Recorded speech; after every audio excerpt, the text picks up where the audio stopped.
for yourself. Open your eyes. Know for yourself.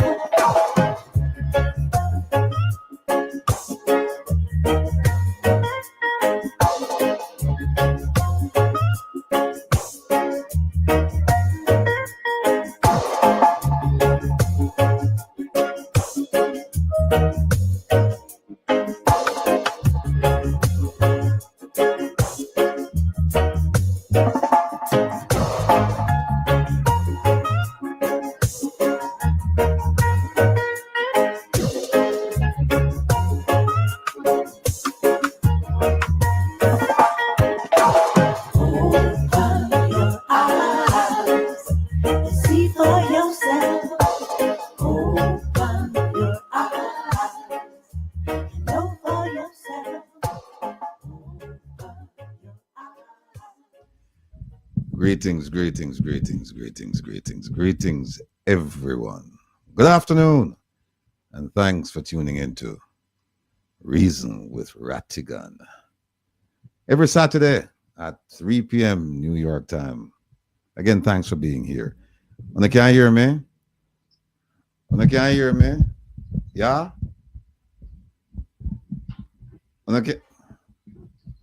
Megawatt, you can't hear me? Megawatt agree talking of. Oh yeah, can you? All right, cool.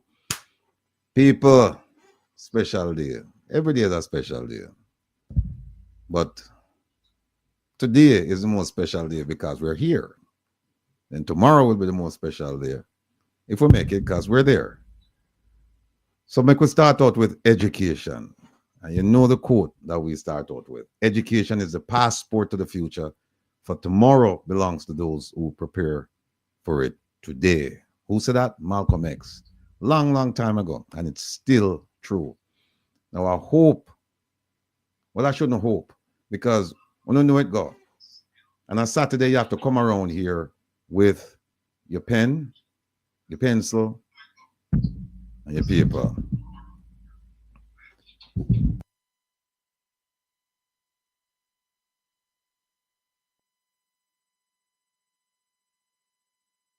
Yeah, people, I'm there with Kevin. Where you there? There with Kevin, I'll try to work out the details, you know, because we don't know it going on. Round here on a Saturday and on a Wednesday, and sometimes during the week, Pegasus is in full effect. So we'll try our best not to make it affect us. And for those of you who have stood by me during those trying times, and we have some trying periods now, but they're not as frequent as they once were. So thanks to all of you. Now, today, the reasoning will include the following. And I'm sure if you got the promo, you saw it. Jamaicans' decision regarding the Cuban export labor program. You know, notice how mainstream media in Jamaica is just quiet, it's just dead. And we know that Cubans are being sent home, and we hear all kinds of foolish reasons that flat out, in my opinion, lies. So we're going to talk about that today. We have 4 topics, but actually it's a lot of topics blended into 4. So whatever we get to.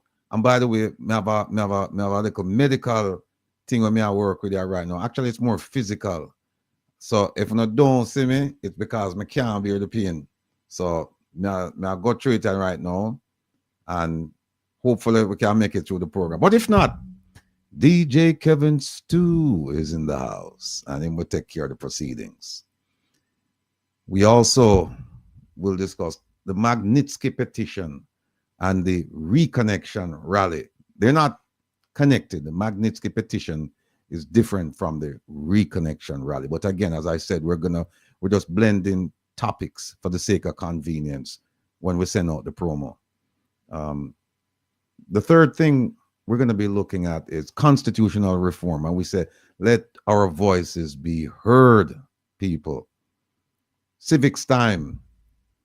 Those of you who don't understand civics, come around here and we will do our utmost to make sure that by the time you leave, you'll be able to hold a conversation with people concerning your role as a Jamaican, your role, your responsibility when it comes to the Constitution, so that people can't tell you foolishness and you move on and transfer that foolishness to somebody else. Them can't fool you. Okay? And the last thing is farming sector. We said death by government policies. And we're going to show you today how farmers, particularly those in South St. Elizabeth, Clarendon, and Manchester, them need to start, prepare themselves to become unemployed. The government is going to put them out of business, or is planning to put them out of business. We're going to show that.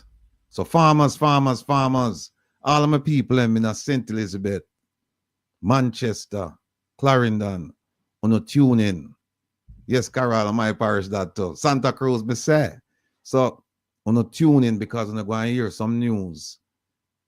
And the news will not be coming from, it won't be coming from me, it won't be coming from Kevin Stewart. It will be coming from a person who is deeply involved in the agricultural sector. And that person wrote an article, or the person is an editor, is a journalist, and the person did an editorial. And we're going to go over it. And that person will come into the segment that we call Present a Problem, Share a Solution. So the person will come and present that problem. Yeah, man, you got my place too, Lenworth. The person will come, present a problem, and then share the solution. So you can't afford to miss it. Wait, Gigi, tell Tony Moore for call me, you know. Tell Tony Moore for call me, Gigi. Please give me a number or tell him to tune into the program. I just the other day somebody asked me about him, and I said, I forgot to find Tony Moore. A good brethren who has lived and continues to live in Saudi Arabia. Actually, Tony Moore tell me, say, nah, move, come back to the West because life too sweet in the Middle East. I'm going to believe him, you know, he might live a charmed life. Big up yourself, Tony Moore. Today, our guest will be Dr. Rosalia Hamilton. She's from the Institute of Law and Economics. And most of you know her, our sister that. Oh, Gigi is currently in Nigeria. Gigi, give me him number, because the number I have for him, I don't even know if it'll work. I was going to try find him, have somebody find him for me through Facebook or something else. But I need to talk to that gentleman. So our guest today will be Dr. Rosalia Hamilton, Patrick Maitland. He's the editor for the newspaper called The Agriculturalist. Them only deal with agriculture. Jeffrey Tavares, Mr. Vumva V. He will be here with us to share his opinions on a number of matters. But we also want to hear from him concerning his appearance last night at the town hall meeting in Florida, where the Prime Minister was the guest. And Mr. Jeffrey Tavares had the good fortune to be called on to ask a question. And we're going to just have him come on and have him give us his opinion. Nobody can have Jeffrey nothing, you know. So, because we're all one family. So Jeffrey want you know that. And last but not least, oh, did I mention that Jeffrey Tavares is from Make We Talk, the YouTube program. And by the way, people, Jeffrey Tavares has a program every Monday at 7 o'clock p.m. That is. It's a must see. Must check out that program. Every Monday, 7 p.m., Make We Talk, YouTube, Jeffrey Tavares. And bring on a whole range of guests, interesting people, and, interesting subject matter. So tune into that. And last but not least, we'll have Nicola Shirley Phillips. She's the director of Source Farm Community Development Institute. She will be on to talk about a matter concerning what name, Kevin, Pretty Food or what go? Pretty Food. Pretty food, pretty dirty food. Yeah. Pretty dirty food, right. So she's going Beautiful. to, she's coming to talk to you about the things that she's seeing as far as agriculture is concerned in Jamaica. And one of the things very striking she said to me was that, you know, when them harvest the food, the produce, no, everything looks good. On the But outside. on the outside, but she said poisonous. We are kill off with the consumers in Jamaica. And this is not even imported, you know. This is stuff where we are growing in Jamaica. So she go and talk about that. So as usual, the opinions belong to the individual presenters only and are not neither endorsed nor promoted by Reggae Global Radio or the host, yours truly.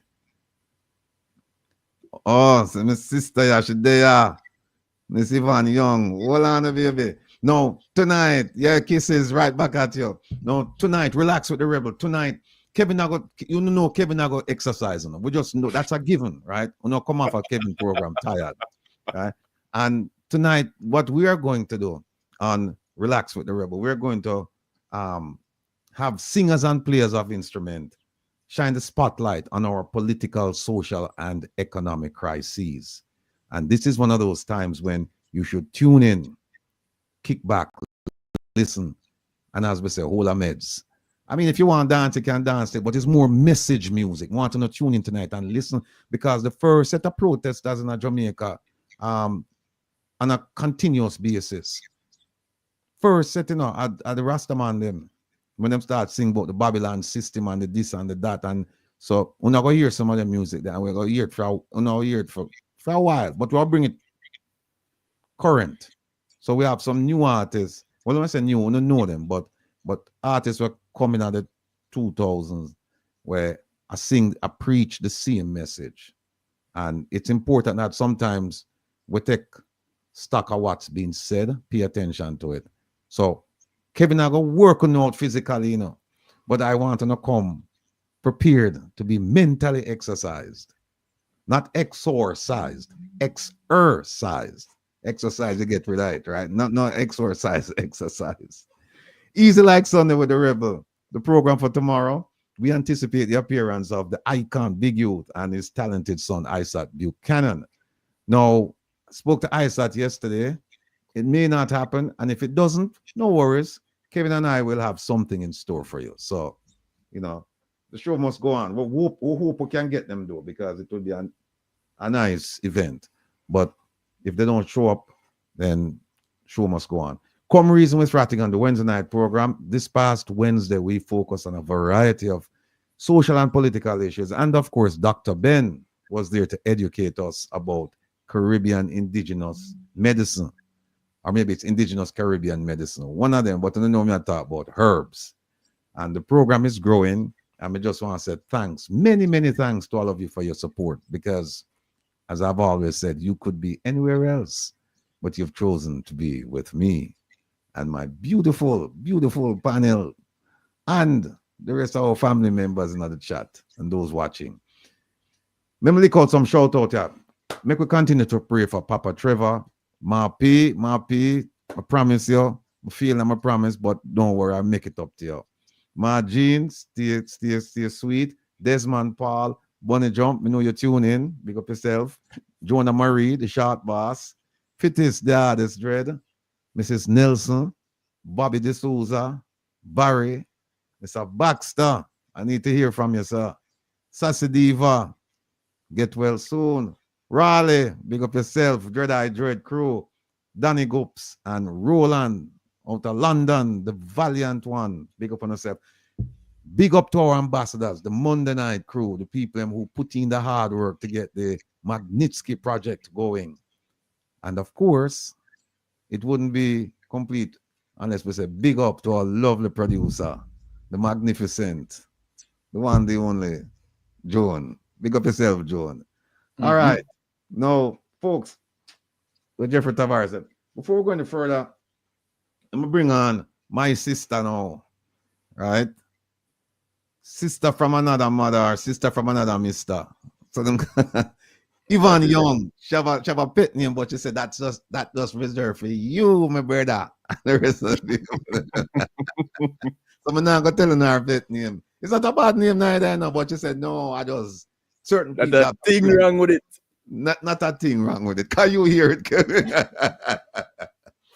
But we're gonna bring her on now because here's what happened now. This young lady, she has been doing this for I guess decades. She's been arranging bus trips from the New York area to pen relays for years and years and years, and it's a staple. Whenever people in the New York area hear about pen relays and them want to go, them say, hey, me could check with Yvonne because she have a bus ride. She always have a bus ride. But in addition to that, people, she's a dietitian of the highest order. And next week, she promised me this, and she can't break her promise. She promised me that next week she's coming on and she's going to talk about everything you need to know about eating healthy and diet, all that stuff. And I tell you what else. She said to me, say, my brother, listen, me no need no preparation. Me can come and talk this like how me I talk to you because me experience, me knowledgeable, me thorough in other field. And them kind of guess that we want thrown here, you know. We don't want to guess we come and buck shuffle and a draw for people. So I guess not for guess. Yeah. Hey, people, want big up and welcome JAMAICA'S, the voice of the future of Jamaica. Big up yourself, JAMAICA'S. What you doing, sir? Greetings and blessings, man. Always a great pleasure being here. Another day to learn, and I greet everybody in the comment section just the same. Another day for we talk about field business. Blessings. Field business, indeed. Kevin Steele, any opening remarks? The usual. Bless up everybody. Glad you could be here. Inviting you to call a friend, tell a friend, friend of your friend, friends of your enemies, enemies of your friends, and your enemies too. Somebody, anybody, everybody, make them know. Right now, this is the place to be. And as you come through, click the little like button. Thumbs up if you're on YouTube. If you're on Reggae Global Radio, no problem. Because this is where you need to be for the rest of the night. From now till midnight. This is actually from now till and beyond. And beyond. At minimum. This is where you need to be.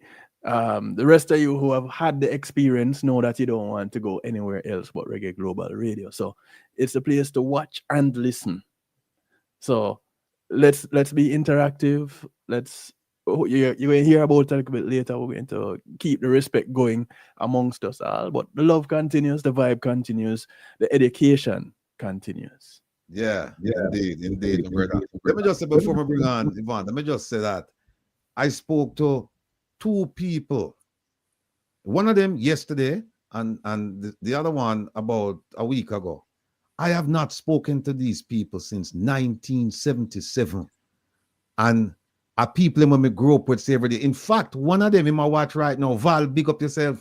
He was my mentor for English literature. He used to go KC and I go Meadowbrook. I used to go in yard. I used to teach about Henry V and all the other books them. And he used to show me say how to prepare for literature. So Val, I'm quote him yesterday. Now, first time I talked to him people since 1977. And when I talk to him, I say, Val, let me quote your passage from Henry V. The courses of his youth promised not. And we start going. And him said, you really remember that? I say, you mean, man? It's like a sponge, you know. Them time because with them money, I know them money are the big brains in the neighborhood, you know. I get where we come from, but the brains they not the get to people. And when the man start talk to me and tell me, say, remember this passage here because more than likely it will come on the exam.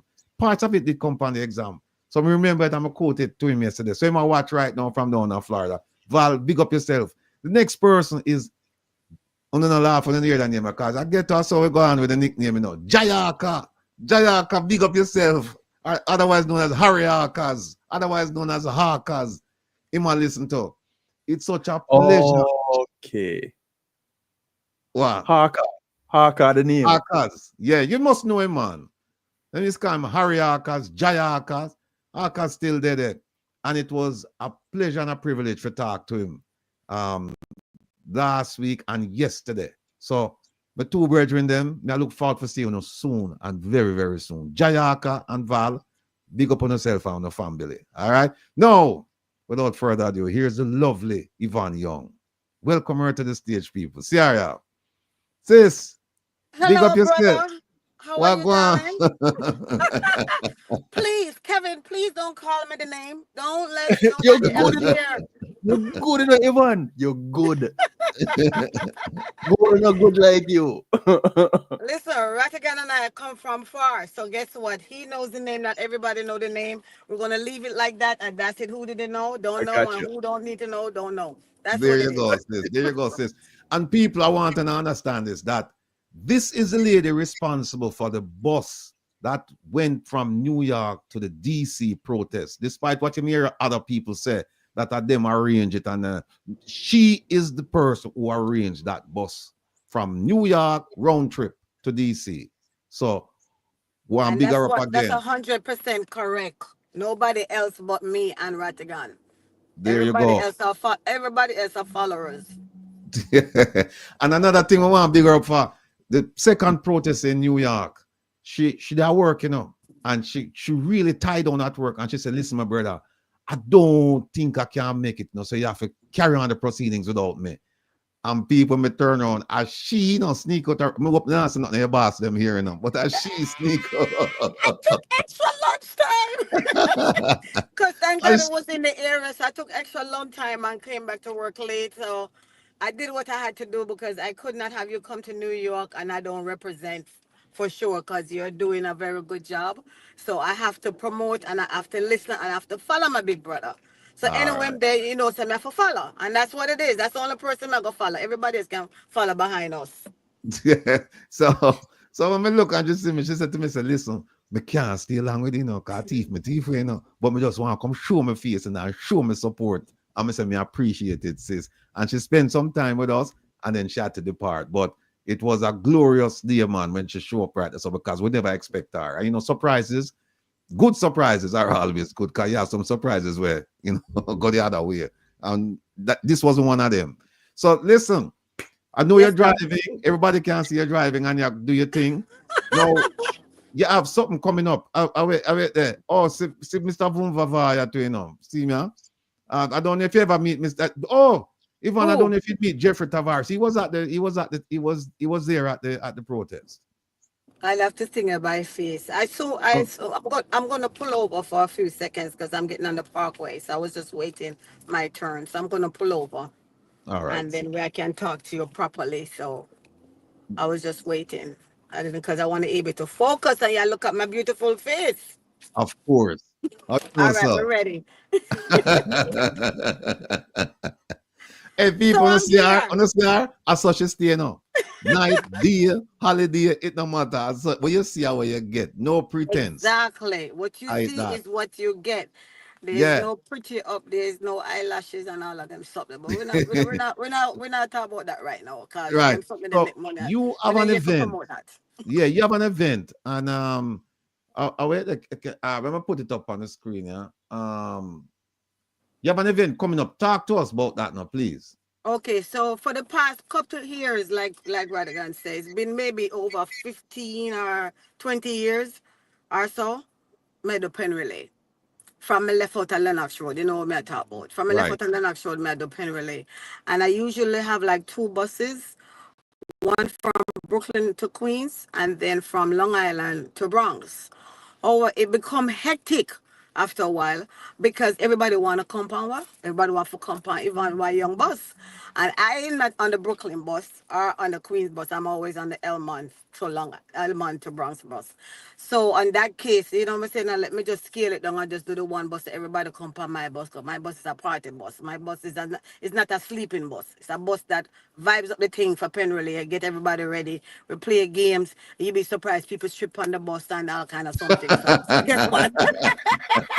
The years that we have strip. But because that time of the season it's always usually cool. So what people usually do is wear layers. So when I asked somebody to strip, I knew they had on clothes underneath. And it was just like a stripping, I look a dancing thing on the bus. And people did that thing and I was like, wait a minute, she's stripping? I said, yes. So these are surprising stuff that goes on my bus. So people always want to come on my bus. So it's what it is. So every year I have the bus ride. So this year I'm having it again. It's April 26th. It's a Saturday. I stopped going the 3 days because the 3 days become hectic. And so I just do the one day. I prevent people from not driving because when you drive and you go for pen relay, it's such a long day. And when you come back, you're so tired. we don't want to get into no accident, people drink and stuff like that. So we want to make sure everybody's safe. So it's best we just hire a driver who is not drinking, who comes on the bus, drive, park the bus, rest, and then take us back home safely. And we never have an incident yet from we've been going up there. So that's why I believe in driving. Park your drink, park everything, and come on the bus and come enjoy yourself. So the bus usually leave out. This year I'm having to leave out a little hour early because people usually like to say, why you bus leave out so early? Because we usually leave out at 6 o'clock in the morning. But because we are track and field guru, we don't want to miss nothing. So we try to go when we go the bus start early. So that's why. So we're leaving out at Elmont and Linden Boulevard this year at 7 o'clock. And then we'll leave and we'll go to the Bronx and right by Highlights Lounge. Highlights Lounge, I must push this, Rattigan. That's Right. my new lounge that I'm opening up in the Bronx, my partner and I. So we're going to be leaving from there. And it's 3447 Baychester Avenue in the Bronx. So that's where we're going to be. The second pickup is at 7. Sorry, 6 o'clock in Elmont, 7 o'clock, and then we head to Penn Relay. When you go on the bus, what we do is instead of me serving people in Elmont, I serve everybody once the Bronx people come on. We give them a good breakfast, complete breakfast, like when I tell you for the on your bus. A hot breakfast, none of look of fakey foolishness, cold food business. No, we like to give people nice hot food. So them time of morning, you get tea, you get coffee. Come here, have tea, me have instant coffee, and you get a Jamaican breakfast. I always serve kalalo and ackee and banana and dumpling all the time, every year. And the same thing I serve. And then you get your fruit. Again, because I'm a dietitian, I make sure so you get a complete breakfast. You get your protein, you get your starch, you get your vegetable, and you get your fruits, and you get your water, and you get your milk.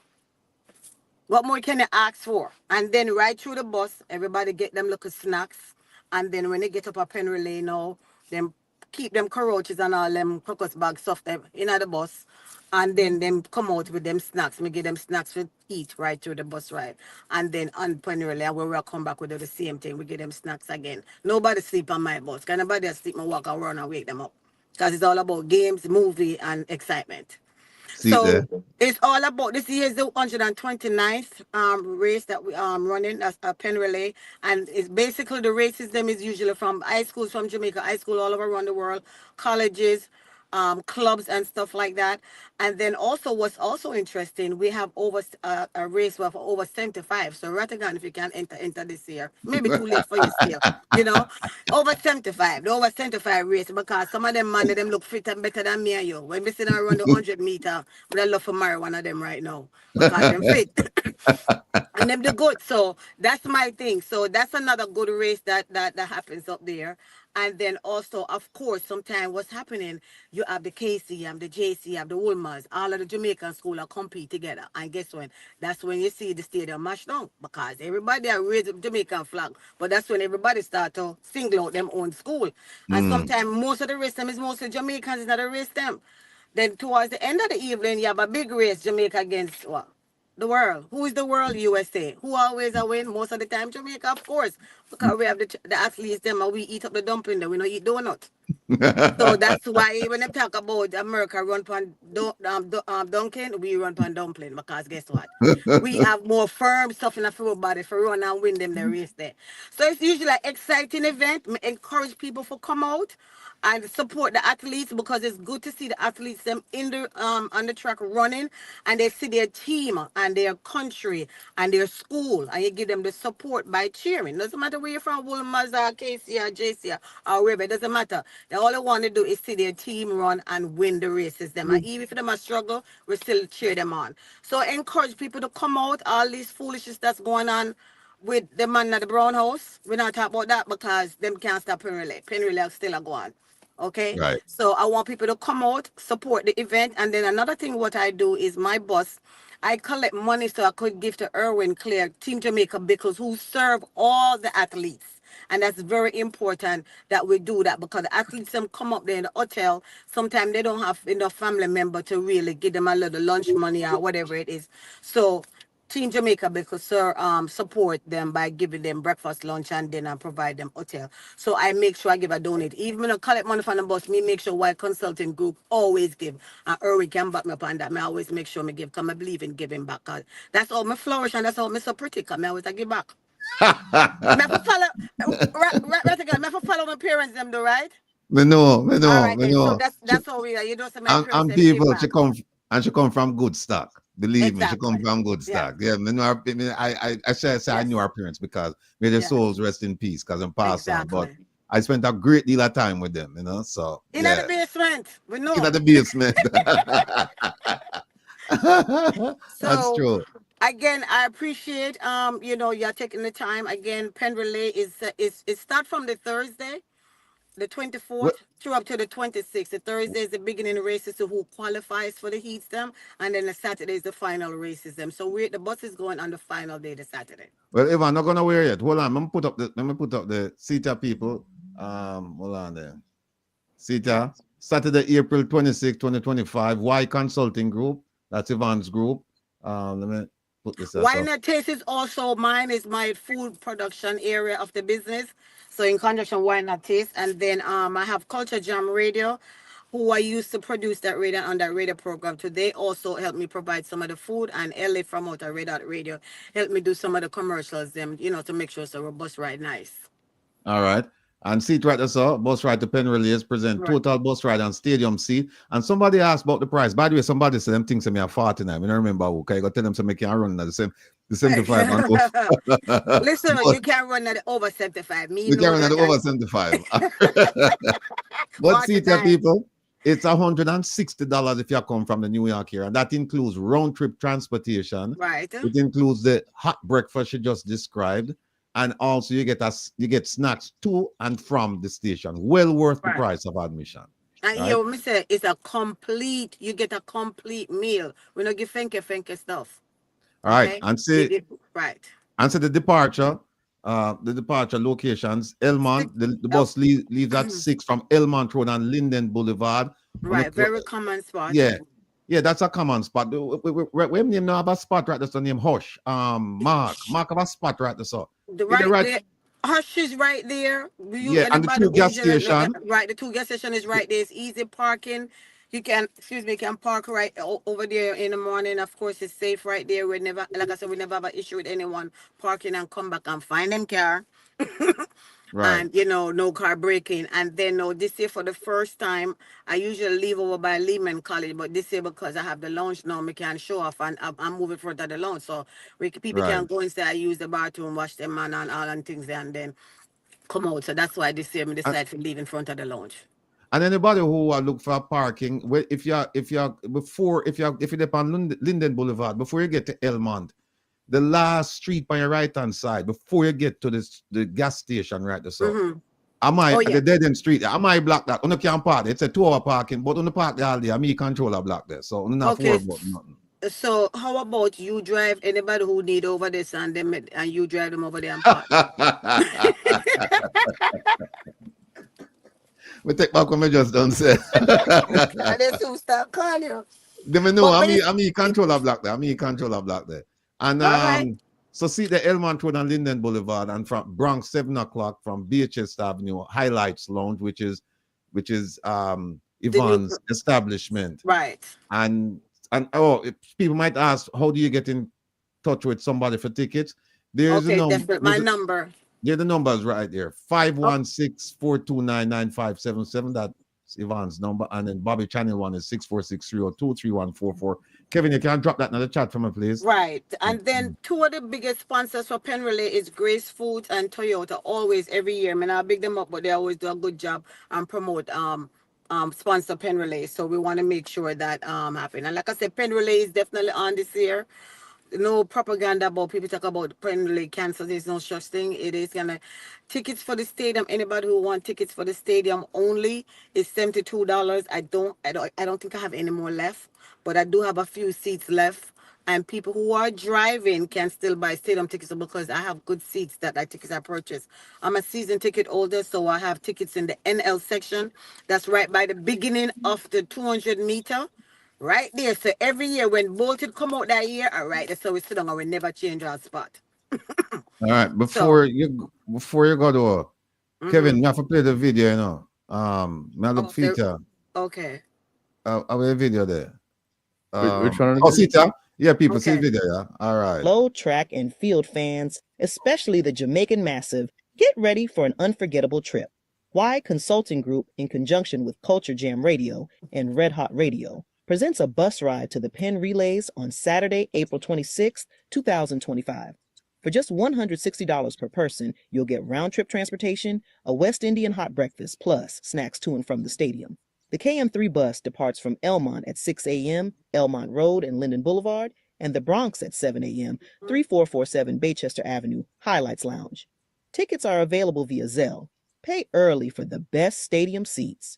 For more info, call Y Young at 516-429-9577 or Bobby Channel 1 at 646-302-3144.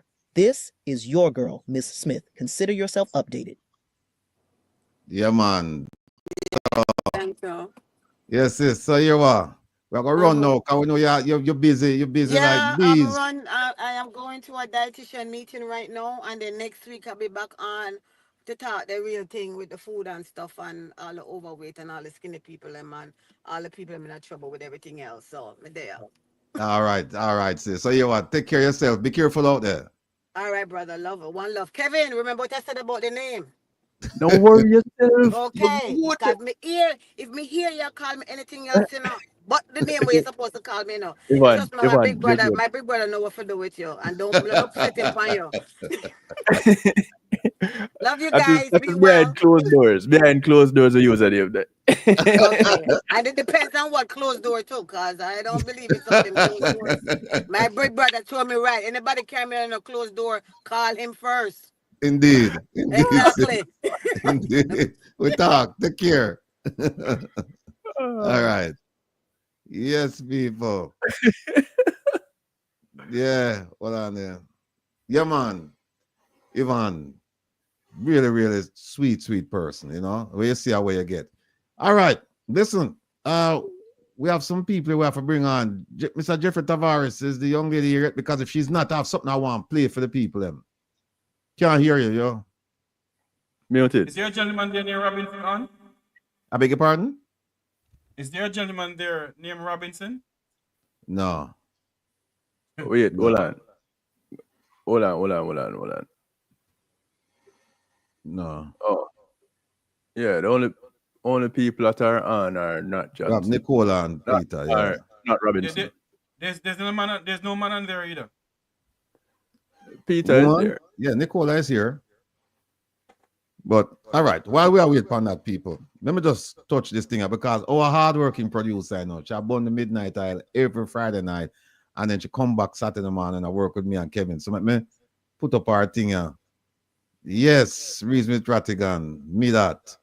And we just talk about the agenda, the Cuban Export Labor Program, Magnitsky Petition, Reconnection Rally, Constitutional Reform, and we'll talk about the farming sector, death by government policies. All of my farmers, them will have to tune in for this. Yeah. So we are the panelists. ISAT spoke to ISAT yesterday. Don't know if you'll make it today. Kevin is here. JAMAICA'S is here. And Lincoln Prezi spoke to Prezi this morning. Prezi, I run up and down and take care of something. So all is well. Show must go on. And no issues there with none of the people who are supposed to be here are not here. Engagement norms, and know the rules. Be an active listener. Use the time effectively. Be present, not only physically but mentally, people. Just lock out everything for the time on the day with way. If you make a comment, do so from a constructive standpoint. We want to celebrate others' contributions. And last but certainly not least, we want you to enjoy the experience. Whether you agree with us or not, we want you to walk away from it saying, you know what? I understand that there's another point of view that is not in congruence with mine. And I understand where they're coming from. I don't necessarily agree, but I understand. And we feel the same way too. All right. And our guests, Dr. Rosalie Hamilton, Patrick Maitland, Jeffrey Tavares, and Nicola Shirley Phillips. Nicola is here with us. All right. I saw this. I was doing some continuing legal education courses. Every 2 years, you have to do it to keep your license current. And in one of the courses, I saw this quote. And I said, man, I have to really put it up and say a few words about it. It says, with integrity, you have nothing to fear since you have nothing to hide. With integrity, you will do the right thing, so you will have no guilt. With integrity, you have nothing to fear since you have nothing to hide. Can we say that about our politicians in Jamaica and our people of influence in Jamaica? I don't think so. But just keep that in mind, folks. And this one I know is what we say now, what we call this now, is a representation of what we can do and what at some point we should be doing. See what it say? If you see them have a monopoly board, all of them people around the board, right? All of the titans of industry, all of the politicians, all of the oppressors, all of them are play with our money and our resources. And look what we did. With the underneath the table, they'll hold up the board. And you hear what it say? If the people stand, the game is over. Believe that, people. If we stand up, this foolishness what we're complaining about week in, week out, over. We can do it. We must do it. We are the change we seek. We can't make other people. We shouldn't sit back and expect other people to come and do the work that we should be doing. So you see, like how them kneel right there, so man, them play upon them backs. That's not enough. You have to stand up. And once you stand up, game over. Sorry to cut you, Mr. Rattigan. Sorry to cut you. The personality is Peter. Yeah, it's Peter. Sorry. Gotcha. Yeah, Gotcha. Peter's here, yeah. And here's another one that our producer Joan put up. We cannot solve our problems with the same thinking we used when we created them. Albert Einstein. And this people reminds me of our prime minister. And I'll tell you why. Last night I watched him, and I have 2 pages of notes here. I watched him, and you know, he confirmed to me, and maybe to others as well, that a lot of the things that he's claiming credit for, he created them. Them happen on film watch. So when him say crime is going down, you ask yourself, down from what? Down from crime that occurred on his watch. So, you know, it's a we cannot solve. So doing that is not really solving the problems. You massage the facts. That's what you do. If you want to solve the crime problem, bring the murder rate down to below 1,208. That's what it was when you took the reins of power, or when people elected you. So that's a mindset change, people. We have to start thinking. Here's another one. A lie has many variations, and we hear them last night, you know. We hear them last night, but the truth has none. This is similar to saying that the beauty about telling the truth is that you don't have to remember what you said. It just flow. But you see, when you start lie, you have to tell more lies to cover up that lie there, and at some point in time, you are going to be caught out. You are going to be caught out. Them not have no liars that good that them can tell lies all the days of them life and nobody no find out.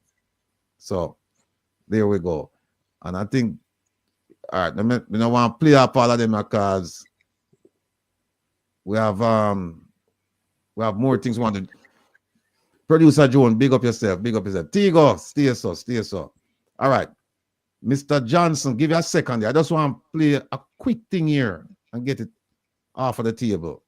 This has to do with our illustrious Minister of Finance, the Honorable Favour Williams.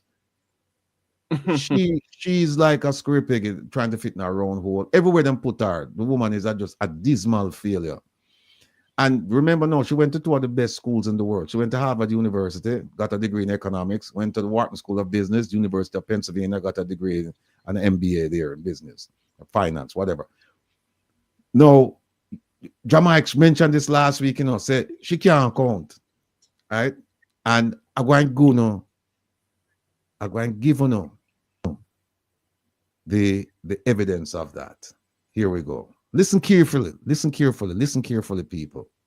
And then them say, out of the mouths of babes come the truth. And we're going to show you what some children do for show how stupid the example she gave to this journalist is. Listen. So about not much. So, Dion, yes, on a monthly basis, let's call it $2,000 a month.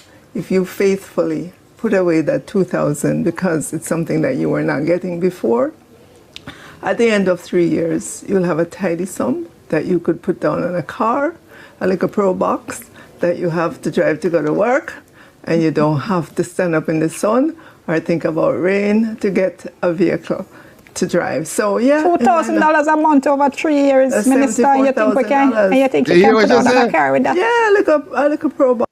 You hear what she say? $2,000 a month for 3 years. 36 months that. Right? My match says $72,000. That mindset. And me no good for maths. So the maths genius, yeah, the finance genius. Listen to what she said, people. That you have to drive to go to work, and you don't have to stand up in the sun or think about rain to get a vehicle to drive. So yeah, $2,000 a month over 3 years, That's Minister. You think we can? $74,000. And you think you can put on a car with that? Yeah, like a Pro Box. You can Like get a a nice, 20-year-old Pro Box. nice little car. All right. The point is though. Let me move that. Yeah, that's This is 20-year-old. 74. This is 71 and 72, right? Yeah. But you know what? A Pro Box costs 1.8 million, you know. I was looking at up. No, which car dealer going to take $72,000 from you on a 1.8 million car? And like the journalist said, must be a 20-year-old Pro Box you're talking about. But you know, Kevin, they say, hey, we creative, you know, as a people. As a people, we're creative, and we can see the creative genius in us from childhood. Here's an example of it. What kind of boring things? Oh yes, miss. What were you saying about that extra $2,000? Miss, do you know that if you get that extra $2,000 on your pay per month and you save that, do you know that you can buy a Pro Box in 3 years? Pro Box in 3 years? Miss, a Pro Box in 3 years? Yes, Miss, one Pro Box. You don't have to walk anymore. You don't have to stand up in the sun anymore. In the sun? Yes, in the sun. You have to have your car to drive. In 3 years? Yes, in 1, 2, 3. So, miss. Yes, Miss. 2,000 times 3? No, Miss, not check that. You don't check that. You have money now. When you save that $2,000, you buy your car in 3 years. You're not understanding what I'm saying. You're not going Betty. You're not going to You're not going to No. You're not sleeping with your husband. Welcome to Sajay's Carnation. How may I help you today? No, miss, what go on, miss, want a car? No, I can't fat beast, I can't skate. I'm see it on TV, so I'm selling no man. I want a great car, I want a fat beast. Okay, well, I have these two gentlemen will assist you. What you want to say? I want a beast, no, I want a great car. Come here, we know a video. I want a money. Come in. This is a Honda, 2018, 600 horsepower. Honda. Say no, say active, bro. Hybrid. This can skate one too. I mean, Honda, this no. Come over, sir. Sorry. Say 2006 Volkswagen. Wagon. Nice and everything. Like Bumblebee. Look at the rims then. See? No man, so the rims are This have 300 miles per hour. 300? Yes. So this lower that. See the rims, sir. Ain't take careful, boy. Don't buy for any money. This look like a can skate now for no Burger King. Skate. Yeah. This look nice, you know. You look nice man, a 2.5, you can get it for money. 2.5. 2.5. You can afford that man, that out of my legacy. Yeah, see, carry a look for you. Yeah, man, this nice is clip, from man. This This drop the ladies' attention, man. So yes, no. How money you have? Yeah, 72,000 that me see on TV. 72,000? Oh, God. Sir, look on this. So 72,000. 72,000 worth that, man. Bet you go buy one, it could be a big car and drive Which it. baby car? We sell 22,000. 72,000. How much joke at this? Come over here to come and show yourself. 72,000 can buy ya. Ref. Ready for your road. This like a cat in go ref. Look like you better come up the door too and the door jump up. You have 72,000. Hey, man, you know why not one? Ready for your road. So that what's this in that? Test drive, sir. Test drive. Take a test drive. What's test drive?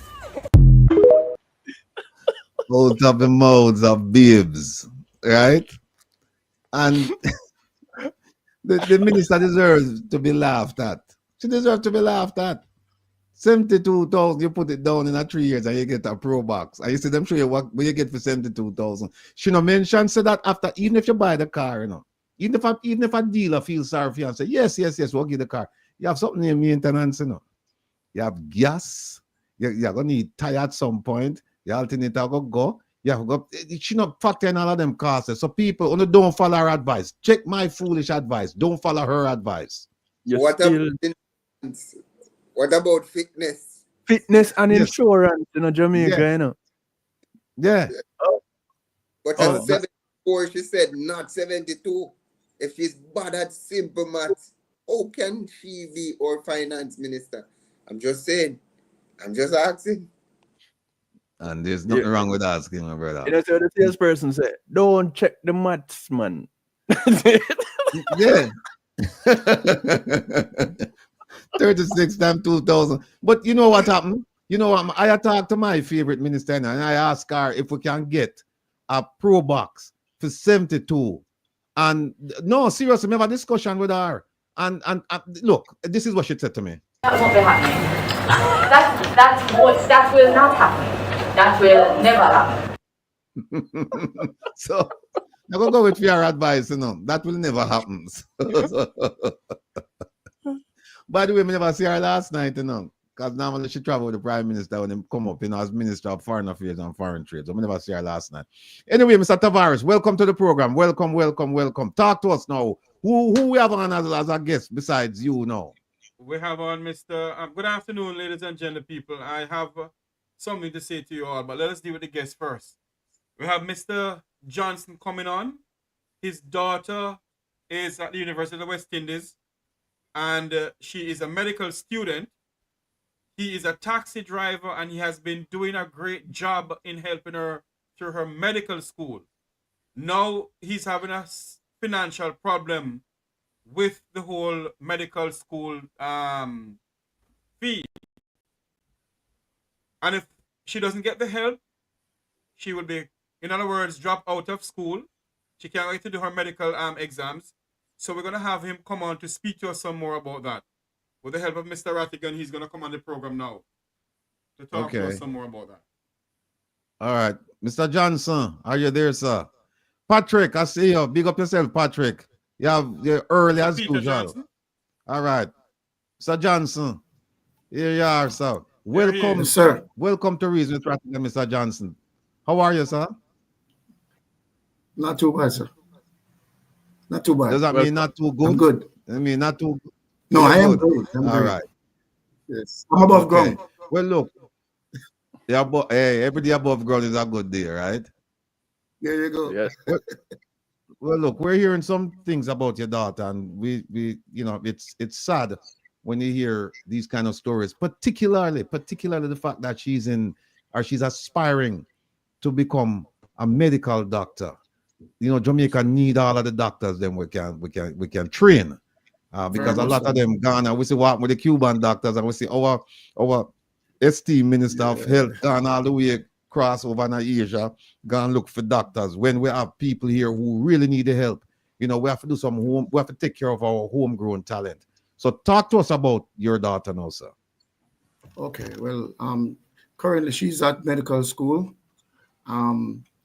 She's been there since 2 years now, basically, because what happened is that she did 1 year in biochemistry, and she transitioned on to medical faculty where she's doing medicine, we're pursuing medicine.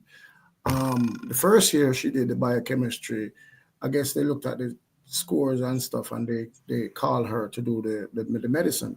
Unfortunately, because when they called her, at that time, all the scholarships already gone out. So she had to just do it. So I had to pay that. But I set up a payment plan because I didn't have the money really like that to facilitate her.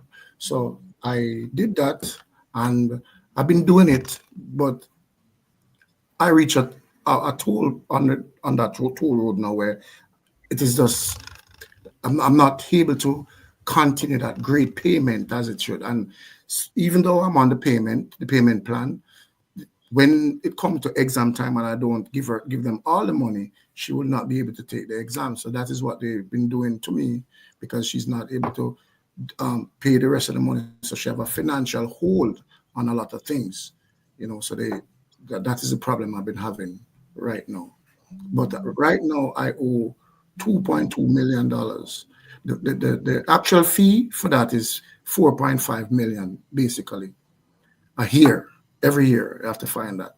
So I'm on a payment plan of say $490 something thousand a year. And if there's a late fee, there's interest on it. So sometimes it comes up to 500,000. So I'm paying 500,000 basically a month. Every month.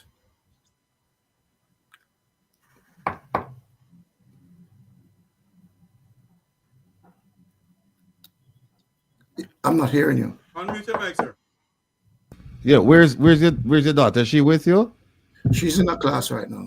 She's in a class right now. Dedicated student. Yeah. All right. Jeffrey, lead out, Jeffrey.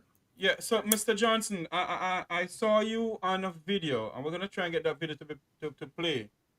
Okay. Wherein you were telling your little breakdown in tears. Yes. And that's what, as a matter of fact, Princess was the one who sent it to me, who sent everything to me. Okay. And when I saw the video with you on TVJ and your breakdown in tears for your daughter, I asked the question. I'm gonna ask this question here: are you a single parent at the moment with her? No, I'm married. You're married. Okay. Yes. Okay. Yeah. And I know you're a taxi driver because when I used to work at Roots FM in Jamaica, you took me to Roots on many occasions. Yes, and when I saw, I was like, oh my God, I can't believe it was you. Tell us something here now. With your daughter going through all of this, you're the one who bear the burden for $500,000 every month. Yes, sir. Right. Tell us something here now. In what way can we assist you, or in what way can the public in the diaspora in Jamaica assist you to help her to go back to school? Well, actually, what I need is some help financially. Whoever can reach out and help, I'll be very much grateful. It doesn't matter how small it is, as long as it goes to the account. It can either go to the school account or it can go to my NCB account. But whatever it is, I don't care who it is, no matter how small, I am grateful. And even if somebody cannot give, I still have that love and respect for people because I know money is very hard to come by and stuff like that. So I can give you the account number of the school, which is her account number for the school. So if somebody don't wish to contribute to me directly at the NCB, they can go to the school because some people are very curious about what the money is for or where is it going to. People need to understand that this is an educational matter. It's not for me because I am a taxi driver. I do operate a taxi. I have an acne carriage and I am very much in tune to what is happening in Jamaica because sometimes taxi men go through a lot. But as it relates to this matter, it's only pertaining to my daughter. You understand? And again, I know that there's always a stigma with taximan, but I am a true father, true essence of a father who would like to see my daughter pursue her goals. And she's trying to fulfill that passion because she's very patriotic and passionate to being a doctor. So she would be a contributor to our society in the long run. And you know, I can give you her account number if it's possible, if you want it. Hold on, Mr. Rattigan speak to you. Go ahead, Mr. Rattigan. Okay, go ahead. Mr. Rattigan? Oh. Unmute your mic, sir. Yeah, no. I'm calling Kevin for Kevin to put up the number. And then we can put it on the different platforms. We really should have this gentleman here, Mr. Johnson, as well as his daughter. We really should have them on as many platforms as we can. Do you have a picture of the daughter there, Mr. Rattigan? No. But what we can do is we can have them come back next week. Will she be available next week, Mr. Johnson? Yes, we'll try that. But what happened is she's very reserved, you know. She don't like her face to show. No, but Mr. Johnson, we agree with that, sir. But she needs the help. She has to make her face come available and we can see her. Because you know how people are very... Yes, funny. I understand that. Yeah. And look, see, I understand that she probably won't want her face to be shown because what happened, you know, what happened is that it comes with a stigma after. So you see, right? It's like let me give you a scenario. It's like you being just for instance, let's say this: somebody's a rich child in primary school, And as it transitions and she goes into high school, onto college, things take a toll and she gets poor. Somebody started laughing like, isn't this the girl I was going to primary school who used to act like they're rich? Now these poor and begging and all these things. So no, there's no shame to the game. And the game is graduation. That's what we are aiming for. And already people in the chat say they want to make a contribution. Please give Kevin the number so Kevin can throw it in the chat now, Mr. Johnson. Okay. Give him the two numbers. The one for NCB and the one for school. Let me give you this one first. We're not put up our feet like some people are saying in the chat. We can't just have our voice. That should be good enough. But anyway, go ahead. Okay, no. Jeffrey, you have the account numbers, Jeffrey? Yes, the account Hold on, number Mr. Johnson. One second, Mr. Johnson. No, I don't, but he can send it to me if he wants to now. I can just give it to you directly. Yes. So, Mr. Johnson, just message the account numbers to Jeffrey. What I'll do is add it to the description in this YouTube link here. We'll put it in the chat, but that can go away. When we put it as a part of the description, then that will always be there. So people just need to go back, read the description, get their account numbers, and do their contribution to their account that they're comfortable with. So what you're going to do for me, Mr. Johnson, is WhatsApp me the both accounts now. All right, I'm going to do that now. WhatsApp me both. Right. WhatsApp me the both accounts now. Okay. All right. Yeah, So, go ahead. Let me ask you this, Mr. Johnson. People don't know your data. As in face? Yeah. Or as in her name? Which Both. one? Both. When you say people, all right, let me tell you something about her. While she was going to school, she went to Immaculate. She went to Immaculate. And from she been going to Immaculate, she went to Kensington Primary School. She transitioned on to Immaculate Conception. She has been on honor roll from 7th grade all the way to the 13th grade. She has never taken, she's living in Portmore. She has never taken a bus, a public bus to school. I make enormous sacrifice to have her take a bus to school that is all Immaculate students onto that bus. And she goes to Immaculate, came back home. If she have an evening class, the bus would bring her home and they would have her take the late bus. And she's been studying all that time. So is when she started going to university now, that's when I let her go, that she fly on her own so she can be able to take the bus. So now she's taking a bus that is only UE students or UTech students is on that bus. So she's very reserved. She's not open out there like that. So most people don't even know she's a medical student. They see her go, they see her come. They don't know because she's very private. Very private. Well, you are Mr. Johnson. Yes. Here's what I'm going to ask you. I want you to come back next week because we're cutting into some other guests. They're here at the time. But I want you to come back next week and tell you what, I'll leave the decision up to you and your family as to whether she should come. We're not requiring it.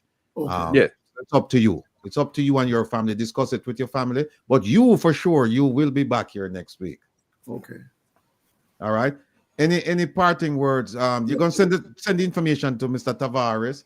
And any parting words that you have for us regarding your daughter? Yes.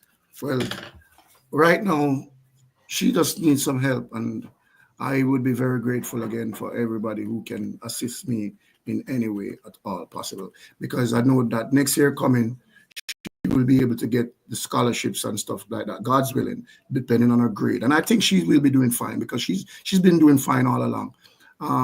And with God in the midst, praises be to him. And all that do try to contribute, I'm much grateful. Okay. So Walk Like a Champion in the chat said that she's suggesting that you put out this. Is it the school account that you're going to give Mr. Tavares? Yes, I can give it to you quickly, and then I'll also send it to you. Yeah, give it to us quickly. Yes. All right. Her account number is 620. Hold on 1 second. Kevin, I write it down. Hold on there. Yeah. So Kevin never go immaculate enough. No, you have to hold on. Yeah, Kevin. As long as you education is the key. Because I went to Dunoon Technical High School. So I'm not as brilliant as her, but I'm look for me. We go Balma G Primary. No, more people never hear about Balmaji. Okay. All right. Her number, her account number for the school is 620 Yeah. 163 549. 549. And my Hold on, account what's number the name of the school?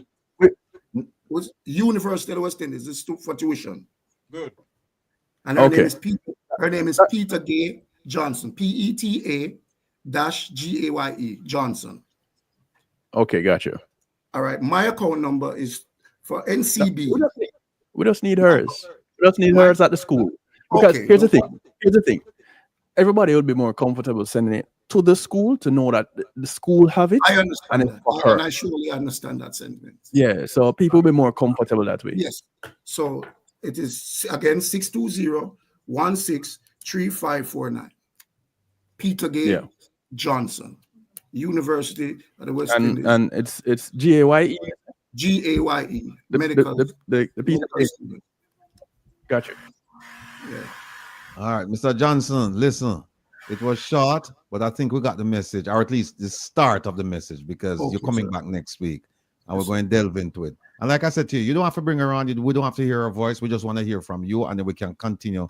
We can have a more fulsome discussion with you about Peter Gay's upbringing and her ambition and how we can help. We heard a little bit today, but we're going to continue next week. Okay, sir. Thanks.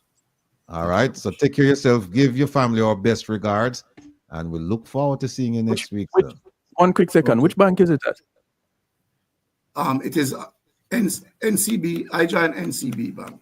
No, The bank school. for the school. The school is you can just lodge it to the No, it has to be a bank. The name of the bank. The name of the bank for this school is which one? No, it's not a bank. Scotia Bank? No, it's No, not. it's not a bank. It goes anywhere as long as it goes to the school. You can send it through Paymaster as well, because I always pay through Paymaster. All right, Marie, hold on a second. Marie just said something. She said you need to get more info for the school lodgement, because it not sound like you have everything set up right. Yeah, So. well, And so here's what you do. Here's what you do. Reach out to the school, or have your daughter reach out to the school and let them know that some money will be coming for tuition. Where should the money go? Because you can just say, people are asking questions like, is it a bank? Is it a school account? What exactly is it? Right. And then just send it to it's a school account, you know. Yeah, but it's a school account, sir. No, hold on. It's a school account, sir. No, hold on. It's a school account. But from overseas, okay, you have to get a SWIFT account, a SWIFT number, and also it's either the school account is at NCB, Scotia Bank, Victoria Mutual Building Society, one of them. If you're paying it through Paymaster, it has to be a commercial bank you're paying it to. I think it's NCB, man. No, but Here we go. I'm gonna find out, and then we'll get to that. All right, Mr. Johnson. Well, look, big up yourself, big up your family, and continue to support your daughter's education, because that is key. That is key. And we're proud of what you're doing, sir, because you could have do something else. So we have to give you big props as a father. You step up to the plate and you do what is necessary for your daughter's education. I'm trying. Yeah, man. So you are try and we are gonna try. I promise you that. And just WhatsApp me, all right? Yes, sir. Okay. All right. So we'll talk next week. Mr. Tavares going to get in touch with you, and you come back next week. Next week we're going to have a more fulsome discussion, because we want to know about you too. All right. Yes. All right. So we talk. All right, enter. All right. All right. Cool. Thank you. Okay. Take care. All right, ladies and gentlemen. This is why this program exists. It's not only to inform, but it's also to assist. It's also to teach. And we have two beautiful ladies coming on right now. They've been here before, and they're back to shout that. Yeah. We have Dr. Josanne Powell, and we have Miss Sophia Green, and they're coming on to talk up the things regarding Lincoln Basic School in one of my parishes, St. Anne's, because these women have done I don't know if there's a word called yo woman. I know there's yo man's work, but they should have a yo woman's work. They've done tremendous work in trying to get supplies, resources for this school, and they're back with us to talk about their journey so far. Without further ado, ladies and gentlemen, here they are, Ms. Sophia Green Mackenzie and Dr. Josanne Powell. Right. I couldn't say the last name, that's why I couldn't. I just said Dr. Josanne Powell and Sophia Green, but forgive me, ladies. All right, welcome again to Reason with Rattigan. So, how are you doing? Everything is good. Everything is good in the hood, right? Yes, sir. All right, talk to us about Lincoln Basic School now. The last time you were here, we were talking about getting some funding for the school, and I know that you ladies were out there soliciting. Where are we with that? And how are the children doing and the teachers? May I? Please. Go ahead. Thank you. I wanted to say to Mr. Johnson, thank you so much. His underlying message that education is the key is really all of our message. So I really appreciate the opportunity to listen, to learn, and to participate in his high achievers pathway. Thank you to the Reason with Rattigan listeners. We are so happy to be here again, sharing the good news of the work that is happening right now. And I am the granddaughter of Cova and Lucille Green, but I'm also a Lincoln Basic School alumni. We are a powerful and brilliant group of people that have been well raised and well trained by God, and many of our first teachers like Sister Jew and Miss. I want to thank the Lincoln Basic School alumni and students and the current educational leaders, board of directors, teachers like Miss Suzanne Keys. I want to thank the cook and Miss McDonald. I want to thank Miss Martine Green and Miss Palma Grandison so much for all of their hard work and efforts. And I want to just end my gratitude moment with a short anecdote. Our students who were 8 last semester when we saw you are 13 strong now. They're wearing yellow shirts. They look very good. They're doing brilliant work. They're getting to school on time. Their parents are intensely involved. The community is doing everything they can, planning, building, painting, creating water. And I just wanted to say a moment. There were 2 funerals. We experienced losses in our community. There were 2 funerals, one a matriarch, Miss Hortense Green, and one a much younger leader of our community, a member of the Lincoln Money Taxi Group, big up on himself. And his name, we lovingly call him Dwayne.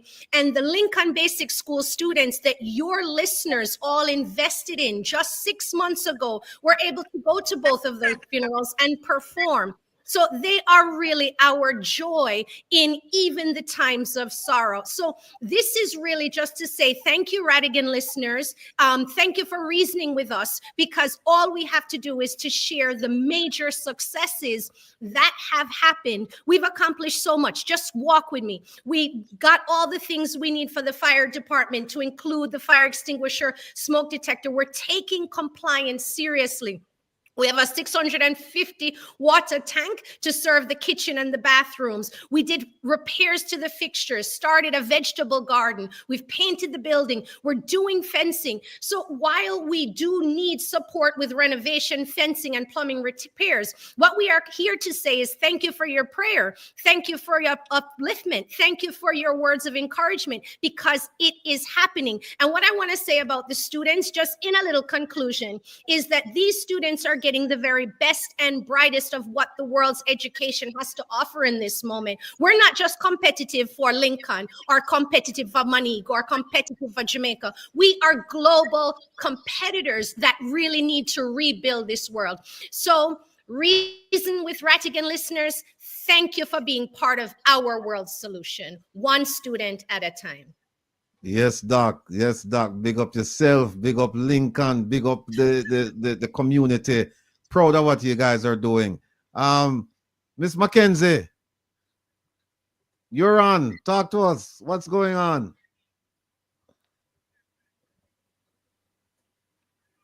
It's the mute button.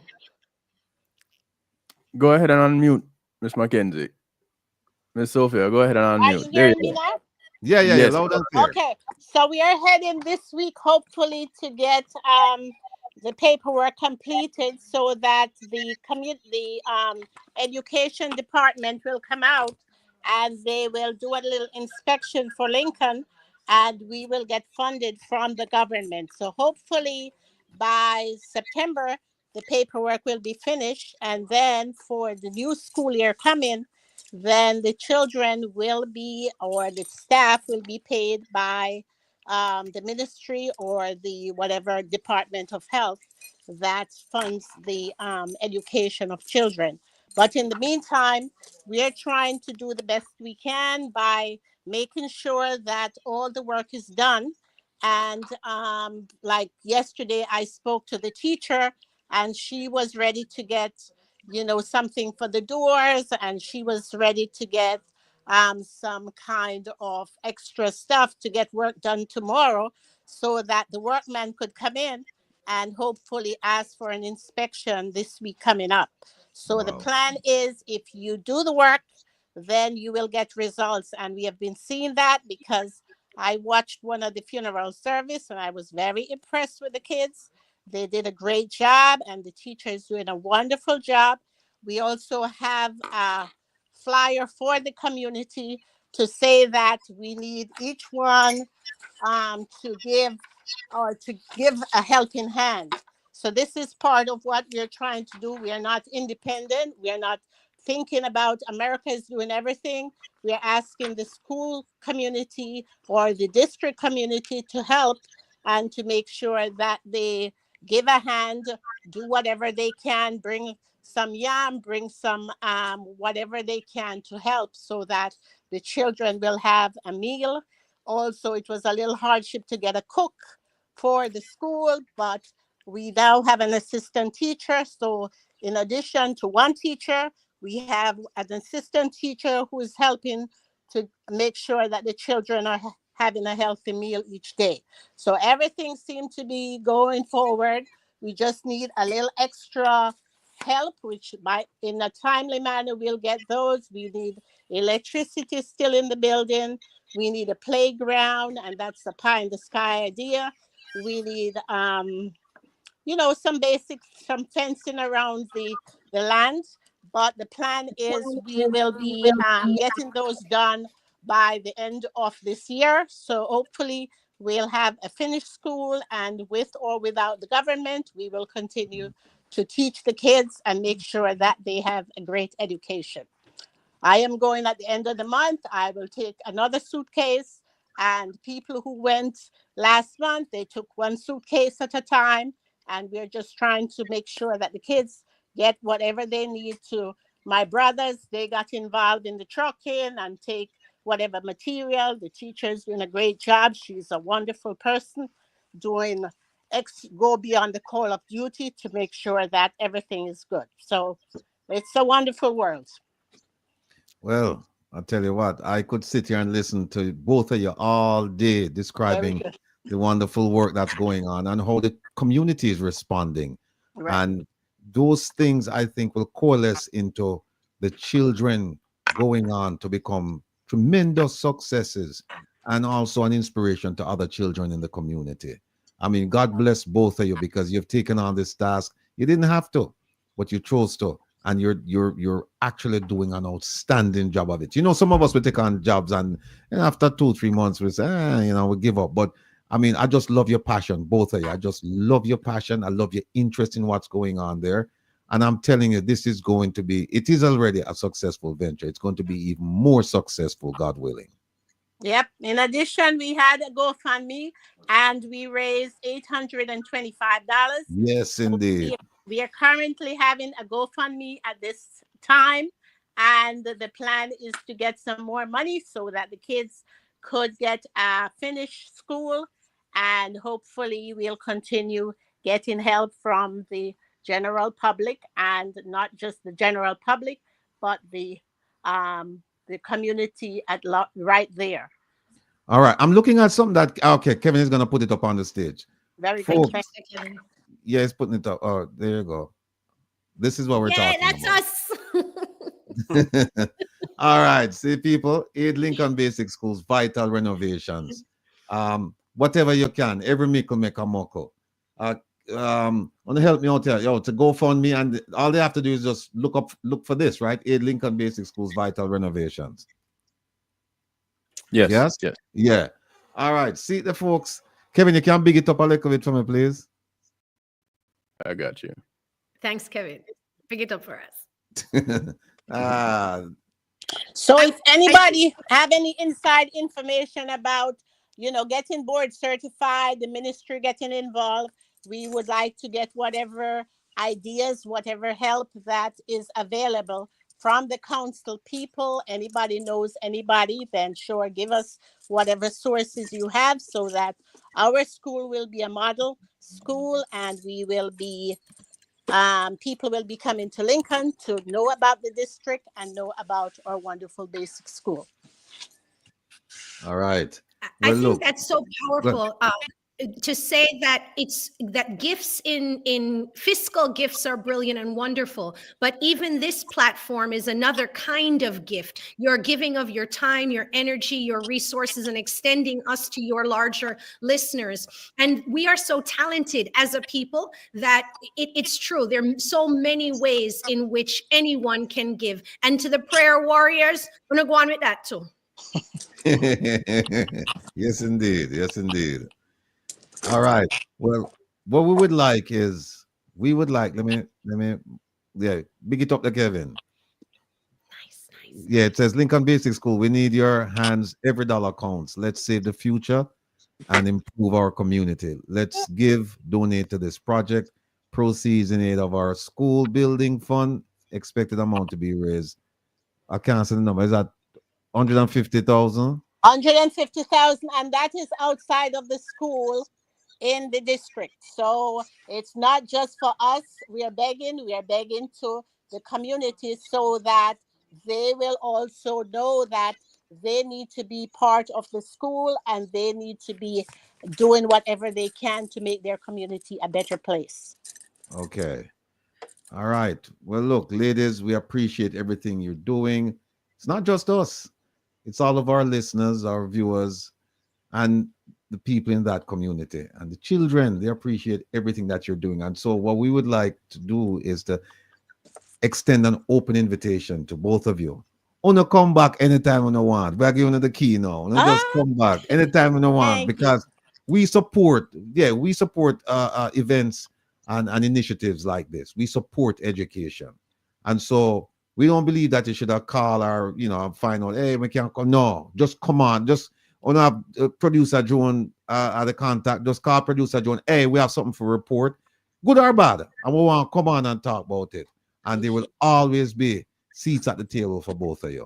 And thank you, sir. Appreciate. And big up producer Joan. Yeah. Producer Joan, you hear that? Big up yourself. That's right. So I'm asking the viewers, I'm asking the supporters to go to the GoFundMe for Lincoln Basic School, and whatever you can donate, whatever you can provide in terms of financial assistance will be greatly appreciated. They don't have a minimum, so they just say, come on and just give whatever your pocket can afford and whatever your heart tell you to give. But just give. The Lord loves a cheerful giver. Remember that. So there we go. Ladies, before we go, let me move this. Any words before we move? May I please? When I was growing up, I watched the elders around me really support Mount Wadi through Mount Wadi Past Students Association. And the children that attended during that season are currently the educational leaders there. It makes a great difference that we are sending our Lincoln students to Mount Wadi as prepared early childhood educated. So not only are we working with the children for now, but it is for their educational pipeline and the educational capacity in our community. So I just wanted to say thank you again to all of the parents that are sending children to school prepared, ready, and enthusiastic, because without you, we could not build our world. And I just want to say to the listeners, whether you choose to invest in Lincoln Basic School or your own basic school, the own parts of your life that need love and attention and community that needs water, let's go for it, because we are enough for us. We can do it. And this is just one story, like Mr. Johnson's story, of our success as individuals in a community for education, which we all agree is the key. So really, it's to empower our community, but to also empower all of us in the larger Reason with Rattigan listener community, that we can do this, that we can really create the world we want to see. All right. Thank you. Well, thank you, sirs. Yeah, now, Miss Mackenzie, you're up. Sir. Hi. So I just wanted to say that, you know, we just have to make sure that we take care of ourselves. We do the best we can for ourselves, because at the end of the day, it's all about us. Let's not depend on the government or anybody, and try to do the best for ourselves. We are healthy and strong, and make sure that, you know, we will live happily ever after. And it's always trying to make it a better day for somebody else, if we can. Ladies, it's been my privilege and pleasure to have you on, and I look forward to seeing you real soon. All right. Thank you. Love you all. Thank you. All right. Take care now. Really.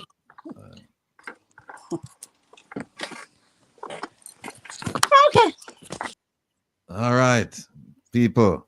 See, we have to be the change we seek and we desire. See, then these ladies are not waiting around for government to come and, you know, if otherwise you wait forever and ever, it won't happen. Or if it happens, it's going to happen years and years. So they're like, no. This is our community. We are going to take charge of things here. And by extension, what they're doing is they're empowering other communities to do the same.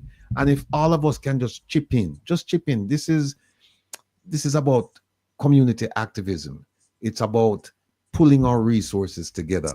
If government come on later on the scene and, you know, do something, fine, but we cannot wait on government. We have to do it for ourselves. Now, Mr. Maitland, are you ready, sir? I can't see you. Nicola is here. Nicola, folks, this part of the program is where this segment is what we call present a problem and share a solution.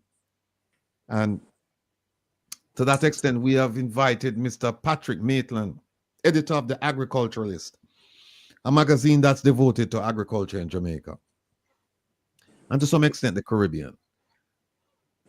And we're asking, he's coming on because there's a burning issue that he wants to talk about because of its effect on farming and farmers in Jamaica. And so he's going to be our featured guest today. The segment, present a problem, share a solution. Mr. Maitland, we can't see. We say Nicola. Nicola, welcome. Nicola gone. Mr. Maitland.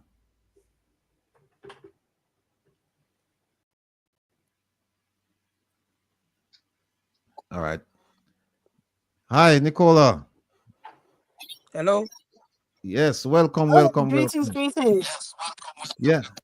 We're waiting for Greetings. Mr. Maitland, but don't know what's going on with him. I'm here, sir. In the meantime, raise your issue, please.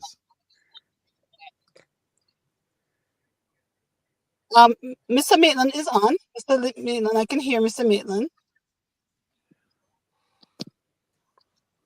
Mr. Maitland? Yes, sir. He's there. Come on, I can see your face, brother. Eh? I can see your face. All right, this is my face, man. I'm just re-entering something here. See me, so.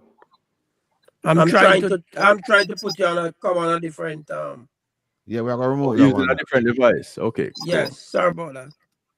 Okay. There you go. All right. Mr. Maitland, welcome to the program. And I'm so proud to say that I consider you You can Are you hear ready us? for me? Yes, we are ready for you. You're on. You're on. Mr. Maitland, can you hear us? I'm not sure. Oh, I don't think he's hearing us, you know. So he was hearing us on the other device while we were hearing him from too. So he's over there. Ready for me, sir? Can you hear Yes. us? I'm not Are you hearing you. hearing? Come out and come back in. Not hearing at all. Come out. Come. Let me see if I send him a message privately. Mr. Maitland, can you hear me? He wouldn't be able to hear you either. I'm not hearing. Okay. Okay, go ahead. Go ahead, Nicola. And Okay. Yeah, I can't. Rattigan, I I'm not really- hearing. go ahead. Go ahead, Nicola. Did we lose you also? Apparently, you have lost her too. Boy, flow na flow do at all. No, sir. I can All hear right. you. Okay, Can you there hear you me? are. You are back. Go ahead. Present. Go ahead and present the problem. Well, introduce I yourself actually first. wanted. Okay.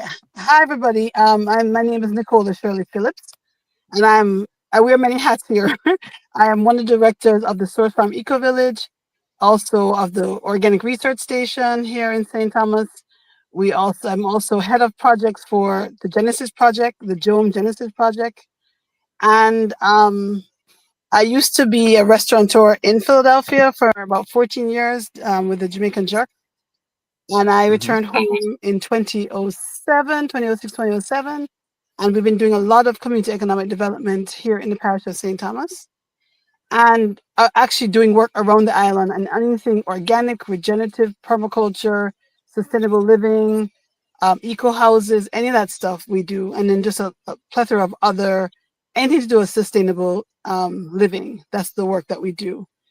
And so I guess my issue, I really wanted Mr. Maitland to go first because I kind of segueing into what the issue that we have. So currently we are there's two things. We're seeing a lot of people that want to return home that have not really been in Jamaica and they want to come back to farming or they want to get back to, building a house or something, but they're not really understanding the natural world because I guess when you went to America, a lot of the houses were already made for you. Nicola, yeah, hold on a second. Let me see. All right, Patrick, you can hear us? Make me say. No. We can't hear you, brother. Wait, Right. he's muted. Patrick needs to unmute his mic. Mic is muted.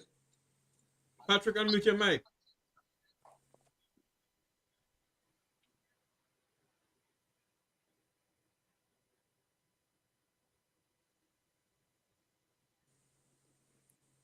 Okay, I guess he'll come back.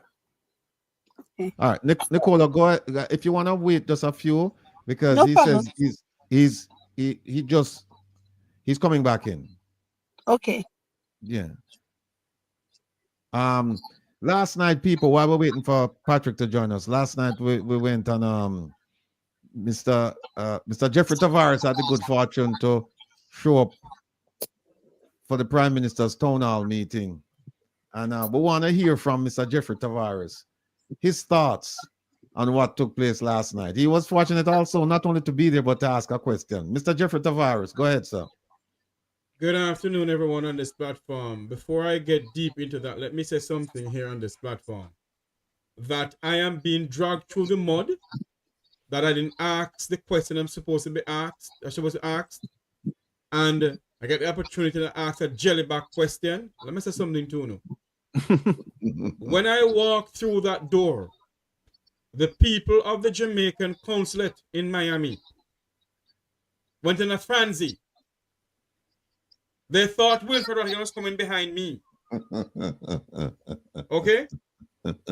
When I went to the broadcast booth, a police officer was following me and stand behind me at the broadcast booth. I went and I did my thing. Put up the broadcast, and I put up the broadcast and everything. Watching my thing. When the time for question, I was wavering in my mind if I should go there. When I got up, went to the mic, the Jamaica Consul General to Miami came down to me and said to me, Jeffrey, please do not disrupt this program today. All right? He said to me, how much questions you going to ask? And I said, I'm going to ask 3 questions. 1, statutory declaration.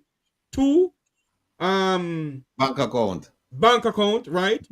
And 3, the pension. He said to me, only ask for the 3rd one. Don't ask the other 2. So for those who were there that I should have asked, I should have asked that. I'm pretty much sure they have press briefing in Jamaica a lot. All right. Hold on.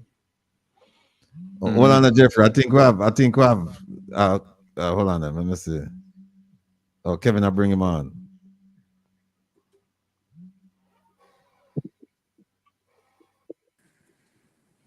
Okay. Patrick, you can hear us? Yeah, man. I'm hearing you clearly. Okay, cool. Thank you. Sorry about that. Yeah, so one quick second. Jeffrey. Yes. Finish your statement, please. So when I went there to ask the question, I was barred from asking the other 2 questions. All right? So if everybody's gonna come down on me and say, boy, XQY said, nobody was in my position. Mm-hmm. Nobody was in my position. And I'm pretty much sure if I end up doing something that I normally do by shouting and everything, and a police and everybody took me out, it'll be big on social media. Jeffrey Tavares kicked out of prime ministers, whatever. And you all be laughing. Jeffrey, you did a good job, boss. I was very impressed with you. You asked a good question. You know, hold on, Patrick. Hold on. So that hold on. And when I watch the crowd, of people who was there, I asked myself the question: are we the only people seeing the problem in Jamaica? Because on my way out of the function, you know, some people said to me, "Oh, no, become the more past social media about Prime Minister. Prime Minister is a good man. Third term. Yes, they were. Yep. So when the Jamaican Consul General came down to me at the mic, I wish he came out a span around and show it. He said to me, Jeffrey, do not mash up this proceeding this afternoon. All right. Well, you want no. The Prime Minister, and I have a 2-page critique of what took place last night. What's interesting is that he tried to explain a whole bunch of things. And then he said something that was quite interesting. He said, I want all of you here to call your family in Jamaica and friends and tell them about what I'm doing. And it struck me as being strange because I'm like, well, wait a minute. You're the Prime Minister of Jamaica. You live in Jamaica. You spend most of your time in Jamaica.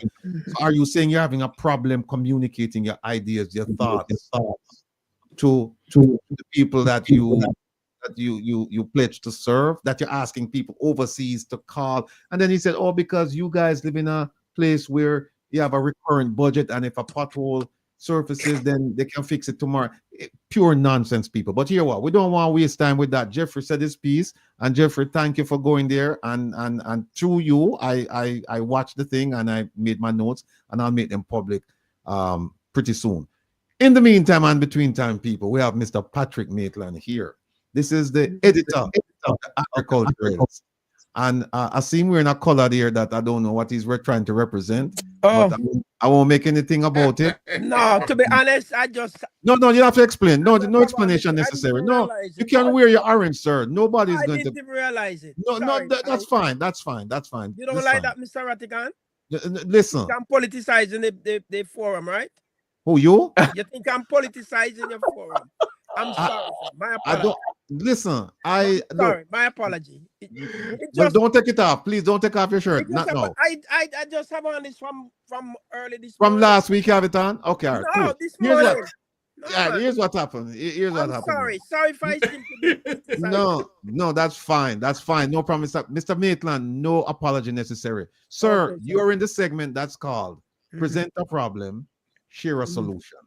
Okay, sir. Please tell the audience what is the problem you'd like to present. You have Mhm. 5 minutes to shape that problem, to shape that issue.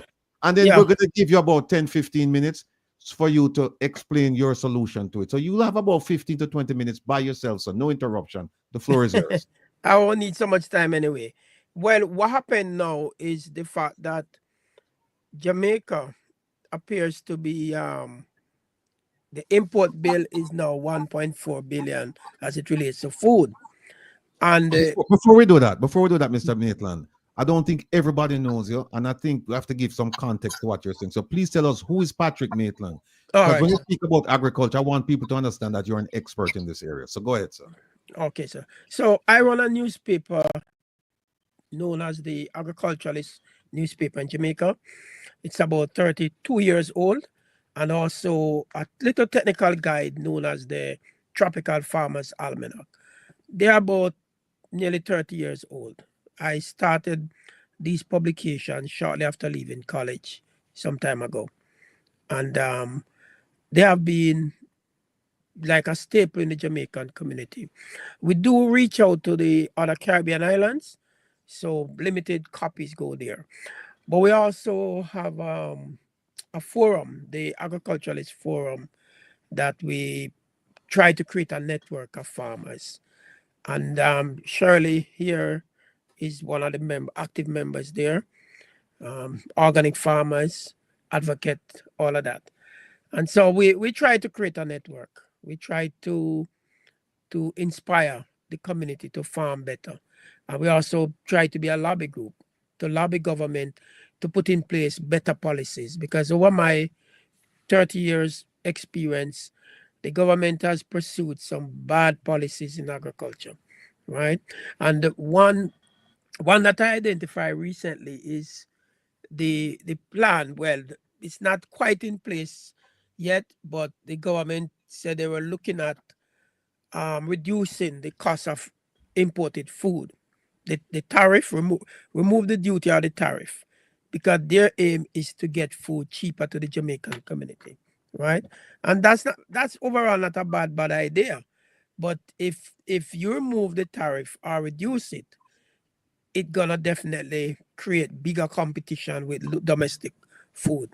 And it is so timely that what President Trump is doing now in terms of, see to it that more countries pay more tariff when they export to America, and Jamaica will be affected too. So now is a bad time to try to reduce the tariff as it relates to imported food. And so that's a problem I have. And I think the government should instead increase the tariff and use part of that money to help to do domestic work. This has been a proposal for many years, the Agricultural Development Fund.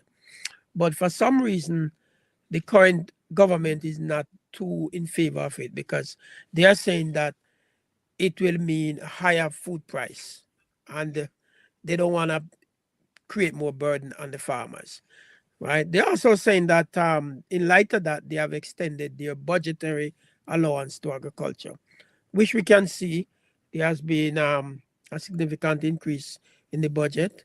Water was one of the major setbacks. They have increased allocation of money to help irrigate the farms, and they also put more money in basic incentives to farmers. But overall, I don't think that would be sustainable enough. I think we need a more sustainable system, just like the tourism industry has a tourism enhancement fund. That money is taken from everybody who travels, and it goes into some kitty to do development work in tourism. And also the government pump a lot of money to promote Jamaica as a tourist destination. So if agriculture is to move, we just have to put more money in the system. And I'm not talking about subsidies. I'm just talking about development money to keep it moving. I think that's my point so far. I'm open for questions. All right. I have some questions, but I'll open it up to the panel. Nicola, you're in Jamaica. You are very familiar with the agriculture sector. Is there anything you'd like to add, whether it is add or criticize or suggest? I fully support what Mr. Maitland is saying, and because I'm on the ground, I'm currently head of project for a project called Genesis through Jamaica Organic Agriculture Movement, and we're going around the island teaching people really basic farming strategies for soil improvement. And I have to tell you, we went on the western side, and I was very depressed. I mean, very depressed when I went around the island trying to find sites that were kind of even organically minded, or just to see what the soil profile looks like. I mean, we literally are farming on rocks because people do not understand about agriculture or just actually farming in general. So what tends to happen is we have extension. Say, for instance, you might say, I want to go into farming. And you go to extension, you say, I want a particular farm, a particular crop. What they will come with is they will send an input supplier or one of those guys over, and they say, all right, you want to do cabbage? This is how you grow cabbage. And it's a lot of spraying. And so we have some dead soils here. And really, they don't know about farming. So when I go to a farming group and I'm doing my conversations with them, I get asked and invited, whether, not just about organic farming, but farming in general. And I ask them some basic things. Do you make compost? You know what compost is? Do you know about biochar? Do you know about, enhanced or some basic things that these days that most people should know, or the extension officers should know about? They don't know. And if you don't know about compost, you're really not understanding about farming. So all you're doing now, and it was evident when we had COVID, when there was not much, the logistics of bringing in the fertilizer and all those other chemicals was affected. And so the farmers just literally stood up and they didn't know what to do. So if you don't have these inputs, which all of these fertilizers are salt, every single one of them is salt, even organic fertilizer is still a salt, and you're salting the earth.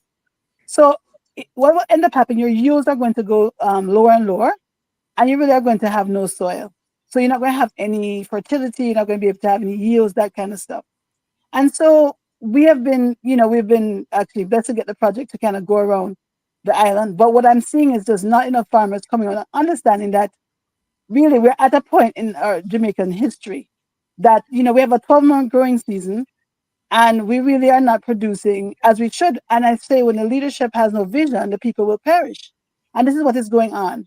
Jamaica has a small of that with the different microclimates, that if you're organized, you could actually be growing things at different altitudes, different the microclimates, and be able to produce food, abundant food.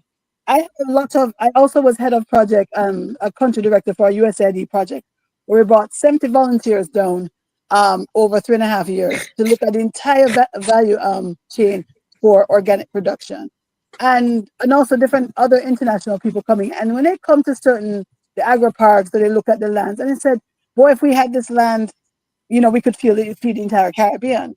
And I really believe that. But it means that we have to get these institutions like Case and Ebony Park to kind of look at some of the practices that they're sharing with folks. Some of it is very antiquated, very heavily, led on the pesticides and fungicides and that kind of stuff, and not really looking at the soils that we have and the areas, the way that we can be farming on island, and the type of farming that we can be farming. Because remember, the farming situation here came from a very extractive farming methodology coming out of slavery, right? It was always about what you can take out, what we most yields, most whatever for the European masters.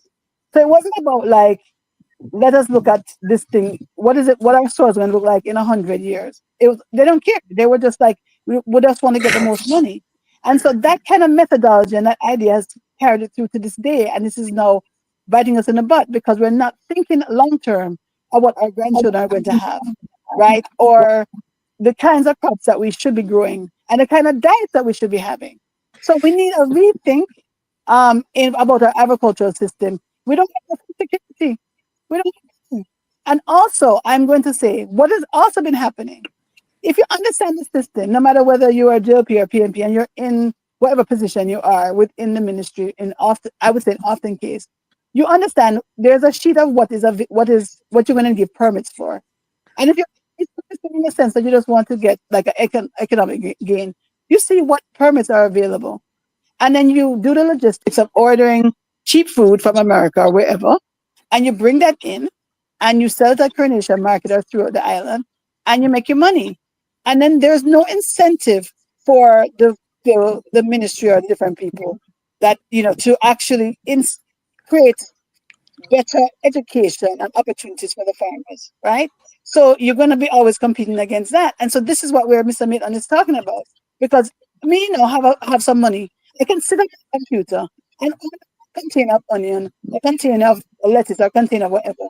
And I'm going to get a reduced import, the tariff coming in, and flood the market with certain things. And then where is that support now going to the farmer that's actually out there toiling, trying to eke something out of these dead soils? And that's why they say, we're not up to production, because we're not putting the energy and the support behind the farmers. And also the processors. And this is my next point. Now I'm going to say I'm very upset. I'm very upset about this. So we in St. Thomas, we came specifically to St. Thomas because we saw what was going on. And at St. Thomas, the parish been left behind. And strategy says, you know what happened? Let's go organic, right? So we know that there's a certain niche market and segment of population that will understand about organic and you want clean food, because maybe the doctor tell you say you have cancer and you want something clean, and you can come to us. So we were invited to join, to apply for a project through JSF. And we knew that this project came down from World Bank in 2018. That's when I think the money dropped, 2018, 2019. Applications were sent out. We have a cluster that we've been working together for over 13 years. Most of it are women. And we farm, and we have the farmers market. We've had the farmers market now for over 13 years. And people have been doing various products. And we've been asked a number of times from overseas, also local, high-low, progressive, general foods, to be able to give them more production. So to do that, we need to have an incubator kitchen where we'll be able to have produce a thing on the proper health department requirements, be able to, certify on the packing house, be able to do all the organic certification. So we wrote up this project, and we're the only one that I can see that actually had a business plan. So we applied, we got accepted to one level, and we have been bounced around for it's 2025 now. And this money is going to go back to the World Bank in September. And we have not been able to get them to really, fulfill the requirement, not the requirements, because we've jumped through every single hoop, and we've supported and all this stuff. And I kept saying to them, listen, we knew that this time was coming, that you would be really needing more of us to be able to produce on island and to be able to package and put in the supermarket. So we wouldn't be worried so much about what we're importing. And now we're at the point of this other countries here. And still we have no base. And when I came back from being in the US, I saw a number of people doing these kitchen incubators all over the island. I visited a number of them. I said, this is what Jamaica needs. Because the average person that wants to have a jam or a pepper sauce or a whatever, they can't afford necessarily to, get all the equipment, an inline filling system and all the packaging things. But if you did assist it, you have maybe one or two of them on island. But if you put each one in a parish, then a person have to be with a product. They could go there, package it, and be able to go quickly into the marketplace. And so we've been trying to create this thing for our organic farmers for the last over 5 years. And up to now, nothing. So I'm very upset about this. And now another delay. And I'm saying we're not at a point. We're going to wait till till the tariffs are in, and we can't afford to, everything, all the food prices are going to be up. We're actually going to wake up and see what is going on. The food that we produce here, even if it's great, is better than some of the food that is coming in. I've talked to people from Bureau of Standards, and when they test the stuff, we have no idea what is coming through these doors, right? Even sometimes the things are labeled organic. We don't even know if it really is, because there's no testing on it. Things are coming in, and it's just because they have pretty packaging. We've been put them on the shelves, and we have no idea. And it says for export only. What does that mean? So I have looked at Jamaica as a market. We don't look at ourselves as a market. Everyone else can bring products in and sell into our marketplace, but we don't get support in order to make sure that that we support the farmers and the producers. I have spoken to people that have beautiful products, and all them needs a little piece of equipment or some labeling or some little help with packaging. Obviously, all the health department stuff that needs to go down, but there's no support. There is nothing. They asked us to apply for a grant, this biggie grant, and we're a cluster of women working together. We have sociocracy, we have our way we meet, we have everything going on for us. We've been doing that farmers market without any support. Not even tourist board will give us some signage, right, to support the market. And now we're at a point now where we have to pay retail for everything. All our inputs are retail. We pay retail and are being sometimes asked to sell things wholesale. We have to really rethink what we're doing, right? And I think, and I was also explaining to people here, I said, organic. Everyone that is in the US now, you can go to Walmart and get organic, clean food. You can go different places, whether Trader Joe's or wherever. There's that. But in Jamaica, we don't have any of that. Nobody is asking. If you want to have Jamaican products, you should be asking us in Jamaica to make sure the products are clean. And if you understand what is going on with the pesticide sprays and the fungicides, all those sides are all things that kill, and it will also kill you. But there's little regulation on that. We're heavily spraying all our things, all the produce, and then you wonder why the cancer rates are so high. Hold So on, Nicola. I'm upset, right? I'm very upset about what's been going on, and I'm saying enough is enough. Nicola, hold on a second. You sent us something here. It's called pretty dirty food, pesticide residue in our food. Now, somebody in the chat was saying Jamaica has good soil, but you take exception to that because you said We do not have good soils. Nobody's going to tell me that. Could you repeat come that? and I can, Slow it down.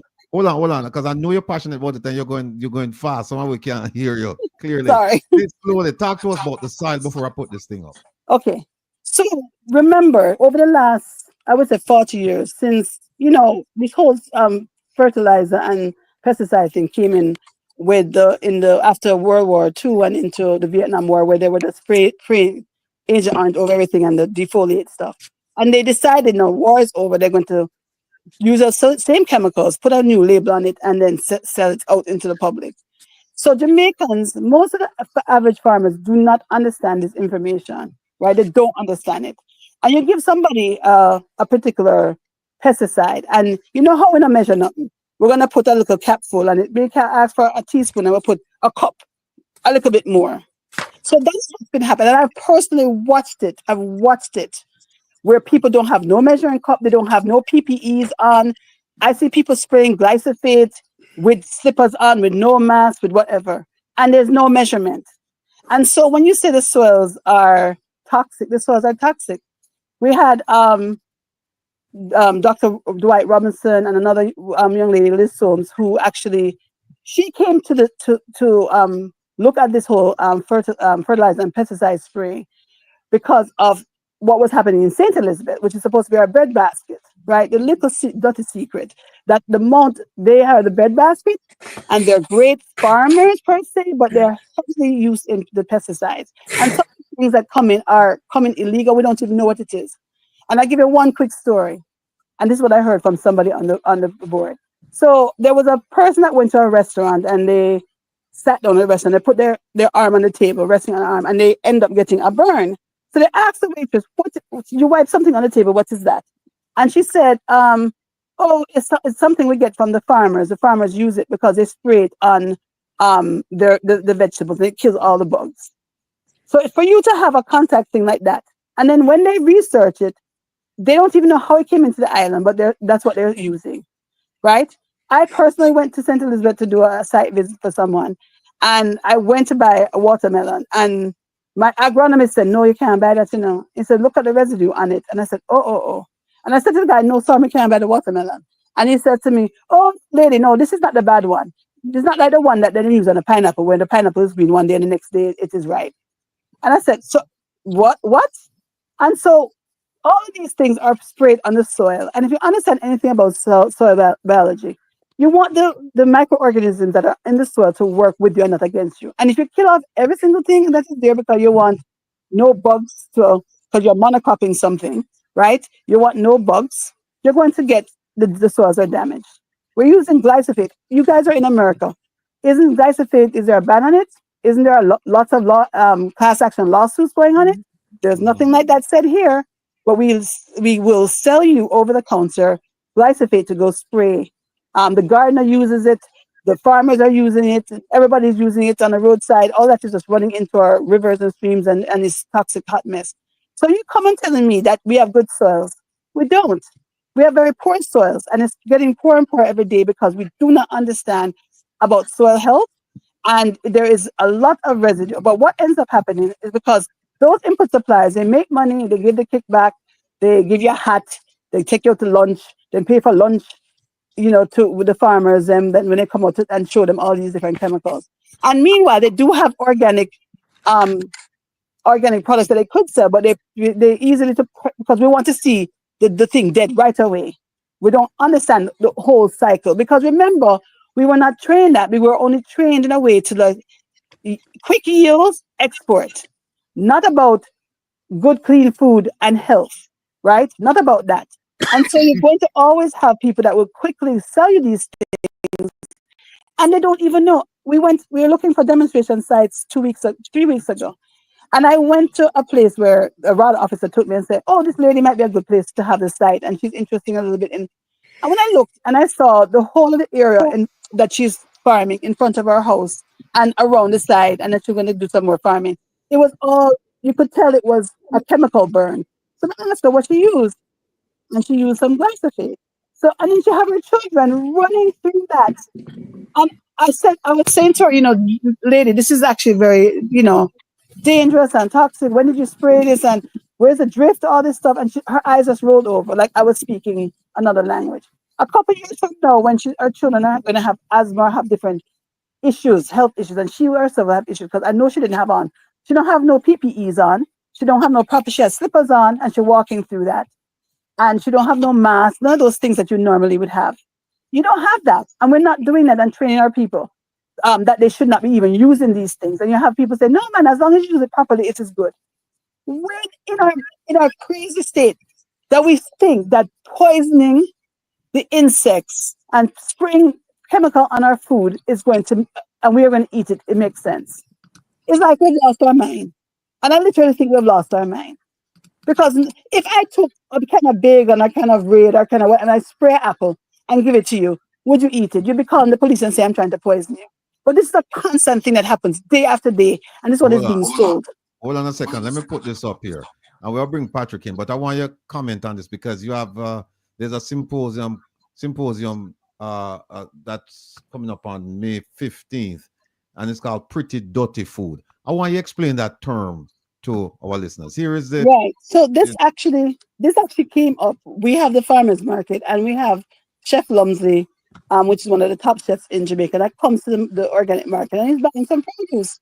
So I was talking to him about, just the food and ingredients, and I'm saying, why can't you get some of our organic farmers to contract grow for you?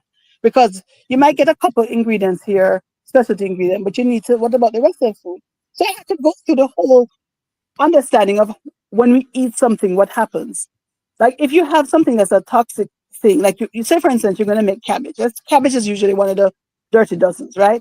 In Jamaica, when you're growing cabbage, every 3 days you spray. Every new leaf, you're spraying, right? And you understand that. So if you take a cabbage and you're going to shred up that cabbage with carrots and whatever, that's a traditional Jamaican thing we always do, right? If you're eating something like that and you're ingesting it, the body doesn't know with these synthetic poisons what to do with it. So it's going to go into your liver, your kidney. How much people know people on dialysis right now? Your body don't even know. So it's breaking down your organs, and then you're on dialysis, right? So I said to him, listen, what you're doing, you're making pretty dirty food. The food look pretty. All the chefs them out there that are making food, and they think that, it's a competition about how you can do this gastronomy and all this stuff. Where is the food coming from? So you literally are poisoning everybody. It's pretty, but it's dirty. And so with that, I realized that, and he's a pretty knowledgeable guy. And I realized that, no, we need to have a conversation with all the chefs and all the people who are making this produce. Because if they start asking their farmers where this food comes from, when you spray it, what you spray it with, all these different questions, you would understand that really you're not, food is medicine. And all my farmers, I tell them that they're no doctors, because if food is medicine and you're poisoning the food, what kind of doctor are you? Food is medicine. A beet is a plant medicine. A carrot is a plant medicine, because a beet and a carrot and the greens and the callaloo, they are doing certain things for your body. God didn't just, or whoever created the place didn't just come up with these ideas. There's certain things. We are connected to nature. We're connected to the food that we're consuming. We are divinely connected in that way. So if you put crap in, you're going to get crap out, right? So this is where this whole thing comes with the pretty dirty food. It's a really, I don't think most people who are buying things in the supermarket, or they are farming sometimes, or the chefs that are making these food have a clear understanding. The doctors only get one nutrition class in the entire medical thing that they do. They usually have one class of nutrition. How is it that you're treating a very complex system, right? That it fueled by food, and you have one nutrition class? That makes sense? It doesn't make sense. All right, hold on a second, Nicola. Sorry to interrupt you. Let me bring in the panel and hear what they have to say. Panelists, we have Patrick Maitland here, and we have Nicola Phillips. Please go ahead with your questions if you have any. Thank you ever so much. Thank you, Mr. Maitland. Thank you, Ms. Phillips, for coming and informing Jamaican people about what is very important. It's imperative, actually, that we learn about food and farming. Mr. Maitland, I have a question for you. I heard you speaking about water, and unfortunately, I've seen that this government haven't invested in water storage and also water redistribution. I don't think enough education is in the public space or in a controlled manner so that we can teach our farmers as well. And based on Statin and the Observer's report, that we have a $1.5 billion trade deficit when it comes down to agriculture. In 2015, we actually export 403 million versus 2022, 2023. 2022, we have 273 million. In 2023, we have 268 million. I remember the opposition spokesperson on agriculture had informed the government, advised the government to put tax on import so that they can have a tax collecting like how they would have on agriculture, the theft that you mentioned as well. And the Prime Minister flat out reject that. I believe that was a bit reckless in my view to say that. And I heard you mention about it as well. And given that Michael Manley had said from 1977 or so about grow what we eat and eat what we grow, 1973 the CARICOM was created for us to do this thing, to trade food among ourselves, right? In your opinion, I would love to know how you think the Prime Minister, the government has taken care of agriculture. You think that they have done enough, or they should be doing way more? And if they are being more reactive to this tariff, or why haven't they been proactive? Wow, it's a lot of issues you put forward to me, man. Let me see if I can touch them one by one. So, as it relates to water, irrigation, in recent time, the government, through two projects, they don't remember the name of the projects, but there are two projects that they have to irrigate St. Elizabeth, Manchester, and I think parts of Clarendon. And those are big projects. And if come true, we should be able to take on another 20%, irrigate another 20-30% of the farmland. But surprising to say, the government has always been trying to irrigate farmlands from as far back as in the 70s. Even if you remember the Black River Morass project, when they put a dam, Rattigan is old enough to remember the dam. Rattigan, you're old enough to remember that dam? Yes, sir. In St. Elizabeth. Mm-hmm. And I don't know, nothing happened. JP got in the 80s, and through Agro 21, matter of fact, they established the National Irrigation Commission. And again, several efforts, several announcements were made, and we still about 10-15% of our farmland right now is underwater. We still don't have enough water. So I don't know what is happening, but a lot of talk has been done over the years, by both administration, and nothing happened. You know, every time I hear people talk about Michael Manley, say, eat what you grow, grow what you eat. Manley was just pure talk in the 70s. Nothing more, and I'm not trying to politicize this matter. The point I want to raise is that most of the political parties in Jamaica really didn't do nothing for agriculture. It is just pure talk. So the talk, the Michael Manley talk was great. The Siaga talk in the 80s was great. The Patterson talk in the 90s, right? The same thing. And the Bruce Golding, Andrew Wallace talk now is merely talk. Because that's why we are where we are right now. Because the government of Jamaica from 1972, I think, a matter of fact, from 1969, has shifted its focus away from agriculture. And the focus has been on tourism and the manufacturing sector. Nothing is wrong with that, because you can remember too that the government spent a whole lot of money to construct the first major hotels. The one in Negril, one in Ocho Rios. I think even the one in Kingston, the Oceana Hotel, and the Old Forum Hotel too. All of those things were built by the government in the late 60s. And I'm not talking PNP government, right? Because PNP government came in 72. So all of these construction were done to push the country as a tourism destination, which was good. But at the same time, the resources for agriculture were cut back totally. And it continues to cut back to a point now where we are importing far more than we are exporting. We import bill last in 2023, the figure we have was 1.4 million. Export just almost 300 million, right? So the 1.4 billion, I should say, US dollars, and almost 300 million. And this trend has started 20, 30 years ago. If you look at the figures, so it not just started since this government came to power. Started from as far back as the 70s, and it continues. So if you look, it's just pure talk. Believe me. And even you're talking about this Agricultural Development Fund. When the PNP was in power as well, they were trying to push it too, but nothing happened.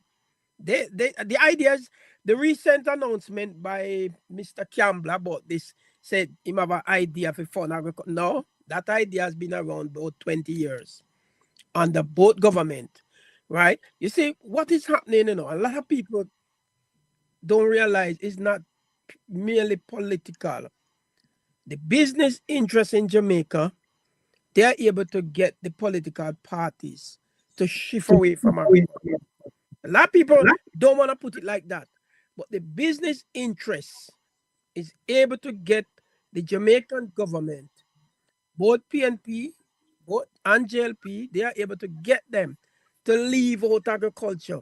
So even this recent announcement where you see Lisa Hanna going around talking about the price of chicken, how much government tax chicken, come on, look at motor car. The government has been taxing motor car. It's what now, about 280%? What's the tax on motor car? Can anybody remind me? About 200%. Nobody speak about that. Nobody say, oh, it's too much for the consumers. An ordinary teacher just wants a car to go about her business, and she has to be burdened with a 200%. And this is being done from the longest time. So my point is, before you come in with a question, my point is,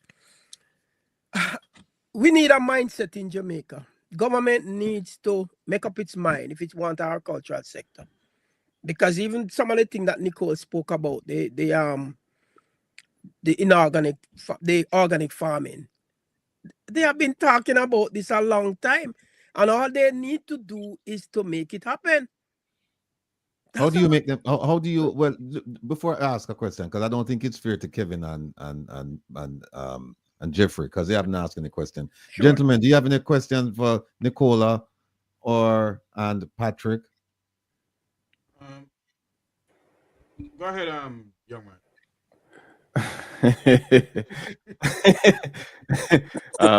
Jamaica already, you know. Well, get stage fright.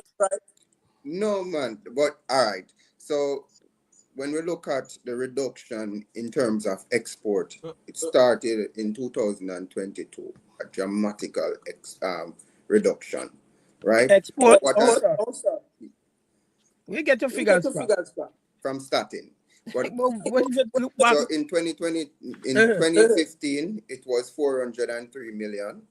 In 2022, it went down to 273 million.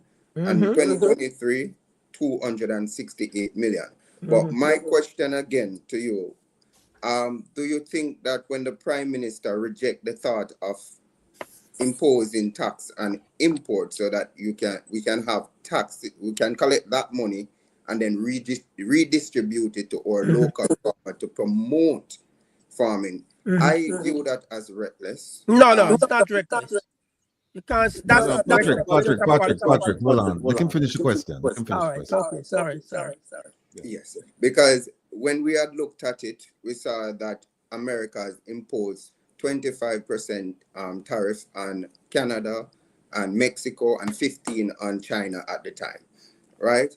And I think that a more proactive government would look at it and say, when you see something like this happening, the next thing that is going to happen is a trade war, and then you're going to have food shortage. And I would think that it would be better to prioritize farming in your country, promote innovative farming solution like aquaponics, hydroponics, and we didn't see something to push these things, and farming wasn't at the forefront. Do you think that it was a mistake not to be proactive in this circumstance? All right. Yeah, you know, I think you're mixing up a lot of the issues. Personally, I think there should be a tax collected and to help with our cultural development, similar to the one in the tourist industry. All right? I think so. Secondly, not implementing it don't mean reckless, because if you go back again, as I'm saying to you, this is not new. When the PNP was in power, that idea was there and they rejected it totally. PJ Patterson, Portia Simpson totally rejected it. So that's why I keep coming back to you to say, I'm not sure that the people who are in government truly have the policy that we need to run agriculture. I'm telling you. And I think they are being influenced by the bigger guys. So even though you make it look like that and you want to put a little political spin on it, I wouldn't put no political spin on it like that. I would think maybe he's just looking at it to say it's gonna increase the price of import, and therefore consumers gonna pay more. But I'm looking at it from a longer term that we would definitely benefit from it. Patrick, here's something to consider. You mentioned that past administrations, both parties, that they didn't do what they were supposed to do to lift Jamaica's profile as far as agriculture is concerned. Right. Past this prologue, gone. What we are talking about now, you have a government that's been here for 9 years. And so they have watched all of this, just like you have. And the question then is, what have they done? It's not so much what happened in the past, because they've seen it and they campaigned on it, saying that when we come in, we are going to make sure that farmers get water. We have desalination plants, which is a damn lie. We don't even know which part them plants are there. and we're going to do this for agriculture, we're going to do that for agriculture. We want to speak on agriculture since 2016. We know what happened before 2016. Okay. Talk to us about since 2016 to know where do we go from here with agriculture. All right. Well, all right. I can tell you offhand, and you can check the data. The budgetary allocation has been increased. I don't know if it fully take care of inflation and all of that. So more incentives are given to farmers. So if you're farming, you get more incentives. Secondly, there were some regulations. Some of the taxes were removed. You have to remember, you know, a lot of items, input supply used to attract GCT. And since this by the way, I'm not here to be like a spokesman for the government. No. Keep So talking. don't put me No. Keep All talking. right? Stay on that point. Right. So what happened is that they have reduced some of the taxes as it relates to input supply. So it bring down the cost of doing business as a farmer.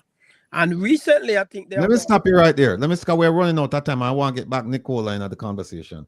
You said that the farming equipment and stuff that they've done, all of this stuff, they've reduced. Remove the GCT. GCT. Well, let me read you something that you just wrote. You said the government should prioritize strengthening domestic agriculture rather than reducing import duties. Yeah. Here's the key part. It should consider reducing or eliminating the GCT on a broad range of agricultural inputs, including farm tools, equipment, selected fertilizers, and pesticides. Definitely. So what you're saying they did, but they did you're part of it. Did not totally. Which part did they do? Which part did they do? Because this sounds like it to me. No, this sounds like the whole shebang right here. No, there are still some areas that needs to be totally removed. I'll give an example. Even the tax on rat bait. Rat bait still attract taxes, and rat affect so many agricultural crops, corn and all of that. So you know there are a couple areas that they still need to remove totally. Yeah, because you're calling them out in this editorial. I see where you're calling them out, and you're saying you guys you're gonna kill the small farmers. So people in South St. Elizabeth, Clarendon, Manchester, what's your message to them regarding this? What should they be telling their MPs? Well, you know, as I said to you before, you know, if you speak to the MPs and a lot of people, they are all in sympathy with what's going on. And that's not going to do it, though. Sympathy is not going to do it.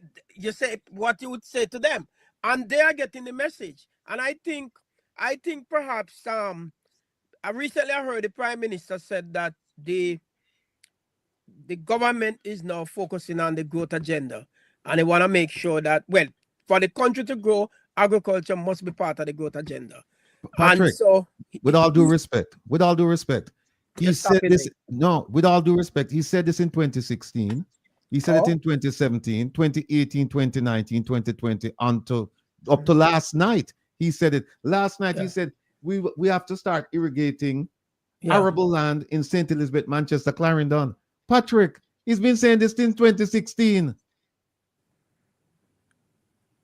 I yield to Kevin. Kevin, go ahead, sir. All right. So we're in a segment that we present a problem and we present a solution. I want to know what then are these solutions. These are the solutions to these issues. There's a pesticide and fertilizer issue, which leads to aesthetically pleasing crop, but really detrimental to our health. And we also have an issue where farmers are not farming or can't be farming, and it looks like farming is a dying business that in Jamaica. What are the solutions to these issues? Can I jump in for a second? Can I jump in? That's exactly what I wanted to do, Nicola. So let's have Nicola first, since Patrick, you were just okay. So yeah, I just personally think we have to do a relook at farming in general. And I think that, remember, I kept saying, you know, it was extractive. We need to look first at, I would say, a permaculture design of the entire farming system, and look first around let's make sure we can feed ourselves first before we're feeding everybody else, because it is a market of feeding ourselves. And so I just proposed to the ministry about having the department heads and all the people that have to do with the environment take a permaculture course, right? And a permaculture is permanent agriculture, and it would open their eyes and shift the way how they've been thinking about agriculture, right? Or thinking about or feeding the people in a different way, where we've been kind of relying on a few people, few farmers to kind of produce everything for everybody. And I bring this up because when the Soviet Union was falling apart and the regular supplies of things weren't coming through, what saved those people was the people had individual plots and they had their backyard gardens, and that's what saved them. And we're in a point now that we really need to not just say backyard garden in a way that is just like, oh, it's just a hobby, but really when you go back and you think about 40 years ago, 50 years ago, every household had they had banana, they had this, they had that, they had a lot of what they had. Even going back into the early 1900s, we grew a lot of our own things that we would have for regular consumption, and then we could trade and share, right? What we've been doing is we're relying on outside inputs to kind of support us, and that is not going to work anymore because it's just not going to be available. So I'm saying to them, and actually from what I heard this week when I was in the ministry, they said they're going to support the class. So it's going to be at Hope Gardens from June 1st to the 14th, and it will give people a better view shed of how to not only look at the soils, but everything that has to do with how we are like dealing with food and food security, food sovereignty, all that stuff within the island. And it is a small enough island that we can actually redesign. And what I'm saying is that we need a redesign, and then now we can decide where the funds are. We have what we have. We have case that doesn't have any regenerative or any sustainable training that is going on. None. Ebony Park is the same thing. All the agricultural institutions, these are people that you're sending out to say, go grow food. And they have no idea about any of this stuff. Nothing to make a compost pile, right? We're importing compost into the country when we have all this biomass available. We have to rethink about what we're doing. And that's why I said we need a rethink to be able to really design something different. We have not really officially designed an agriculture sector in a long time. We just go on and just continue going from our old Backermaster exploitive slavery system that we've had. And that's why not many people want to go into slavery, because they are going into farming because they don't see where they can make any money. But if they understood the new farming methodology that is out there to help support them, and new technology and old technology, and let's marry that together, then we will have a system, right? So what's going to happen now? The tariffs are going to go up. I keep saying to people, yesterday you put food in the ground for now, because what's happening, I'm talking to people and farming people in agriculture in the US, and they have nobody to harvest the food. The food is going to be in the fields, right? That cheap food that you used to be able to import into Jamaica is not going to be available. So we who have, access to water, and we have some soil left and have an idea of putting in some crops, everybody should be putting in things right now. And I'm alarmed that that is not what I'm hearing from the politicians. Like our eyes are closed. And even in the US, you have to now get back to a point where we are responsible for our food and our food security. We're the only species that feels like somebody else should be feeding us, and then we get fed whatever. So I would like to see, my solution is to go into these institutions that have been asking them to bring up this new information that is there. Everybody said, "Oh, organic cannot work." It's ridiculous, because we fed when they had the war, we fed people. We have it, but what we don't have is that we don't have leadership that knows about agriculture really, right? And it's not only, they only look at the crops, say, okay, what we can get and get to do an export to sell overseas. Not understanding that we are making that. Just so you know, when I came back to Jamaica, before I came back, I was part of the Philadelphia Trade Council, right? And that council was formed because Pennsylvania agriculture folks wanted to see what they could sell into Jamaica. You understand? A ship was coming up to the ports in Philadelphia, and they wanted to see what they could send back to Jamaica to sell. And I said to them, why are we doing this? We have actually, a longer growing season. Why are we doing this? But they look at us as a market, right? And so we are not looking at ourselves as a market. We're looking at ourselves as we're just going to sell, raw material export. We shouldn't be doing it anymore. We have beautiful packaging. I know Jamaicans are very foreign minded, but we have technology, to make beautiful packaging and have all these things. We should be encouraging all our people that are here to develop. So many people want to do the agro processing and not just to give raw material and ship away. We should be doing that and selling into our own markets and into the Caribbean. That is where the money we should be putting our energy. And a country that cannot feed itself is a problem. And also, we'll act as if that this is just a surprise. These cycles of, when we're having climate change, this is not a new thing. This is a cyclical thing. And if we started cycle, we would have been prepared for what is going on right now. But we're not doing that. We're not using the trends, looking at the trends. They're talking about these trends that's how come I was able to leave the US, to come back to Jamaica to get out of the mess, because we look at the trends. All of you guys sitting in the US is sitting in a system that is death by 1,000 cuts. That's it. It's about destabilizing, about cutting. And you to lower the thing to be worse than a third world nation at this point. And those who don't have eyes to see what is going on, you have to know, really look at what is going on, make some decisions. Everybody who chose stone and said they're not interested. I'm not seeing that in Jamaica. When I'm at the farmers market, I look at who's coming and staying in Jamaica and living in Jamaica. They're not staying in it. They see what is going on. Everybody's exiting. So we now who are here have to look at this thing and redesign something that's appropriate for this time and moving forward. All right. So your solution, education. You're basically education of organic farming and understanding what this pesticide-driven farming is. Getting an understanding of that and moving towards organic. Cool. We'll build on that. All right. So, Patrick, your situation now with the farmers, and I'm gonna ask for you to make it more concise. Nicola, I get that you're passionate about this whole thing, and we probably need to have a moment where we sit down and just address that. But we're just looking for the short solution right now. So, Patrick, want to make it more concise. All right? I think you should have told Nicole that.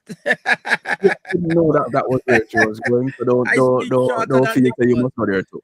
Yeah, and another thing. We have our next guest. She's here, and so what we have to do, we're gonna have to go try and wrap this up. So I suggest that you follow what Kevin is saying and just go ahead and give us the short solution. Nicole, if you think Nicola get more time than you today, well, next time. No, that's fine. All right, but go ahead. Any day. But let me tell you what I. One second, Patrick. Patrick, 1 second. Jeffrey, you were saying something? Yes, I also have a question for Patrick too. So let's do one thing, and then if you don't mind, may I? Sure. Yes, Patrick. It's a part of the problem and solution, right? Jeffrey? Yes. Cool. All right, let's go. But my question is this though. If we are pushing that we must have farming and but we must go into farming and so forth. One, they don't have access to water, a major problem in our country. All right? 2, fertilizers are so expensive.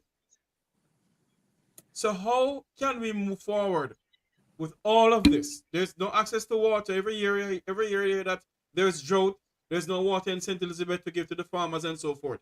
And also, when the farmers get their crop up to standard, they can hardly sell on the Jamaican market because Jamaica is flooded with all sort of food stuff from America. Carrot, Irish potato, and those things. How do we get our farmers to sell their stuff? How do we get waters to them? How do we get affordable fertilizers? All right, so look, kind of loaded, and I have a few minutes to speak. Overall, what I think the leadership, the farm leaders, and the lobbyists, I think they have to be more cohesive in their effort. You see, I'm comparing the Jamaica Private Sector Association. They are very united when they see an issue and they pressure the government to do what they need to do. I think that's one of the things that is lacking in agriculture. That cohesiveness of the farm leadership is just not there. So you will find fragments of things being done. So some effort is going on now with the water. Some effort is going on to incentivize, and also some effort is going on in terms of the all right, forget that part. So if there's not a cohesive group of farmers, leadership, to really put the pressure on the system, that's why we keep having lapses. We keep having it because, there's nobody, I think. The Jamaica Cultural Society is not in a position to provide that type of a leadership, to take on a solution, take on a problem and said, this is what I think you should do, right? To rip the policy apart, because the agricultural sector over the years, especially the leadership in JAS, they were more concerned with politics. So when the PNP is in power, any garbage them do, they will support it, right? When the JLP is in power, anything they do, they'll try to oppose it, right? And then after a while, they become a kind of buyout group. Anybody who can give them some food, give them this, they'll say, okay, minister, we work with it, right? So we are facing a dilemma in agriculture. And it sounds away, but I think that's part of the root of the problem, right? That leadership that Nicole is seek to be pointing to is not there. It's not there. All So right. there is no cohesiveness to help to solve the problem. Because one last point, you have to understand agriculture, just like any other industry. If there's not a buy-in from the government in terms of policy, long-term policy, nothing will happen. Just like tourism have long-term policy. You're able to promote tourism all over the globe. You have offices all over the globe, and you have a network of people that every day is knocking the door on people to say, come visit Jamaica. There's nobody. There's no institution pushing agriculture like that. All right. So what I get from you is the current leadership of the Agricultural Association are more lenient towards PNP policies than JLP No, that's not what I said. That's not what I said. But okay, Sure, I'm saying that's what I get from you. Okay, cool. All right. Thank you. That didn't say that. All right. So, but that's what I get. That's what I'm saying to you. That's what I get. I didn't say that. Hey, you say any little foolishness. I know why you misquote me. No. You say any little foolishness that the PNP put out, the JAS will run with it, but when the JLP put out something, them oppose it. That's what I get from it. But it's all not, right. It's not, put it in a context. All I'm saying, they are not cohesive. There's other context. In their resolute on the issues. All right. So let me, 1 second, Jamaics. So here's what I get from your solution. The leadership needs to be more unified. Yes. Compounding that's basically what you're saying. There's no unified leadership of the Agricultural Association. So if there's a unified leadership of the Agricultural Association, then with the education that Nicola is promoting, then we should be able to move forward with a better agricultural industry. Other gentlemen on the panel, are you getting what I'm getting? One last question, if I may. One last question. Yes. Mr. Maitland, your experience, your knowledge is very much needed in Jamaica when it comes down to agriculture. I'm not sure how long you have been in the field, but long enough. Yeah. And your expertise, your knowledge is very valuable. However, we're asking about the solution for today. We don't want to go back to all of that. We're talking about the state of agriculture in our country right now. We see also the Bayesian Prime Minister, Mir Motley, speaking about the need again to grow what we eat and eat what we grow and distribute amongst the Caribbean and look other markets away from America, given this tariff. So again, I'm asking you, based on how export has declined in terms of our produce and import is ballooned to 1.5 billion, right? I'm asking, have you think that the government has done enough at this point in time? Have they educated the Jamaican people enough? Have they put in enough innovative farming solution? Have they done enough in terms of to store water, redistribute water, thinking about climate change and different elements that is affecting agriculture? Do you think that they have done enough, and what do you propose them doing moving forward? I think they have done some work, especially the new minister, and but it's just not enough. The resources are not there. Because remember, a lot of the issues that our culture face, just start 10 years ago. Remember that. And even the level of agricultural export is around the same. The import too was around the same.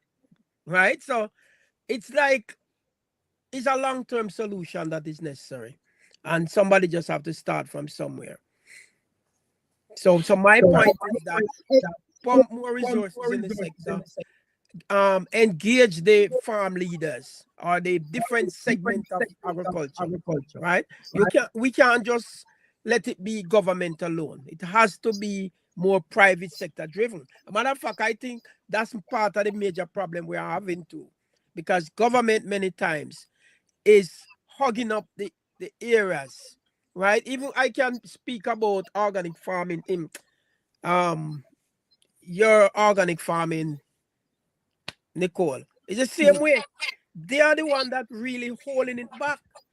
The private sector is willing to create the atmosphere that people can know the policy framework to determine what is organic, what is inorganic. And they are the one holding it back. So my point is, if we get more active private sector involvement and the government allow the private sector to run the sector, I think we'll have achieved more. It's too tied up in the bureaucracy. Every little thing, you have to go through this, it have to go through that, and that's part of the problem too. Okay, so clearly we need to discuss this further, but right now we can't do it. Mr. Rattigan,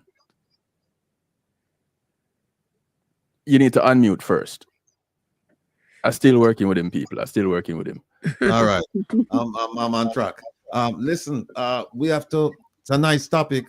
We're exchanging some views, and what I'd like to say, I'm gonna extend an open invitation to Nicola and Patrick to come back, because what I'd like Patrick to do is leave the past and let's talk about solutions. No, our people are starving right now. 70% of the stats show 70% of Jamaicans going to bed with empty calories or nothing at all in their stomach. That's unacceptable, especially given the fact that this government came in 2016 and said, we going to solve all of the agriculture problems. We have food security down to a science. We going to fix it. And 9 years later, we're still waiting for that fix. So what I'd like to do, Mr. Maitland, if you're available, is to have you come back. I know you're a very busy man. I know Nicola will make herself available because this is Nicola passion. She busy too. Yeah, no, but Nicola busy doing farming. You're busy doing politicking and other things. No, stop it, man. Don't make me talk to you too much. No, man. Nicola's busy about the farming thing, and I love the fact that I love her passion, and not only that, Nicola put her money where her mouth there. Definitely. And she's done the research, and she continues to do the research and continues to try and help Jamaica in every which way she can. And I mean, it was very astounding when she said, listen, I have to be honest with you, the soil quality of Jamaica is poor. And it's not poor, not because we don't have, it wasn't divine when we got here. It's because of what we have done with the soil since we've been here. And we take stuff from foreign, we don't know if we use them, and we come, and if it's a half a cup, like Nicola said, we put 2 cups because we say more the better, and we don't realize that we are poison with people. Pretty dirty food, people, and remember that term. Nicola had suggested you do some trademark on that. So, right? So we could just close up now because we have our sister Rosalie waiting right now, and she's going to come talk about the Constitution, and it's significant. Patrick, I want you to stick around, and Nicole have to just listen to what this brilliant lady has to say. So before we go, Patrick, give a closing argument in terms of what you would do right now to tell the government to fix the agriculture problem. Well, I would say dialogue more with the people who are involved in agriculture, right? See to it that you understand the issues that are more immediate to them, and I think something can happen. All right. Keep the farmers in the forefront. Don't do nothing without dialoguing with them, and please don't reduce the tariff or the duty on imported food. And let me just add one thing, that we have two major producers of chickens in Jamaica, and we have a tariff on the importation of chicken in Jamaica. But we are going to lift the tariff because you know why? Our poor people mostly do the farming, you know. When you think about it, it's basically subsistence farming. Nicola try get us to look at it on a bigger scale, because you hear what she said. We have to think about the mindset. We have to change that mindset. Yeah, but we have two producers, I think, there, and then put the tariff so that you can bring in whole chickens and compete with them. That's right, because a study was done years ago. World Bank involved, right? And to say for them to compete, the tariff has to be at a certain level. So it's not merely the government pick up a figure out of them head. Right, but still. And by the way, people, there's an advertisement today. If anybody want to bring in chicken neck and chicken chassis and chicken neck, we have to apply the application at the period. I think it ends today, so we can jump on online and put in the thing in. Nicola, talk to us before we leave. I mean, my thing is about obviously design, and I'm thinking we're at the point now that we have to rethink what we're doing. And there's a permaculture course, as I told you, that the ministry is going to be hosting, that we talked about this week. And I want to see as many department heads coming to that, because it's going to shift how they're thinking about stuff and will give us the opportunity to rethink what we're doing. I think we just take a lot of things for granted. We have to do it a certain way. And because we have not been like really looking at it, we've just been going along to get along. And that's why the thing can't change. But we have to, 20 years, 40 years ago is different than now. Right? So it's time for us to rethink and relook at it. So it comes from, we're an island, we don't have US, all of the deep soils that they have. We have to rethink how we are designing our system, what we want for our people, and the kind of calories we want for our people, right? Some of the food that we were previously eating, it's not appropriate. It was like slavery food. Is that the most appropriate food for us to eat at this particular time of our history? So some of those things we have to really rethink. And also, the only growing market in agriculture is organic, and we cannot say that we have any exports in any organic production or any level of organic production in the country when that is the only sector that's growing. We've missed the boat on that, and those are some areas I think that we can work on. So that's my solution. Well, listen, Nicola, and Patrick, if you're available, Nicola, I'd love for you to come back next week, because guess what? We have a dietitian coming on next week. So when you talk about pretty dirty food, she'll be able to break it down a little bit more for us. Yes, and before I want to put this up, people only need to come out and support this thing here. See it right, I say, pretty dirty food, pesticide residue in our food. We have, as Nicola said, we have killed ourselves. And it's a free virtual symposium. We have Dr. Dwight Robinson, Liz Soames, Christopher Binns, and Brian Lumley, who Nicola referred to earlier. And it's on May 15th, and I have plenty of time for plan for that. And from 10 a.m. to 12 noon Jamaica time, hosted by Althea McKenzie, Farm Talk, Power 106 FM. Look, I want to thank both of you for coming along and sharing your opinions about agriculture in Jamaica. And I look forward to seeing you real soon. And Patrick, you can't wear green around here because it won't show up on the screen properly. So, yeah. Him can't wear it. Him can't wear it? Okay, him can't wear it. You can't wear it. Him two colors. Okay, all right then. All right. Nicola, take care of yourself. All right, thank you for coming on. We'll see you. All right, we'll talk soon. All right then. Bye-bye. Take care, Nicola. Patrick, you're muted. I guess you want to say something. We can't hear him, so all right, we're gonna leave him right there. So, all right, Patrick, we'll talk soon. We can't hear you, so we'll talk. All right. Look, ladies and gentlemen, let me just say one thing before we bring on our next guest. And it's this. You see, as long as people are respectful,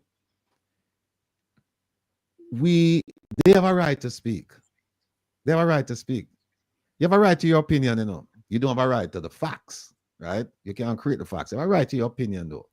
And so what we need to do when we talk about engagement, we listen to people, because then is where you can pick the sense out of nonsense. Because if I had told you that the things that Patrick said today, if I came on and I said, well, Patrick, tell me this, Patrick, tell me that, you may or may not believe me. But when Patrick come on, Patrick tell you himself, you have no choice but to believe Patrick, and you can make an informed decision based on what's coming out of Patrick's mouth. And that's the only way you can make an, it's not the only way, but it's the one of the best ways to make an informed decision is when people speak to you. And so as long as people are respectful and they're courteous, we have no issues with them coming around here and saying whatever they want to say, because, you know, by their fruits ye shall know them. And then you make your decision as to whether or not you want to listen to Patrick again or not. But we just ask for that. We just ask for a little courtesy and a little respect. When somebody come around here that you don't particularly care about, listen. Just listen. I do it all the time. I talk to people that I don't particularly care about, right, on a personal level. But when we have a subject matter that we're discussing, I listen, because tell you what, sometimes even the people where you dislike, them come out with some good ideas. Because I tell you what, if you guys had read Patrick's, and I tell you, please go and read The Agriculturalist, right? Because no matter what you think about him, no matter what you think about Patrick, the PC wrote in his newspaper, right? It's well worth reading, because when you read it, and I have it right here, when you read it, you won't believe I see him, Patrick. Because you won't believe it, because on the cover page of the magazine says government takes action to reduce import duties on food, and it wasn't Patrick who wrote that. That's a cover page. When you go into the newspaper, Patrick wrote the editorial, and here's what the editorial. Here's the title: "The Perils of Reducing Import Duties on Food." And him start cuss the government. And then right below his article, there's an opinion by one of his colleagues, and it says Jamaica's food security crisis worsens amid declining agri-production. So that's what I'm saying to you people. Just go back and do a little research. Just read the thing.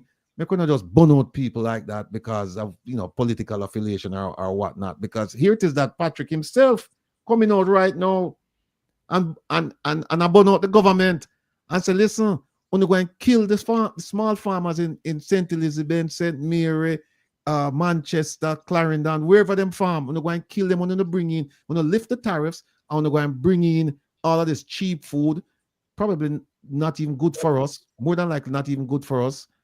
And then Patrick also makes the point that, hey, wait a minute, not in this article, but he makes the point that we are protecting certain industries like the chicken sector, for example. We protect that because we put tariffs on people importing whole chickens into Jamaica.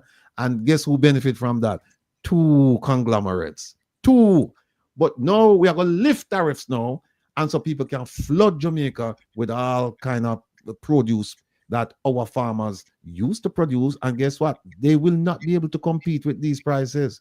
So I beg you, I implore you, I beseech you people, just listen sometimes to what the people must say, because sometimes when you listen, you not only hear what them are saying, no, you hear what them not say. What I'm not saying, yes. Right. And I want to say as well, I wasn't making the conversation political. The reason why I draw from... Oh, no, we're not talking about you. No, we're not talking about you. No.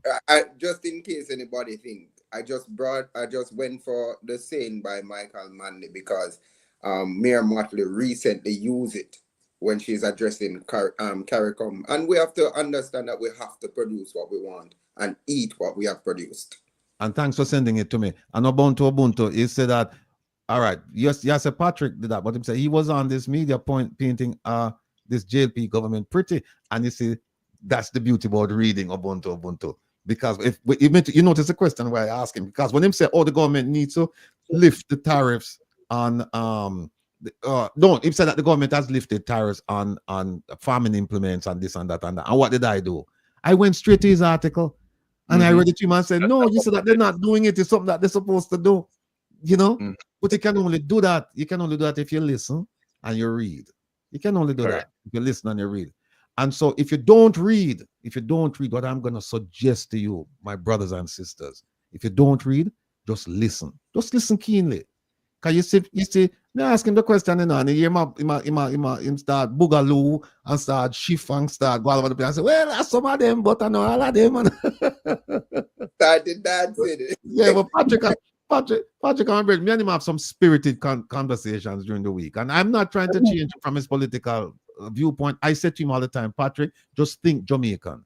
Don't think like a politician or politics or a party or a color. Just think Jamaican. And if you do that, we'll be fine. So that's my soapbox speech. Look, ladies and gentlemen, she's been waiting very, very patiently. And she's a very busy woman. So I have to apologize in advance before she come on. Dr. Rosalie Hamilton, affectionately known as Rosalia, she is, I think, one of the foremost experts on what we need to do about this constitution of ours and the one that we're planning to have and where this thing is right now.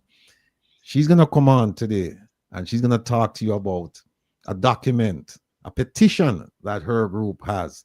And I'm going to ask all of you to listen carefully. I'm not going to tell you no run, go sign it. I want to sign it there. But what I want to do, I want to practice. I want to practice when I preach to you. I want to listen to what she has to say. Right? Listen, and if it makes sense, and it will, you go sign the petition. Please, may I ask you. Without further ado, ladies and gentlemen, please welcome to the stage our sister, the one, the only, Rosalie Hamilton. Rosalie, big up yourself, big up yourself. How are you? Me there, I look out at me eye. My foot a hot me.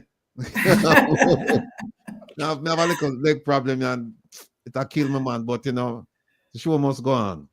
Look how dapper him look, though, Rosie. Look how dapper him look. I'm telling you, I don't know. You know, just Kevin words. tell me to do it. Kevin tell me this. It's no show. Kevin tell me anything up on the show, yeah? Everybody blame Kevin because Kevin and I, we have long discussions, particularly on a Saturday morning. And Kevin tell me what for wear, what for say, what for show. So Kevin is the Kevin. No, Rosalie, what we did was we the petition, we have it up. So I don't know if you want to go into the conversation and then we'll put it up, or you want to put it up and then you explain it. Either way, I mean, I can go either way, but if you want to put it up, we could. If not, I can just go into it. But I do want to pivot. Sorry? No, go ahead, please. Go ahead, please. Yes, I want to pivot from something Nicole said, because I really thought that her point about rethinking what we've been doing for many years in the context of new global challenges is a good way to start to think about our constitution. You know, it really is the foundation. It's not a panacea for all problems. Nothing really is. It's really how we all kind of do enough of the things we ought to do that will really shift us down the road that we need to go. And I think we have the key elements of it. I mean, I listened also to Patrick, and I heard something very profound that Patrick said about moving away from, he didn't use the word centralized government, but he did talk about listening to people and having a framework in which people's voices and perspectives, and in the context of the organic farming, the organic farmers can influence policy. And that's really the crux of one of the changes that we think we have to make in the context of a new constitution. So I just kind of wanted to pivot to that, from that conversation to, we can create a legal framework, embed some of these core ideas and principles in the Constitution, but that's just one part of other things that's required. An important part is that we all understand our role in building a democracy. And a lot requires us to do this kind of work. And I always say enough respect to Wilfred and the team for, bringing these conversations into your programs, finding ways in which we can really engage so that we can all deepen our understanding of the challenges we face and the kinds of changes that we have to push for to create a different Jamaica. All right. So I don't know if you want me to jump right into the... No, this is your house, you have the key. Whatever you want to do, it's up to you. All right. Well, let me just remind the audience that, the government had tabled the Constitution Amendment Republic Bill for 2024 in Parliament in December last year. And it has been in the Joint Select Committee. It's supposed to be now in the lower house for discussion among our parliamentarians. We were hoping that we could submit something to the Joint Select Committee. The time passed, and so we're saying, well, we'll take it to our parliamentarians because they are our representatives, and we hope that they will hear our voices and our perspective on the bill. So I want to just start by saying the step to have tabled a bill is an important one in the context of our historical conversation about our Constitution. We've not quite tabled a bill that say that we're serious about moving the monarchy and setting up a republic and something different. So I want to commend the government on that effort. And the effort to Jamaicanize the Constitution and, really have us be the source of this important document. Our legislature, an important part of this process, where we have the rules we want to be led by, both in terms of our rights and freedoms and in terms of the structure of government, we are going to shape that. Now, having said that, there's been a lot of conversation about the process because the process has not been as inclusive as most of us would have wanted it to be so that the voices are heard. And the idea that organic farmers' voices need to be there in helping to shape this Constitution, the rich ideas about how we put mechanisms in place to hear from communities and groups across Jamaica into the policymaking and lawmaking process. A very, very important part is that if we want to create a more participatory democracy, and if we want a constitution that is for the people, by the people, and of the people. All right, so we start from that assumption. And we suggest that the key problem with this approach to the bill and what is being proposed for the constitutional change is the idea that we should retain the parliamentary cabinet system of government without the kinds of changes to move away from that system that was envisioned in 1962 when we started, to understanding the flaws and the challenges that we've had over the 60 odd years that we've been independent, and making relevant changes, especially in light of these new global challenges that we're facing. And that's kind of the pivot, that we see some good things. We all want to get rid of the monarchy. We do want to create a republic in which we have a local president. And we do want to move Jamaica on a different footing. And the question is this inherited structure adequate? And we say no for 4 important reasons. The first is the concentration of power in the hands of the cabinet and the prime minister. And we think that this is important because it is what breeds what we see as top-down governance. In fact, what we heard Maitland talk about, Patrick, earlier, about things getting stuck in the bureaucracy, because everything is there's a bottleneck up there that you can't get any serious decisions unless a few people sign off with it. And importantly, that the prime minister is good with it. Right? So I think we have to look towards a more decentralized structure and a number of other things in order to fix that. Importantly, what this kind of concentration of power in the hands of a few, what that does is perpetuate authoritarian leadership, a kind of leadership that weakens our democracy, weakens the capacity of people to challenge the status quo, to think outside of the box, to question, what is happening, and so on. And we see it all the time, these submissive behaviors that permeates the society. Civil servants are afraid to act.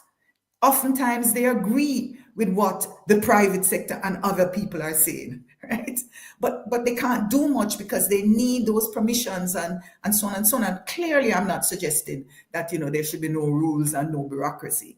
But what is obvious from many of us who've been around long enough is that the system is not working for the majority of the Jamaican people.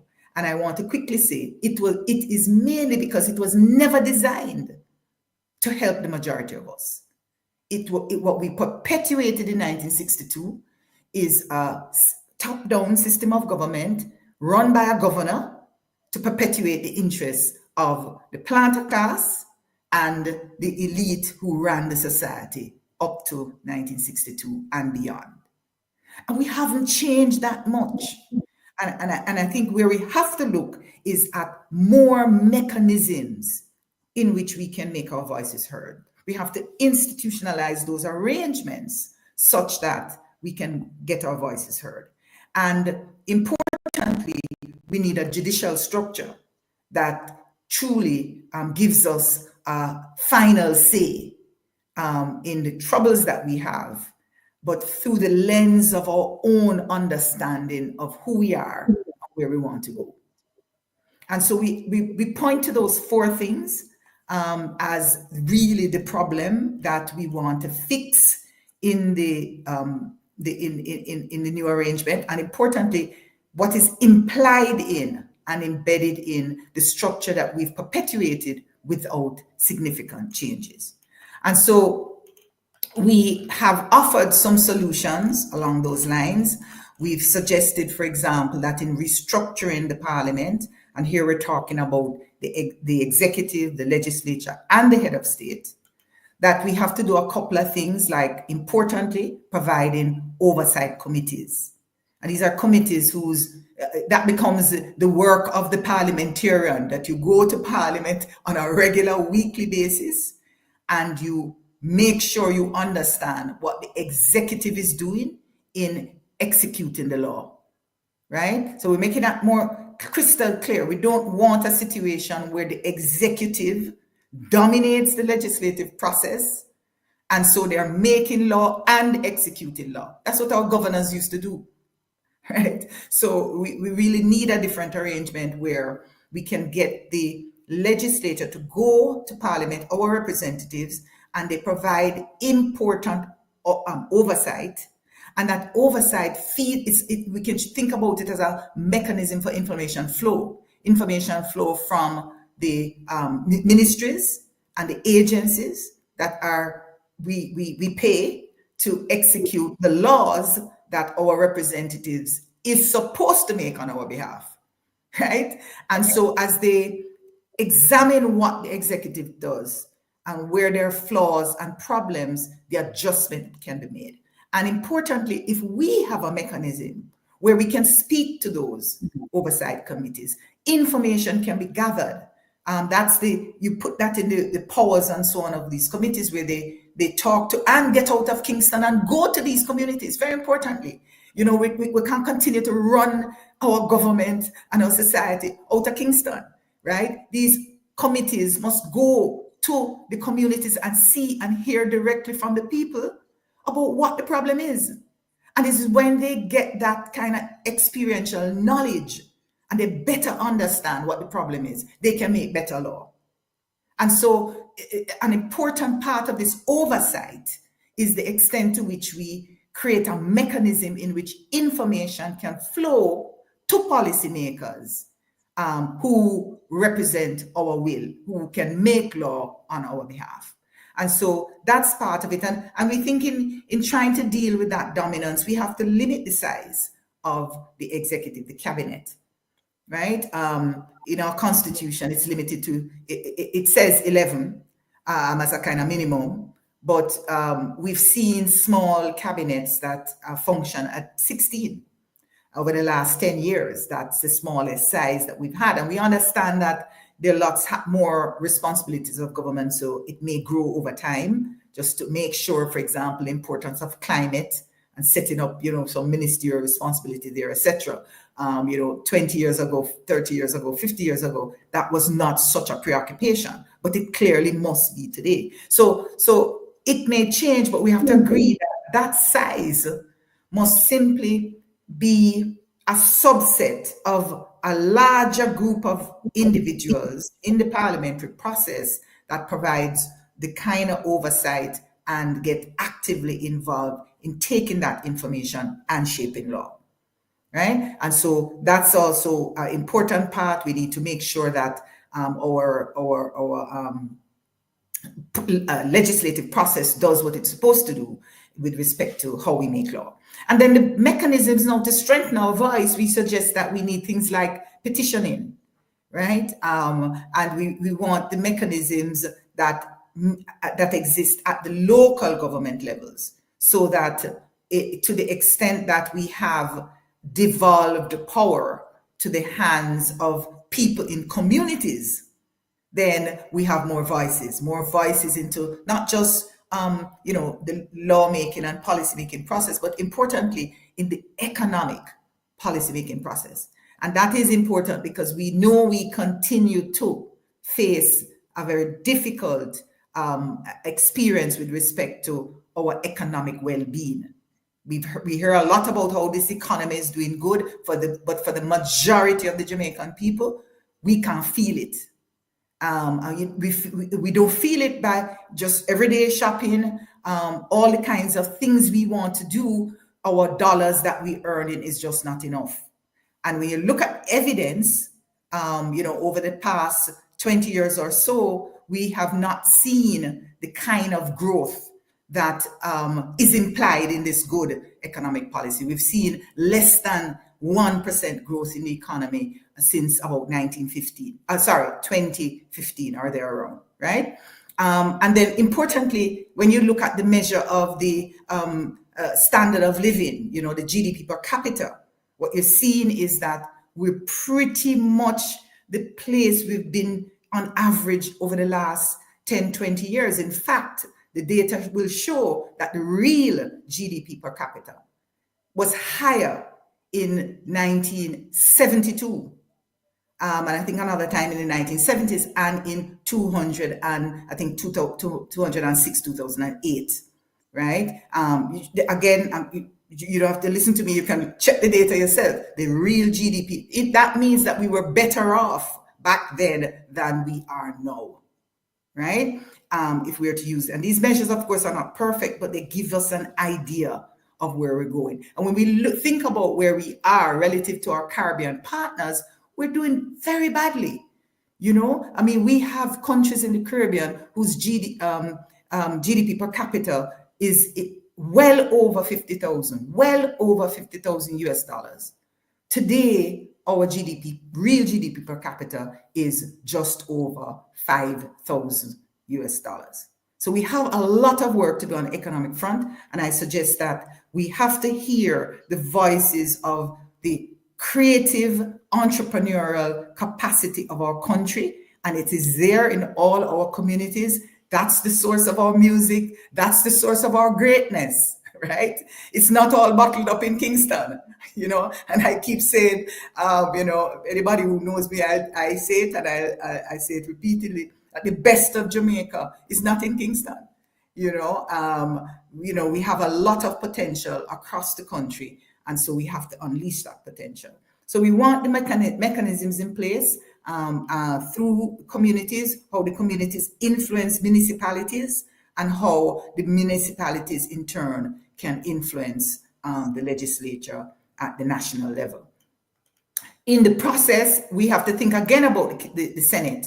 And so questions about how to democratize the Senate. I think the last time we were on the show, I spent some time talking about that Senate arrangement and how we could think differently, and importantly, the role of the Senate in helping with the development challenges in the community, especially those neglected communities, those under-resourced, impoverished communities, so that we have more equity across the country. And many countries in the world have elected senates in which that's one of their important responsibility, how they make decisions through the lens of subunits in the country. I suggest parishes in which we can talk about the challenges that these parishes face. And of course, we also take the view that in appointing a local head of state, we can do that through the parliament, and the executive, the elected Senate can have a role in the final appointment and making these final decisions about the head of state. And then the rest of the document really speaks to some of the specific issues around the rights of the communities, the community rights. That's something that we don't have, but if we truly want to empower communities, as is implied in our local constitutional amendment, Local Government Act, that's a 2015 piece of legislation. Section 4 of that act, in fact, talks about the role of municipalities in empowering local communities. But these local communities are not defined. And how do we empower them without being very clear who they are? They're not just sociological constructs. That's important.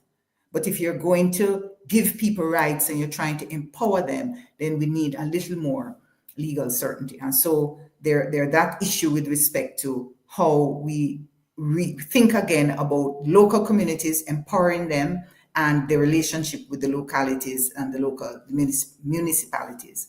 And then finally, the discussion about our judiciary. And of course, there's a lot of discussion about, you know, our Caribbean Court of Justice versus other kinds of approaches that we move away. I won't even get into them because, you know, there are all kinds of arrangements. All I would say is for people who not sure what to do, even if you agree we should move away from the Privy Council, I would say this: listen, right now, if we look at how the world is moving, countries are teaming up, even the biggest country in the world. I mean, America's done that a long time with their alliance with Europe, right? And that's how they confront the world, with a strong alliance with Europe. We're seeing that change, but even that big country called China is part of a group of countries working together, collaborating, making decisions. We have the best shot in CARICOM as small island states. And as long as we're serious about building a CARICOM, building a regional arrangement, then it absolutely makes sense that we work to strengthen that regional arrangement with a regional court. So that's my take there, and I think that's the take of most of us in the Advocates Network who are proposing these changes. And we think that we also need to strengthen the judiciary with respect to their independence, so that we can see, judges making decisions without being submissive and intimidated, or, recognizing that their voice matters in the arms of government that we agree we need to run our society. And so before I wrap up, let me just quickly say that the importance of that restructuring and its link to development is something that we talk about. We talk about the extent to which a decentralized structure will foster the kinds of decision making that will provide more information that I talked about. We're talking about, for example, the whole, the extent to which a more representative democracy gets us, and our voices in these oversight committees gets us more transparency and accountability. These are the things we need, and we need more entrepreneurial, innovative thinkers to drive economic development. We will only make it in a highly competitive global economy. We're seeing it. You're seeing tariff barriers going up and down as everybody's trying to compete. But one thing that drives this competitive process that everybody who is in a market looking for a good and service understand is good quality goods and services at good prices, right? Your capacity to compete turns on that. So we have to be innovative. We have to be creative in driving these goods and services in the global market that stand a chance. And the one way is if you can compete in terms of your prices, in terms of your quality, in terms of your ability to meet the kinds of demands that are out there, and to do it efficiently. And so we want to foster that. And therefore, I think these kinds of mechanisms will give us that chance to be able to make more entrepreneurial decisions better decisions that can enhance our economy and drive the economic growth that we've not seen for decades. And so I want to just end by saying what we have agreed with respect to where we should go on with respect to the bill is that it should be withdrawn. We need a period of adequate public discussions, engagements, education around the Constitution, and that what we really want is a kind of open public engagement in which all of us have an opportunity, right, long enough and open enough where we can have a say. These flaws that we talk about in our submission really ought to be ventilated and discussed so that the society understands these are things that are embedded in our Constitution. And if we want them to change, we have to do it through a very deliberate process. And that process not only includes changing the Constitution, it is important that we do that, but it also have implications for other legislation that deals with, for example, local government, or legislation that deals with rights and access and so on.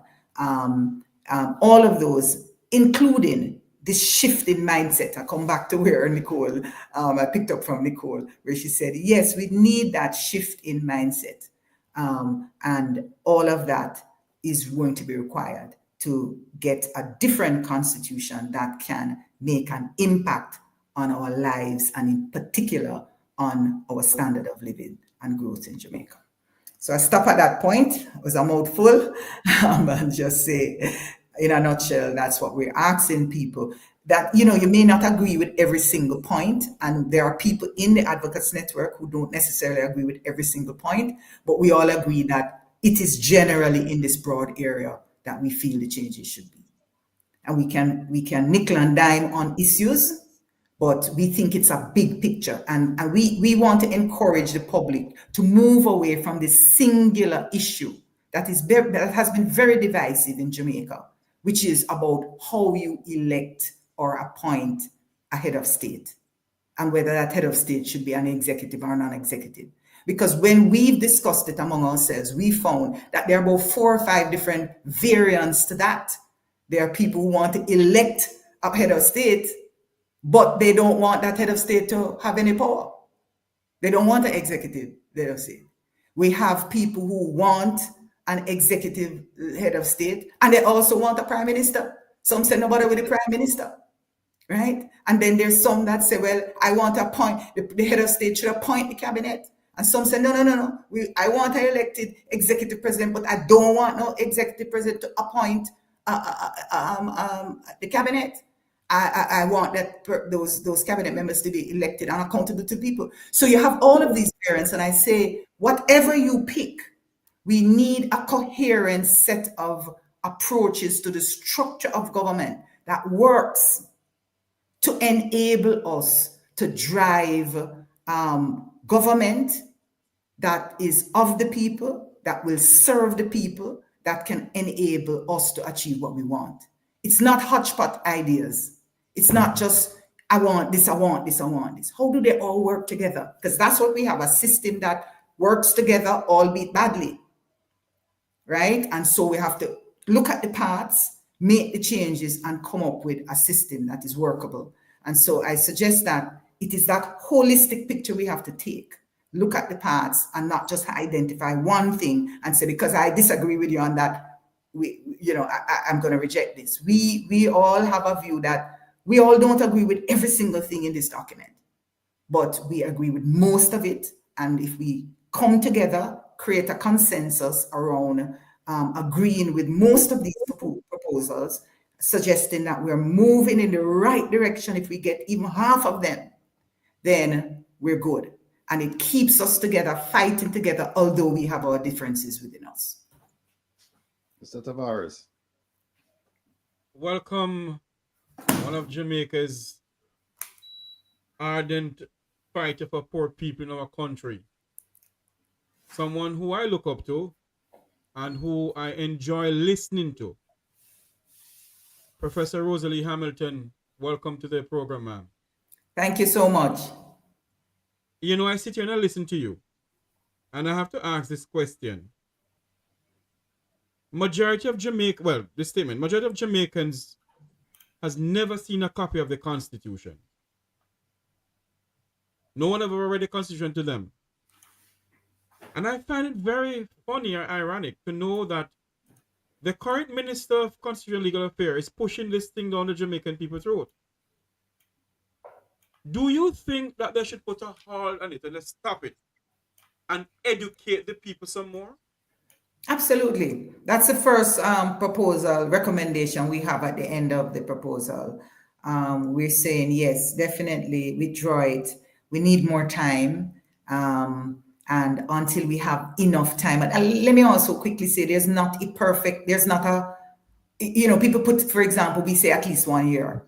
But, depending on what happens in that year, if we have a hurricane and so on, it's not enough time. We may need 2 years, we may need 3 years. I don't know. But I think a concerted effort that targets people in communities. There are only 100 and something communities in Jamaica.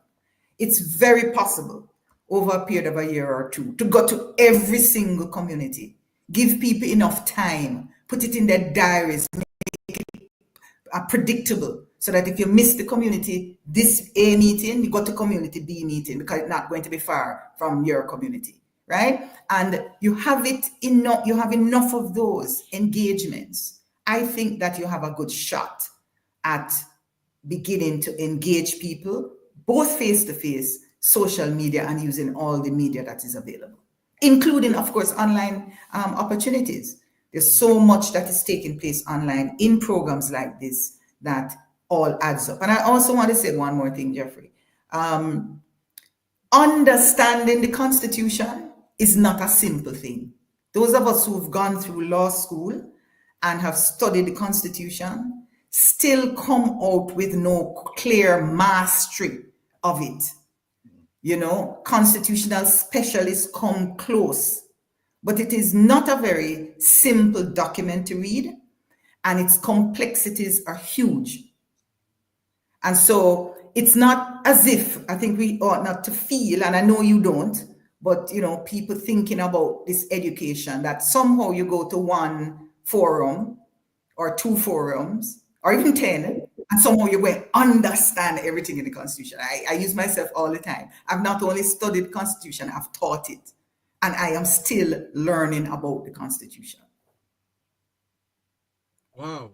I sit here and I listen to you. And, Jamaics, go ahead. Let me ask the question, Jamaics. Mr. Rattigan, sorry, go ahead. Because you touched on an important point a while ago, that we can't understand the fullness of the Constitution. And you also said that we must, there must come on programs like this. My question though, the minister, if Mr. Rattigan invite the minister over here, she doesn't come. If I invite her, she doesn't come. Nobody from the panel comes over here. So how do they expect to educate the people? In all what they want to do is just push it down the people's throat. That's just a statement. Mr. Rattigan, they can make Jamaics come on in. Jamaics. Oh, thank you. Good day, Miss Hamilton, and welcome back. It's always a great pleasure hearing from you. And, Mr. Tavares asked one of my questions that I had.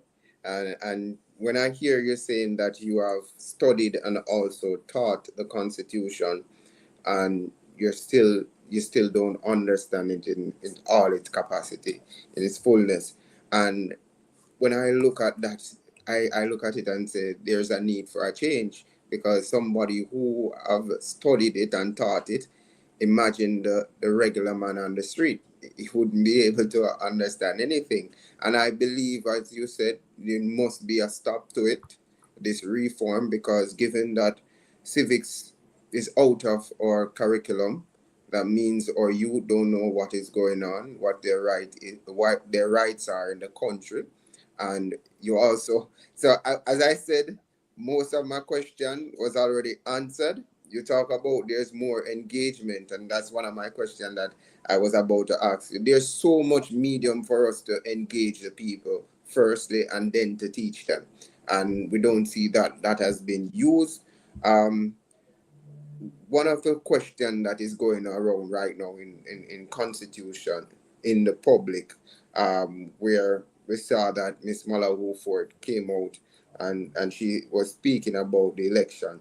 So I went to section 57 and 58 of the Jamaican Constitution, which outlined the provision of regarding the dissolution of Parliament and calling of the general election. How would you assess the adequacy and the clarity of these laws and to promote the democratic and accountability to prevent political manipulation? Because a lot of people are a bit confused and a bit worried about what she had said publicly. Do you have any comment or any type of clarity that you can bring to people about that section 57 and 58? Well, all I can say, are you referring, of course, to the most recent statements from the Minister Malahoo Ford with respect to the timing of the election? Yes. Right. Let me say that I don't know if I fully understand the reason it was necessary to clarify that section in the context of elections that we've been having since our independence. So that's the first thing. And I can't speak for her as to what the intent was. But I think that there's a general understanding for the public which should not be distorted, which is that we have elections, the election frame from the sitting of the parliament in the first round after an election to the time frame that we've had our last election. And that there is an expectation that before the last election was called, and we have a date precise with respect to that date, there would be an election. And it's fairly simple. I don't think we have to complicate it, that an election should be called. The fact that the Constitution may have provisions with, acts of God and all kinds of situations that could prevent election being held within that time and so on, is not the point. We're not there. We're not in the throes of a disaster where we need to talk about it to create confusion. So I can't say more than the expectation we all have that an election will be called before the end of the time frame, within the time frame allowed by the Constitution, before that date of the last election. Let me just add something to that and say that the Minister of Legal and Constitutional Affairs, I don't think she understands what she's doing, because I agree with you when you said what was the intent of it. Because here's the long and short of it. And before I do that, let me just say that there's something called the Constitutional Court, and Rosalie is completely correct. You cannot go to a session, 10 sessions, and say, yeah, we know the Constitution, because you know why? It's based on interpretation. So, and that's why you say a lot of times they have to go to the courts to say, okay, what does this mean? We read it, we think we understand it, but what does it mean? Some parts of it relatively simple to understand, like they'll say, you must do this within a certain time period, fine. But there are other things in there that you need interpretation. And that's why we have a court. So a judge can act as a referee and say, okay, you right, you wrong. Or both of you wrong. This is how we view it. Again, it's just a group's interpretation of it. It don't necessarily means it's right. It just means that it's right when them decide, because another group next year, another set of jurists could say, no, the one who listened to you last year, them wrong. And we've seen cases where judges rule against former decisions that they've made. They have a developing idea about what the law is based on certain circumstances. Now, let me just, as far as the Minister of Legal and Constitutional Affairs is, it's much ado about nothing. What she did was just try to distract the Jamaican people, because essentially here's what it says. It says that you must have an election in Jamaica every 5 years. The question is, every 5 years from what? Now, some people are under the perception that it's 5 years from the last election. No, it's not 5 years from the last election. It's 5 years from the time Parliament was seated. So what happened? The last election in 2020, the last election was September 3rd. Parliament was dissolved. They had a new parliament September 15th. So the election must be held 5 years from September 15th of 2020, which is still September this year. That's why I don't understand why she come out and said. And then when you come out and start talk about, you know, if there is a war or a natural disaster, all these things, then it can be put up. Like Rosalie said, it's a red herring. We're not there. Why we are talking about that? What they should do is the prime minister should come out and say, listen, I am calling the election. And call the election. That's all. We don't need nobody come out and not say, look, the Minister of Legal and Constitutional Affairs, what she need to do is answer me when I ask them about the gender policy of 2011. And I ask them the 3 minimum things that under the policy they're supposed to do. I ask them if they do it. And you know what them tell me? I'm going to show them next week. Oh, we're a new agency. And like Kevin pointed out to me, that's the best time to do it as a new agency. That's the best time because then you don't have to deal with shuffling people around and all of that. You're brand new. And by the way, Minister Malahoo Fort, you need to start occupying some of those buildings that the Jamaican taxpayers are paying for. It's an outright disgrace and shame that we would talk about having a plan to establish a ministry and then we don't make arrangements for it. And by the way, it was the same prime minister who said in 2016, we're not forming no more ministry. In fact, we're going to collapse ministry. We're not doing it. And here it is that we have a brand new ministry and brand new ministry to do what? To come up with constitutional reform because they're not teaching the people. That's part of their mandate to teach the people. They're not teaching the people. I invited them to come here on this platform and say, come on the platform and reach out to the people in the diaspora and wherever else people are watching and explain to them what's going on. And I remember Dr. Nadine Spence, she said at a town hall meeting online, she said, I can't make it, but Mr. Rattigan has extended an invitation to the rest of the team to go. And you can reach out to him. And I told them how they can reach me. And up to today, me no hear from none of them. You know why? Because just like Prof just mentioned, them cannot come around here with that nonsense when them submit to Parliament because we are going to rip it apart. Because we read it too. And just like how them write, just like how you say how them write it, we read it. What do I mean by that? The effort of them putting at that. Look how much of them. How much of them, Prof? Must about 10, 12 of them get. Them get people from all foreign for come sit down and help write it. And me say, Prof, come on a program and other programs and rip that thing there to shred. One person, this lady, you know, sit down writer, so one person, them bring them experts come and write all this foolishness. And me say, Rosalie, rip up that thing there and say, oh, no need for wheel and come again. So people, we need to get involved. I want to ask Prof a question, and she and I had a discussion briefly about it. Prof, under number 2, empower communities.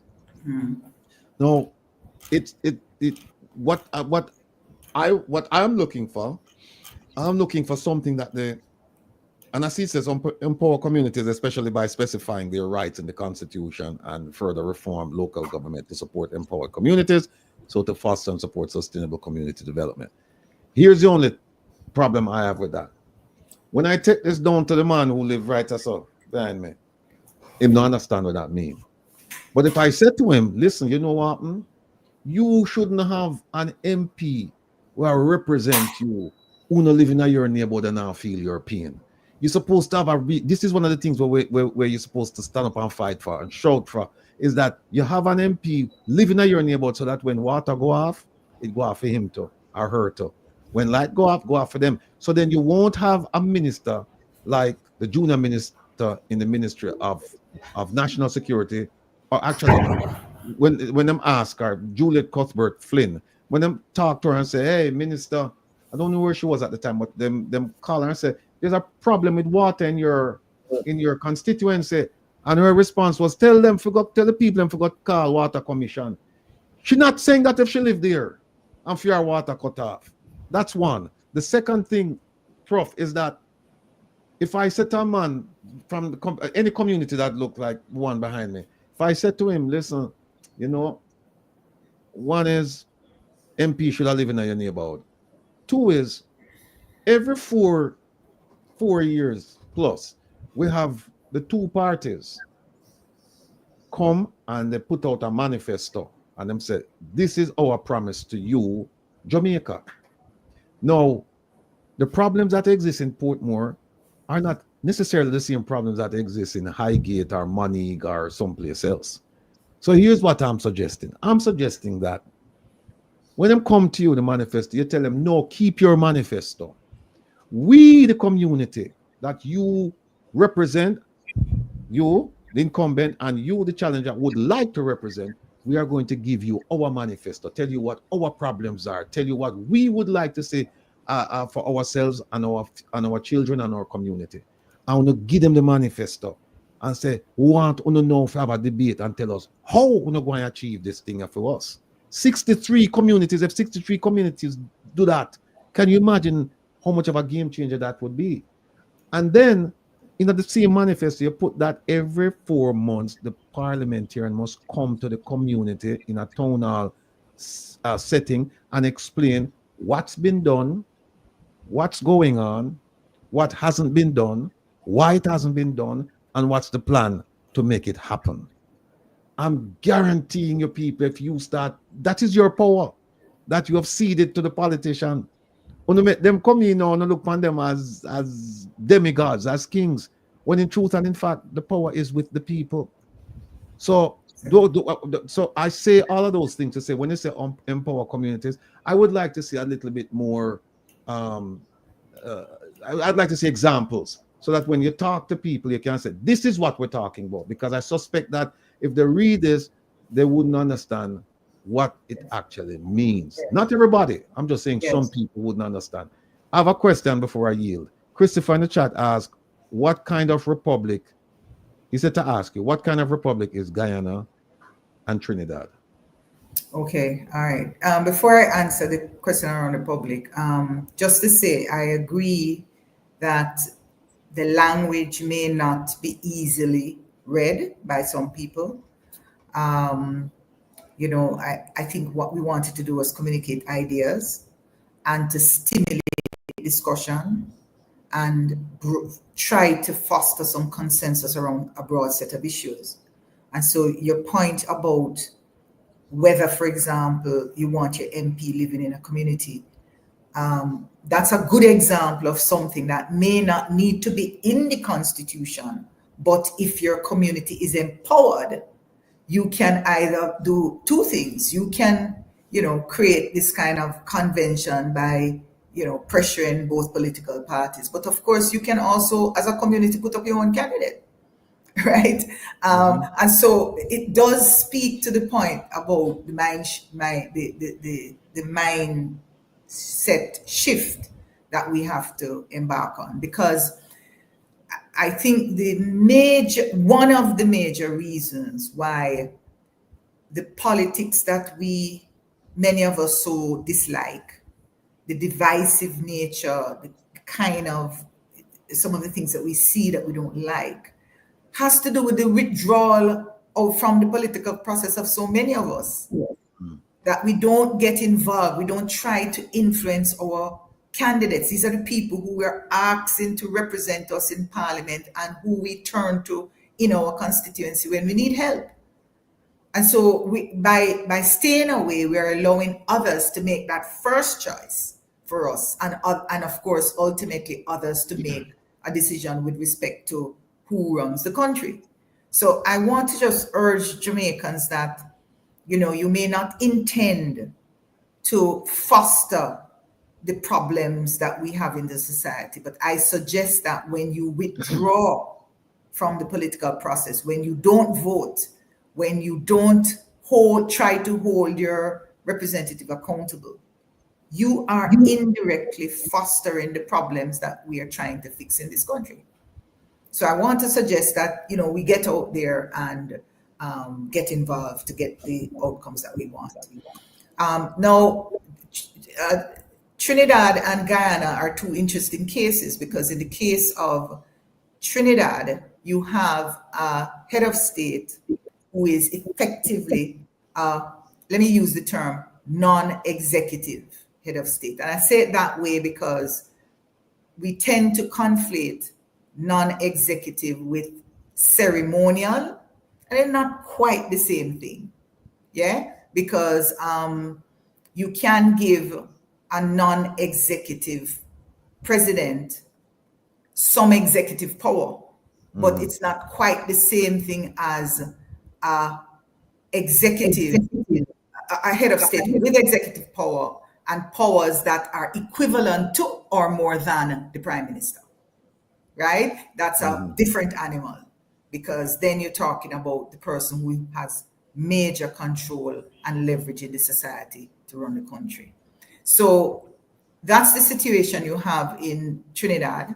So you have some powers. One of the interesting things that the Trinidad Constitution has is with respect to the powers of their head of state, their appointed head of state, that is not an executive head of state, is that in the case of emergencies, the head of state can act. And we saw it live in Trinidad a few years ago when we had that Muslim takeover of the parliament. And you saw the head of state with powers at that critical time intervening. So that's why the idea of a ceremonial head of state is a kind of misnomer. I don't like it. I don't like to use it because it conjures up the idea that all the president does is ceremony, and that is just a waste of time, a waste of money. And I hear a lot of people say that. I don't want nobody to waste out my money that way either, right? We have to think about a non-executive president as a president that has very specific roles and responsibilities, right? Yep. And we can talk about what that in terms of the thinking of that is in the proposal is you could have a head of state who, for example, not just signs law in a kind of rubber stamping way, but has the authority to look at the law, ensure that, of course, it's consistent with the Constitution, asks the Parliament to look at it again, and importantly, if the Parliament disagrees, the Parliament has an override.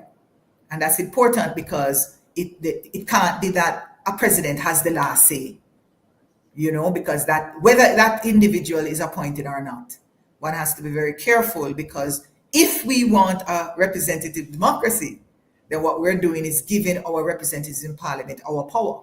And I want to believe that we would agree that our collective power in the hands of all our representatives should trump, no pun intended, the vote of one individual. So what it is a kind of give and take. But it's important that we think again about that role and responsibility of the head of state, because you want a head of state who is also able to carry out these special functions that we write into the Constitution, like the emergency powers or, whatever specific things we want that president to do. Now, quickly, in case of Ghana, Ghana has an executive president and they have real powers, and that's the fundamental difference. No, when I look at this proposed constitutional reform bill, it clearly says that they would like this president to have all the powers of the governor general, and that is exactly what we don't want.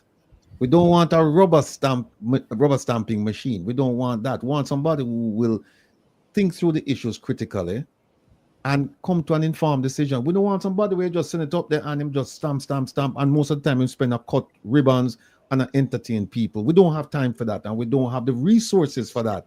And we talk enough about the governor general around here that we have actually come to know this man pretty well.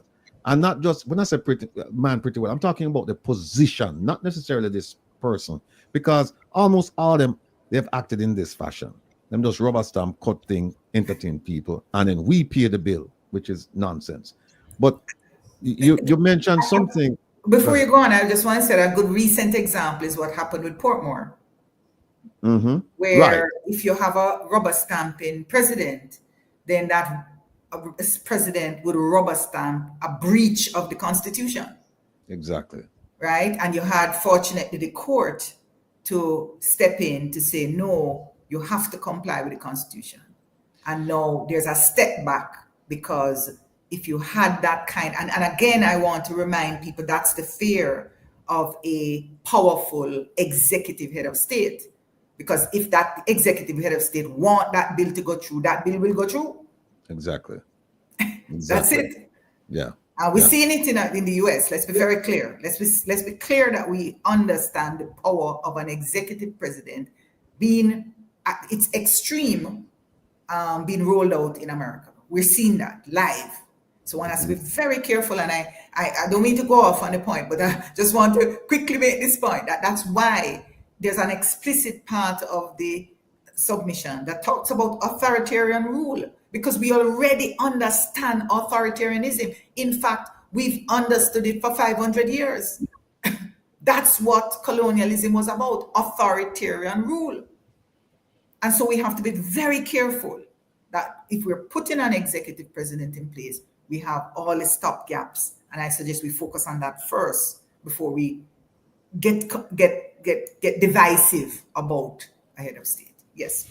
Indeed. Let me just pivot a little bit and just say that this program is it's gaining in strength and momentum on a weekly basis. This week I got several calls, but there's one in particular that I'm going to mention now. And it was a dear friend of mine who happened to have a conversation, was having a conversation with a police officer. And he was explaining to him that, the community at large, it supports what police officers are doing, that they have an appreciation for what they do by putting their lives on the line. And my name came up, and the gentleman said, "Yeah, man, I know him." And my friend said, "Yeah, man, I know him." I said, "You know him?" Say, I said, "No, man, I'm going to call him." And you talk to him. I actually spoke to him. His name is Officer Thomas. And let me say, Officer Thomas, big up yourself, sir. Continue doing the work that you're doing.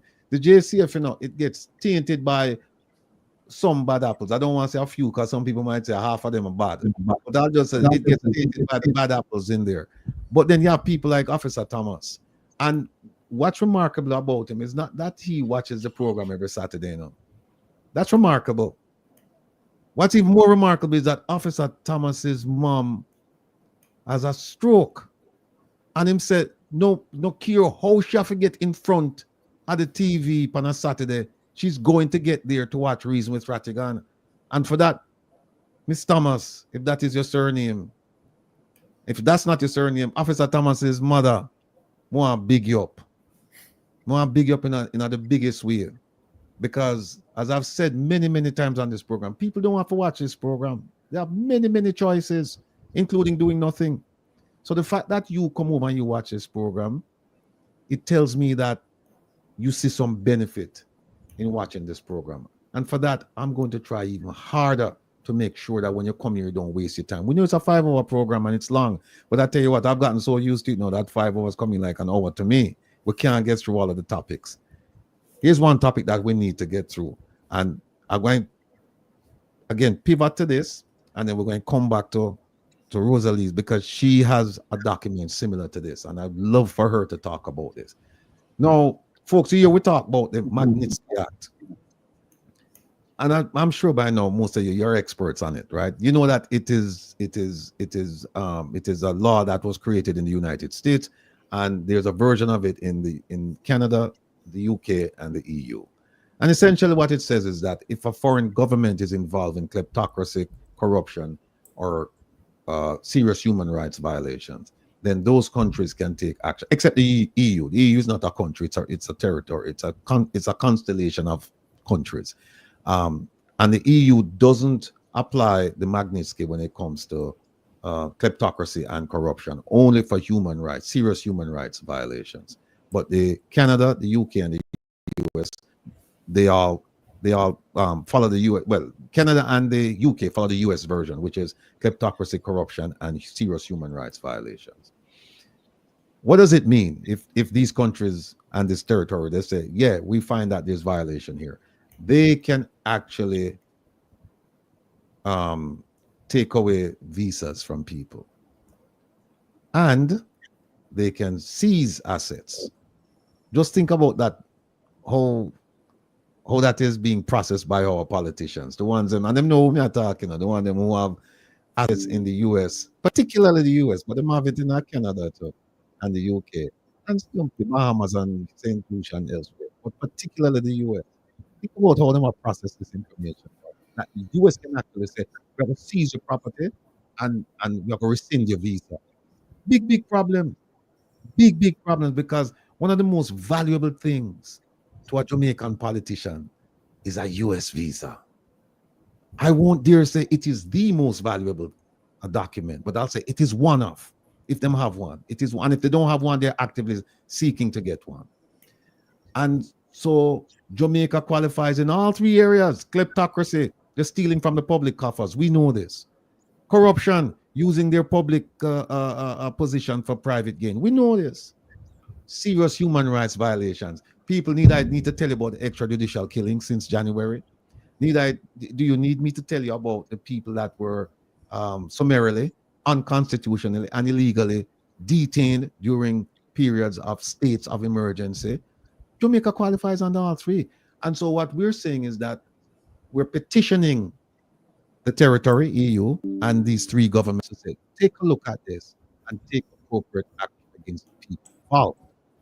No, to that extent, we have a group that has been meeting every Monday night, and we're almost finished with the project. On top of that, we have a petition. And the petition is just a source of support for our request for these countries and that territory to apply the Magnitsky against Jamaica. What we're asking you to do, and I'm going to put it up on the screen now, is this. Change.org has allowed us to use their platform for the petition. Please do not make your donations, because we're asking for donations. Do not make your donations on this platform, change.org. Go to the One Jamaica Legal Defense Foundation, OJLDF.net. Just go to that, and that's where you make your donations, not on change.org. Change.org is only for you to go and read the preamble and to cast or put your signature on the document saying, yes, we agree with everything that's here. So one, do not send money to change.org, right? Two, some people are worried. They're scared stiff. They're saying, why me no want put my name on it now because, government see my name and things like that. Well, a couple of things. You've said to us, my people, enough of the talking. We need to do something. And here it is that we're asking you to take simple action by just affixing your name to this petition so that we can get people to deal with the issue effectively in Jamaica, because we know that we will not get the kind of attention required to address the situation in Jamaica. It won't happen in Jamaica, but it can happen. I'm not saying it will. It can happen outside of Jamaica with the EU, US, UK, and Canada. Can happen. This petition is not being sent to the government of Jamaica. Hear me out and hear me out well. If you're fearful that your name is on a petition and it's going to be seen by the Jamaican government, let me quell your concern. This document, the Magnitsky, along with the petition, will not be sent to the government of Jamaica. It will be sent to the United States government, the UK government, the Canadian government, and the EU. Let me repeat. Signing this petition does not mean that the Jamaican government is going to see it. It's not being sent to them. It is not. And when we send it, we're going to tell them, please do not release the names for fear of retaliation in Jamaica against, or even here, against people who support this petition. So I hope I'm clear on that. No, we only have 796 verified signatures so far. And we've had this thing going on for a week, or maybe a little bit longer. We have approximately 3 million people living on the island. Granted, most of them, a lot of them, they can't sign this because they're underage, right? And some of them too old, you know, them not bother with this. But we have a significant portion of the 3 million who can sign this document. And if there's one thing you can do in Jamaica without fearing that the police will come and drag you from underneath your bed, is signing this document. If you believe that the government should be held accountable and is not in Jamaica, but there's a chance that outside of Jamaica we can do it, you need to sign this document. 796. 3 million people in Jamaica. Let's say half of the population could sign this. That's 1.5 million. And let's say you have another 6 million. We're counting second generation Jamaicans as well. You may say you have another 6 million outside. And if we could say only half of them, right? So you have what? 4.5 million. No, actually, no, that's not true. No, me sound like what's your name? What's your name? Jamaica. Me sound like Minister Feval Williams. No, it's 1.5 plus 4, so it's 5.5 million. At least we can correct myself in real time. 5.5 million people, and we only have 796 signatures so far. People, you need to share this with your family, share this with your friends, share this with your neighbors. We need the signatures. You have asked us.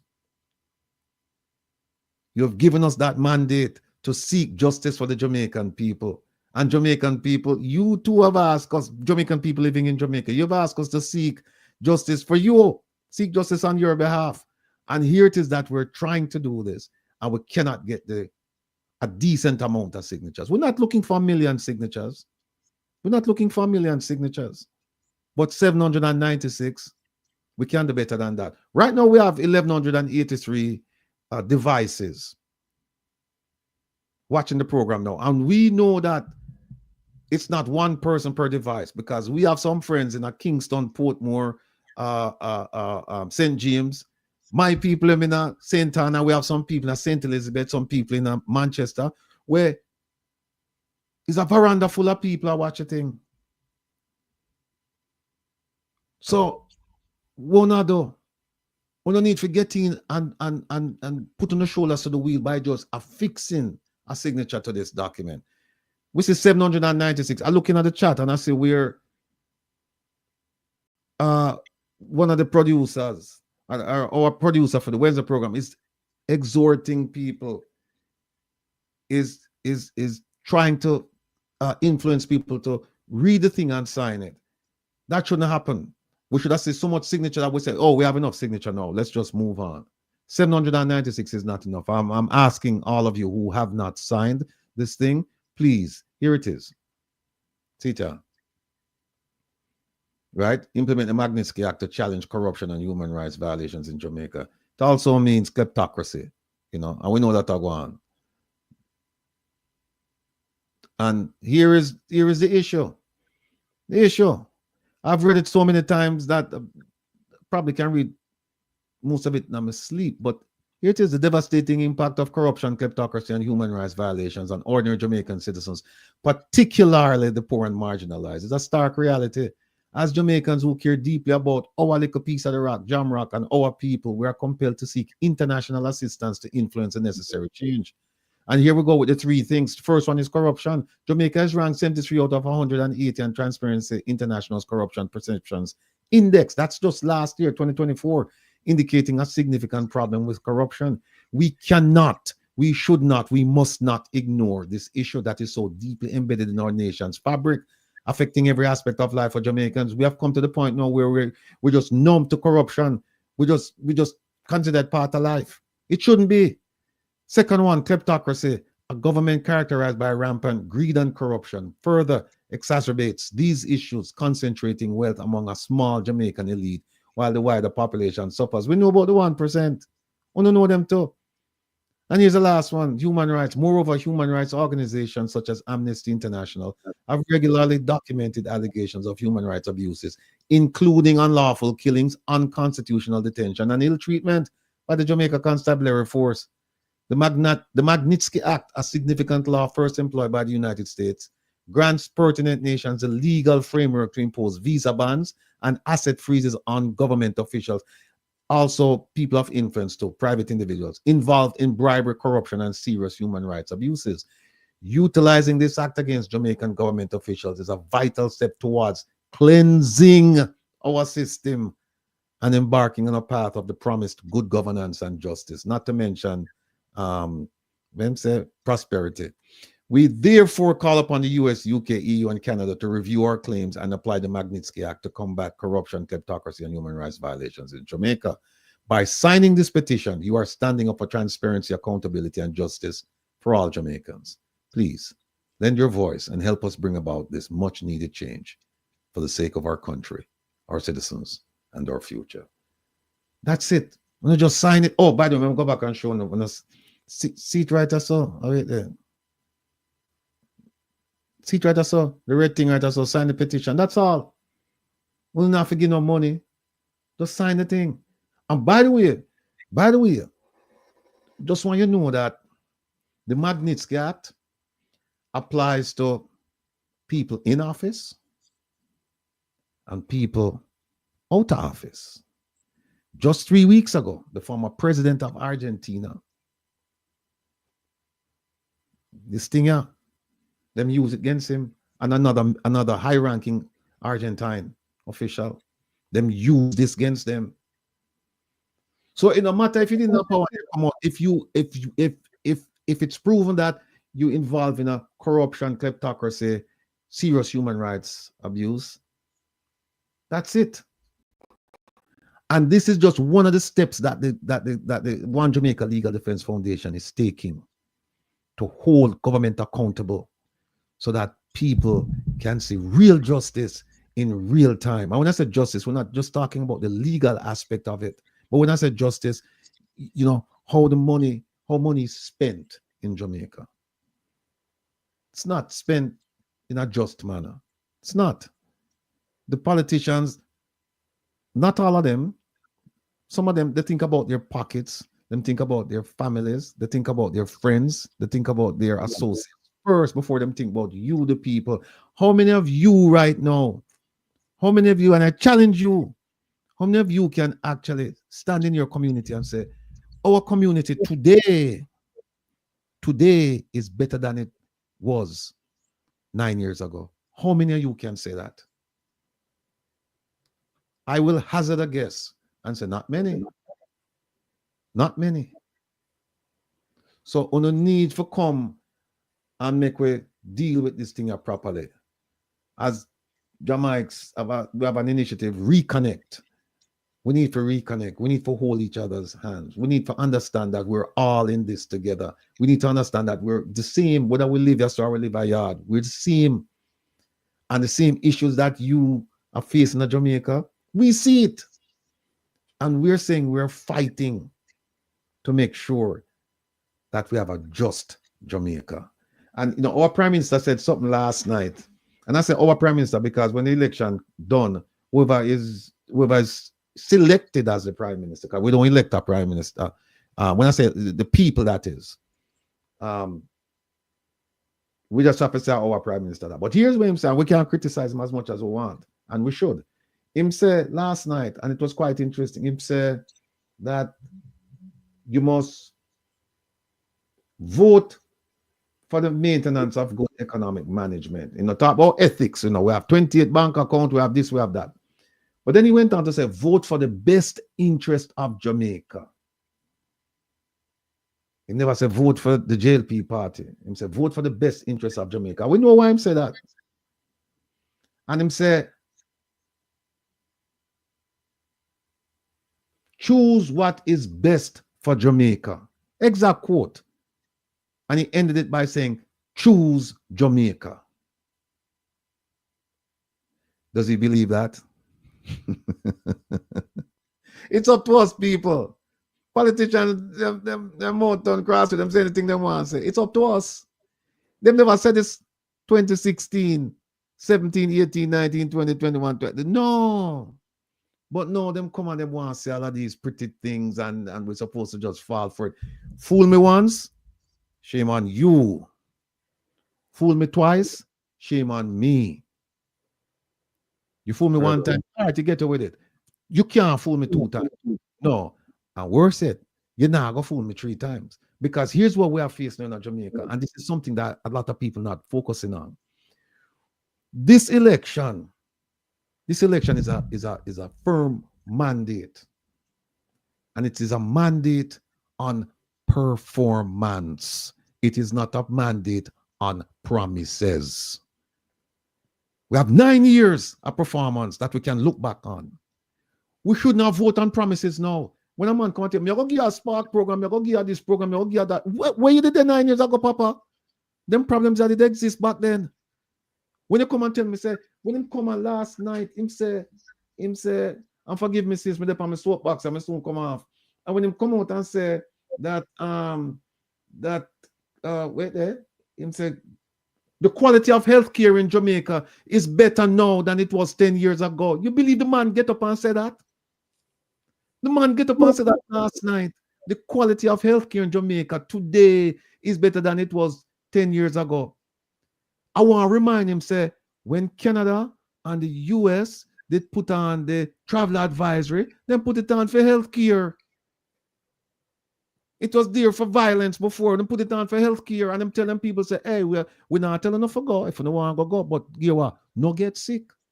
Because if you don't get sick, you likely for dead.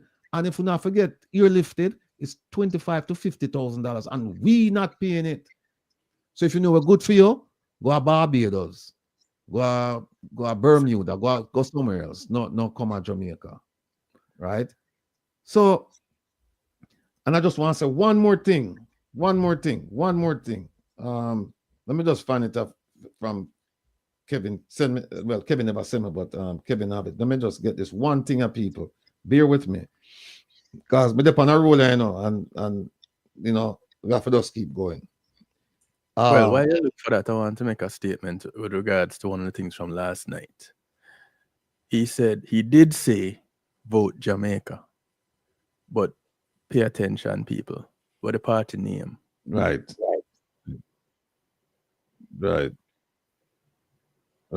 We see where I go, man. The days are fooling people, them days are over. Kevin was send it to. Hold on there. Kevin, make a play it. Kevin, put up that video there for me where the people them send me. And then we can talk about. Okay. All right, I'll find it. See it up, people. Hold on. I want to show you this. Away there, Kevin. Me no see it. Hold on there. Make your student drive the car a little bit. I wish that. Yeah, wait there. The one where them send me. The one where the JLP send me. I wait there. Oh. Like this? No, hold on there. No. The one of them send me with speaker wholeness. Oh, see it, yeah? All right. Look on this. We're not gonna play the whole lesson. We just want play and show us something. The 800 million project where we talk about. What? Yeah, this is 800 million.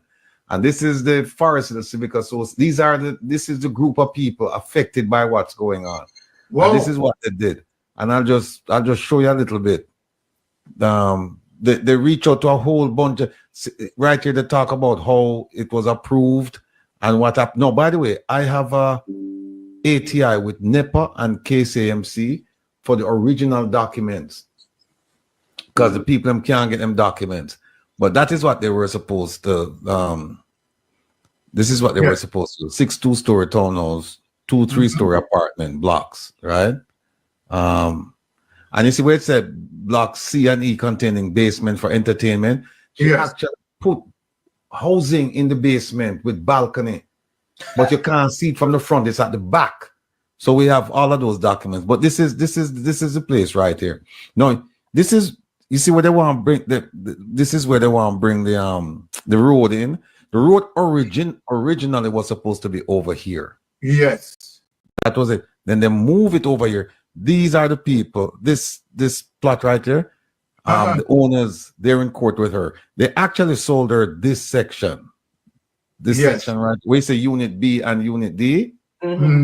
Right, the solder of that section. She owned this section. So the solder this section.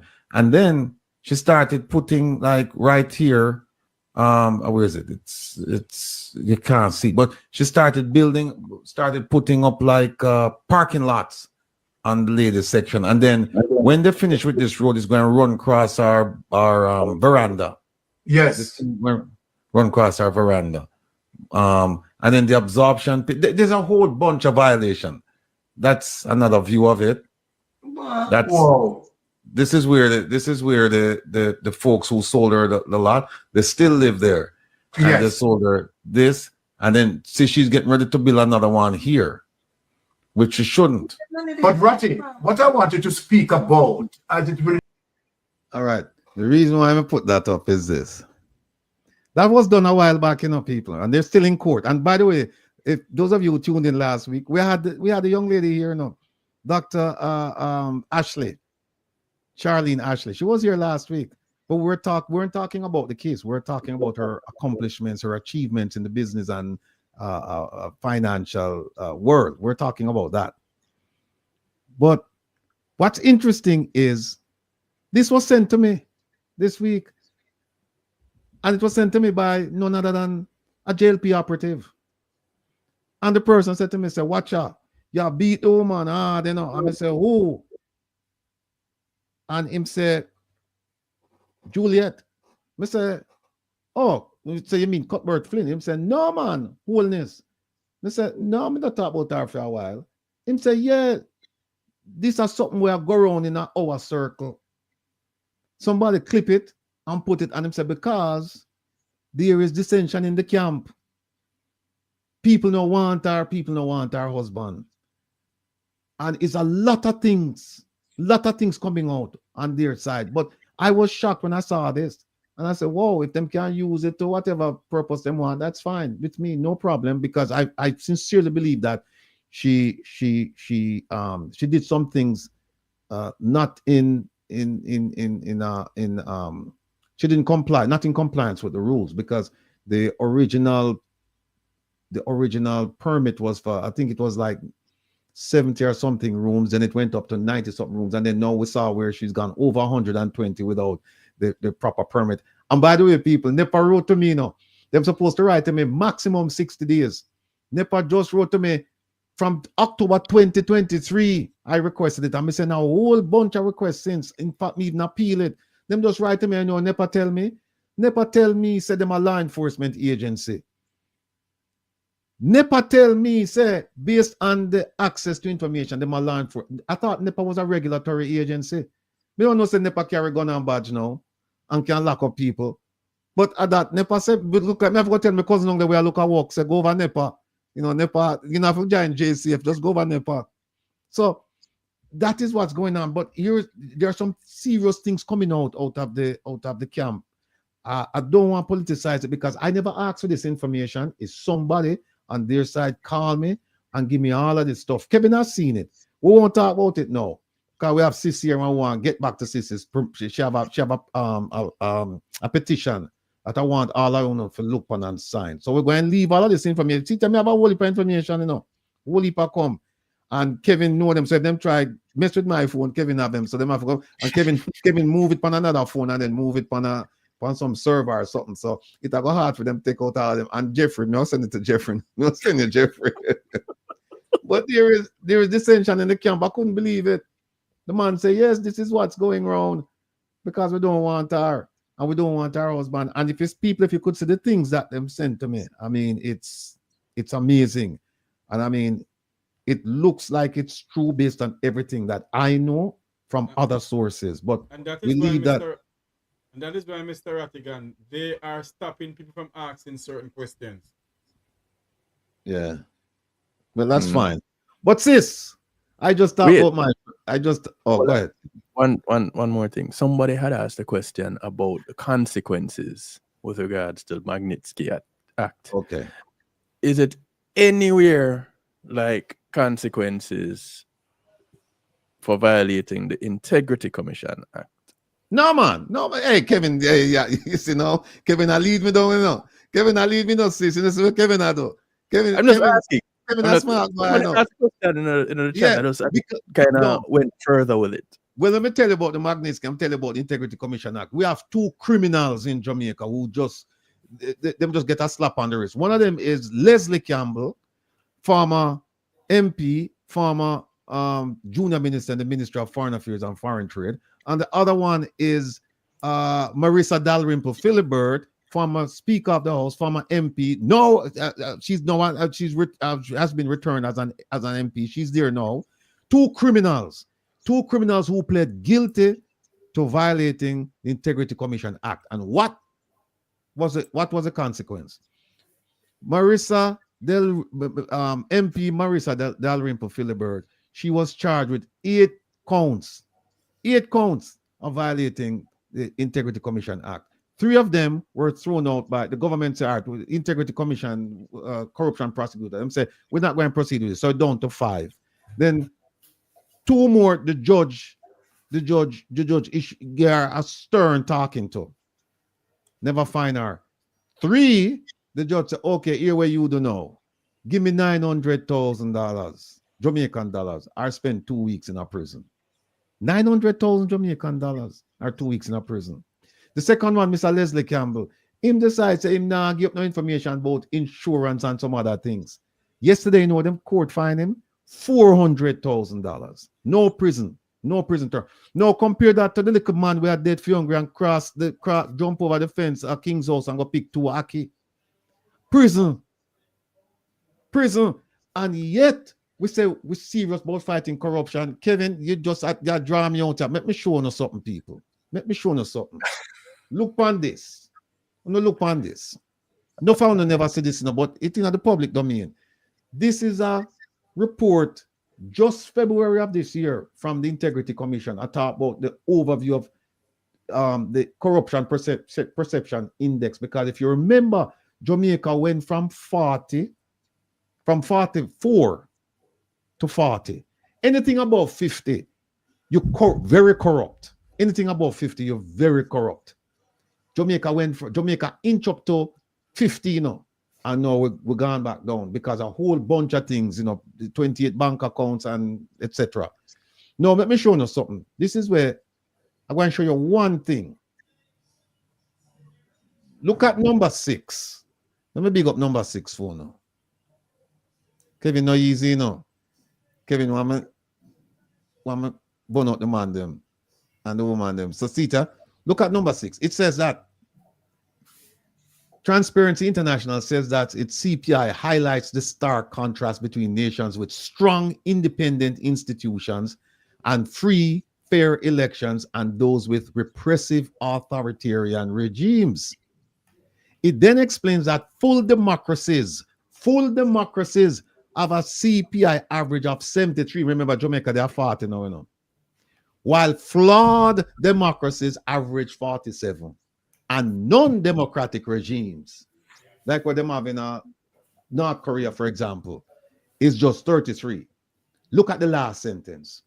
According to Transparency International, this therefore puts Jamaica in the category of a flawed democracy. People look on that. You know what, Kevin? We not think them see it, you know, Kevin. So you know me how to do. You use your favorite color and put on it. Sita. According to TI, this therefore puts Jamaica in the category of a flawed democracy. So when you hear them run up and down like last night, and I thought, oh yeah, we're free, you know, we're independent democracy, and foolishness. Tell them to correct the corruption problem first before them can start talk about them a full democracy and this and that. People don't need to read this report. Like I said, see the report. It's called a summary overview of Transparency's International 2024 Corruption Perceptions Index with focus on Jamaica. Read this. I don't want to take up any more time, but Kevin pull me out, you know, Kevin draw me out. So, sis. Rosie, I want to ask Rosie a question though. All right. So, with the difficulty that exists with understanding the Constitution, having taught it, is there a way to dumb it down even further for primary to high school level? I don't want to use the word dumb down. No. It's not dumb down because we're all bright. I think the angle is relevance. When people see the relevance of the document for how we live every day, it immediately becomes obvious where we need to go. And so in my engagements with communities, they get it because people living in communities want development, and they know exactly what that means. They want access to better water, they want access to better education, they want access to opportunities to make money, and so on. And the question is, when you can create a framework where we can say, all right, so how will we get resources? Who will make decisions? Who's the best persons to make these decisions about how to get to these things you want? Then you begin to see elements of the Constitution. It comes alive. So there are ways to simplify and make relevant the Constitution, but I made that broad point only to say that the objective, I don't think, in public education is to try to have people understand every single element of the Constitution and then know how to change it, because that's what you have. It's like it's saying to people, and doctors have this debate all the time, that you have a right to know about what your doctor is doing with your body, right? And you ask the doctor, what's the best recommendation? Now you're asking someone who spent years in med school studying this thing. And no matter how much he tells you about what's happening to you, and you have some understanding, you may not know what to do to solve it, So you have to kind of turn to people who've studied these legal arrangements and can guide and cut through some of the difficulties. Again, it's not to say that you ought not. In fact, the whole conversation is about us having a say. And so you have to understand enough of it to know what is relevant, what is needed, and so on and so on. And there are many angles to it. It's like, if you're concerned about your rights as an individual because of your own experience living in Jamaica, then you come to this discussion with those issues around rights. And if you get that, and that is the thing that's most important to you, then you have your say. And this document now with all the other parts now becomes relevant. I don't know if that helps, but I think it's to say that it will take a long time for even most of the society to understand everything in the Constitution, right? And let me try to do something just to illustrate to you. There was a question while you were talking there, Will. I was scrolling through the comments and I saw a question, what is in the new Constitution? All right. So I can say very quickly, and I'll try to answer that question quickly, that if you go to the actual bill, you can get a good look at what is in the Constitution by the memorandum of objectives and reasons at the end of the document. And it talks about revoking Jamaica Constitution Order in Council of 1962.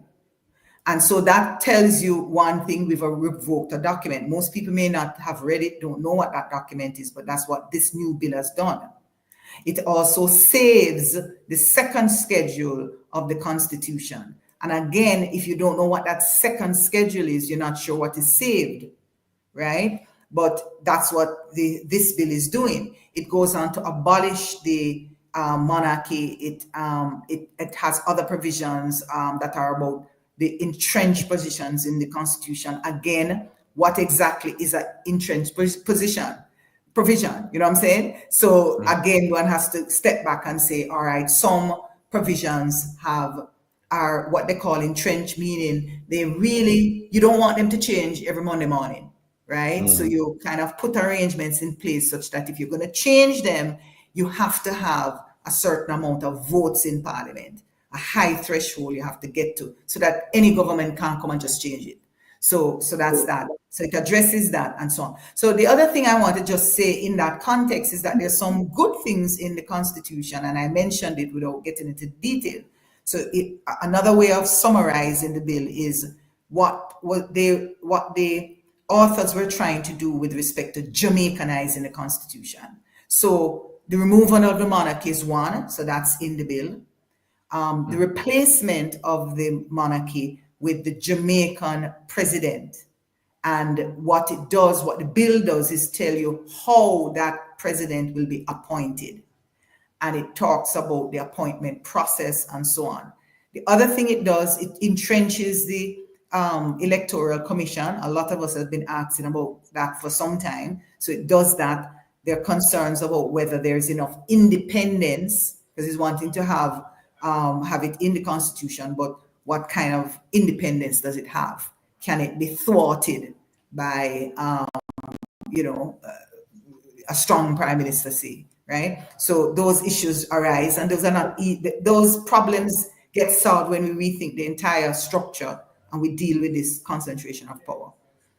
The other thing that it does is insert preambles. Now, right now, our Constitution does not have a preamble. Now, all of you, many of you in the diaspora listening would know what a preamble is when you say, we the people of America, we the people, in order to, that's how the American Constitution starts. In Jamaica, we've not had that. We didn't have it in the 62 Constitution. And so this bill is proposing, we put that in, and I agree with it. And there's some good things like, for example, we the people of Jamaica affirm our place as a free and self-respecting people in a global community. That's an assertion of who we are. So those provisions, there are quite a few of them in there, and I think that's fine. And then, of course, there is the insertion of iconic Jamaican representation. So, of course, our flags, our symbol, all those kinds of things, we have it in the Constitution. So again, it's not something anybody can say, oh, I want to just change these things easily, but there's a kind of grounding of these national symbols. I want to say, however, that there is controversy about our coat of arms because it is rooted in the 1661 Great Seals and the 1672 arms of the Royal African Company. That African company is the company that enslaved our ancestors. Let's be clear about that. So that what happened is the British had it as a Great Seal, these seals that they use with the documents and the authorization of their stamp of authority, so to speak.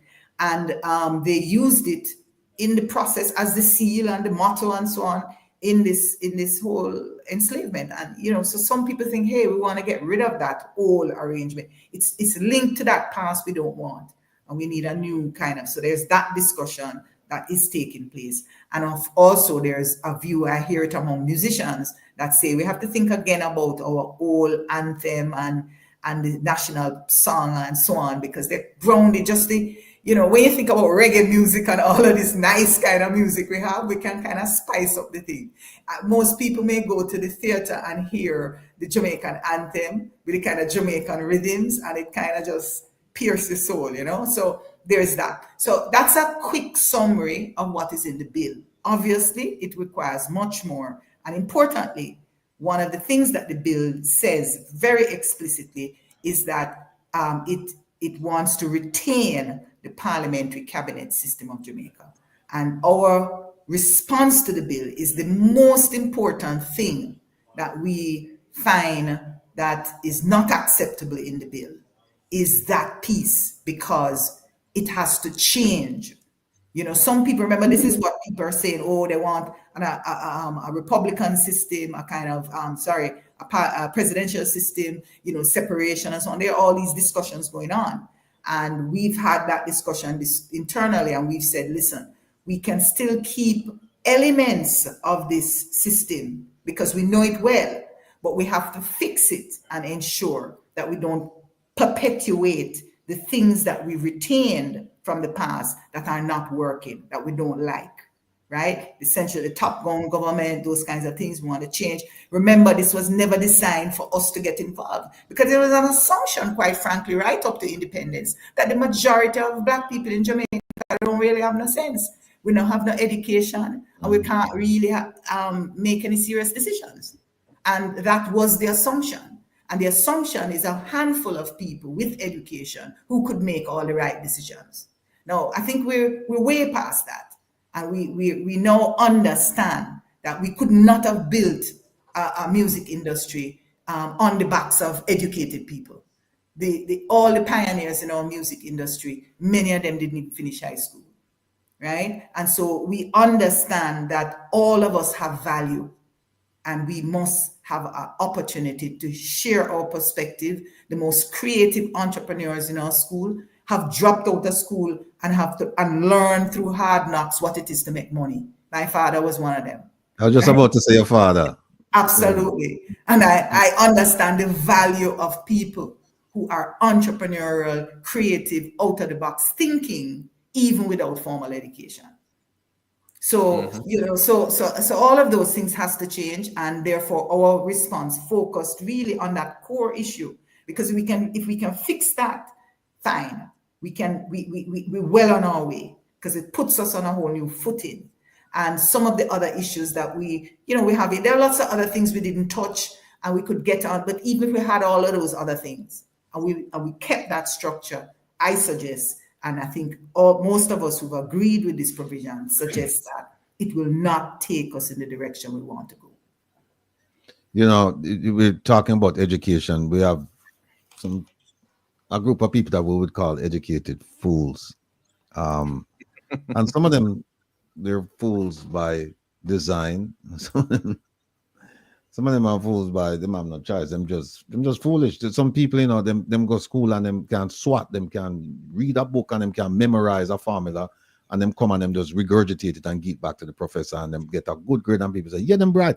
But the analytical skills we are talking about, the creative thinking. Two different things. Exactly. Now, see a case of it, people. Go on this. See that? Prime Minister's media party. No, why the media in Jamaica not going to come out against him and say certain things. Because him have a party the other day. Remember, we talked about the party last week. I would say it was about 2 weeks ago or so. So it's about 3 weeks ago.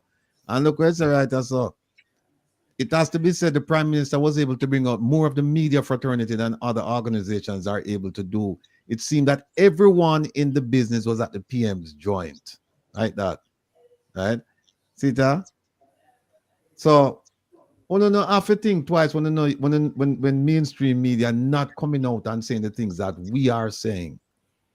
Because I think they're not doing it for two reasons. For primarily two reasons, maybe other reasons. One is fear. And I've heard that from some people in the media and some people in the private sector and civil society that, boy, the things in where you are, Rattigan, we agree with you, but we can't come out and say it because we live at Jamaica and we have to be very mindful. That's one, fear.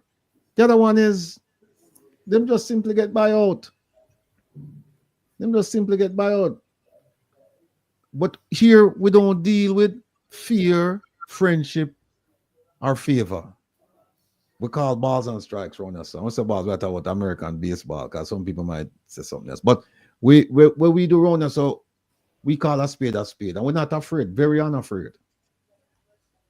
And so for 9 years, this man has fooled a fair amount of the population into thinking that whatever him say go.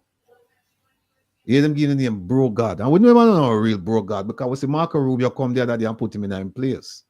And I see where somebody was asked if we're not going to do that story there. But no, we want to hear from sis, because she have something where she work on right now, and you just hear about it, but there's a petition that goes along with it. And we want to hear about it. But see the party, I know. And by the way, let me ask you a question. How much I know? Things say the Prime Minister go invite to film place and film party. How much I know? I don't think him going to invite You don't know what me do? Me ask my favorite minister, if they would invite me. But talk to my minister, I say, Minister, let me ask you a question. You think the Prime Minister would invite me for come at a media party? And she was honest. You see the answer she give me. Won't be happening. That will not happen. That will never happen.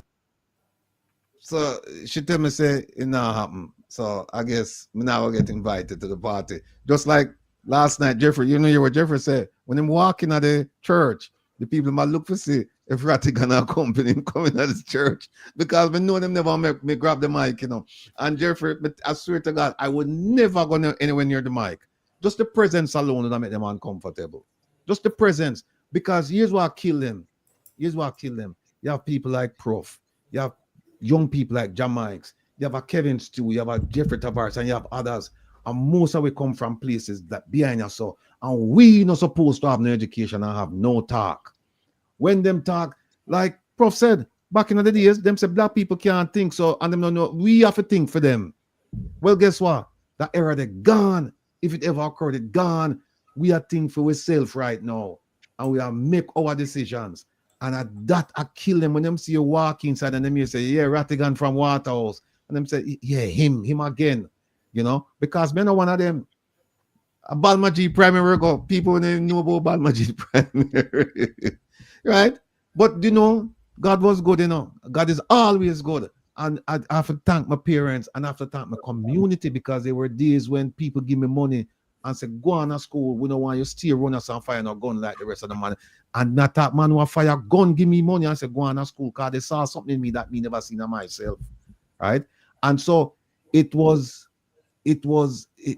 went to Meadowbrook, and I'll be honest with you, in retrospect, and even while I was there, it was a great experience because I got to see how the other half live. I got to see it. And so I could compare and contrast. And so I know where I'm from. But where you come from, it don't mean you have to stay there. And it don't mean you have to left and forget the people them either. More and bring the people them will live in other place behind me. More and bring them out so that them can come on platform like this and talk like me.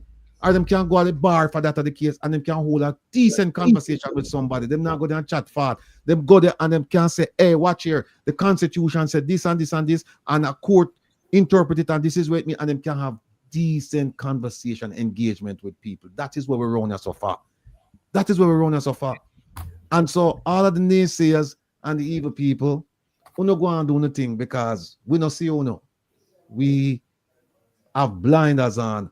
A one way we see and a straight. We don't worry about rear view mirror and side mirror. A straight we are go. And when we reach at the T junction, we are going to go left or right. We now do like what the government of Jamaica do. Them choose another part, go straight over. And them I take all on with them people. So time for you come around here, listen, absorb the information, go back to the community, share the information, and then we can move on because you cannot take decisive action if you don't know what the issues are and why you take the action. Come around here and you will find out why you take the action. That's why I'm encouraging all of you. Go sign the petition. Sign the petition so that all of the crooks, because we're going to name the names them, you know, when we send out the petition, you know. We're going to name the names them. And nobody will be free from being recognized. You know, nobody. It don't matter if you have 28 bank book or you have 2 bank book. If you're supposed to be named in that petition, you are going to be named. And that is how it's supposed to be. And until we take this stand, people, remember now, we stand on the shoulders of greatness. We have man like Paul Bogle. We have man like Marcus Mosiah. By the way, Jeffrey, I'm going to start up my show tonight with Burning Spear. I sing about one of your favorite songs. I'm going to end the show with a Burning Spear song. I'm going to end the show with a Burning Spear song where Burning Spear sing back in the 70s and it has come to pass right now.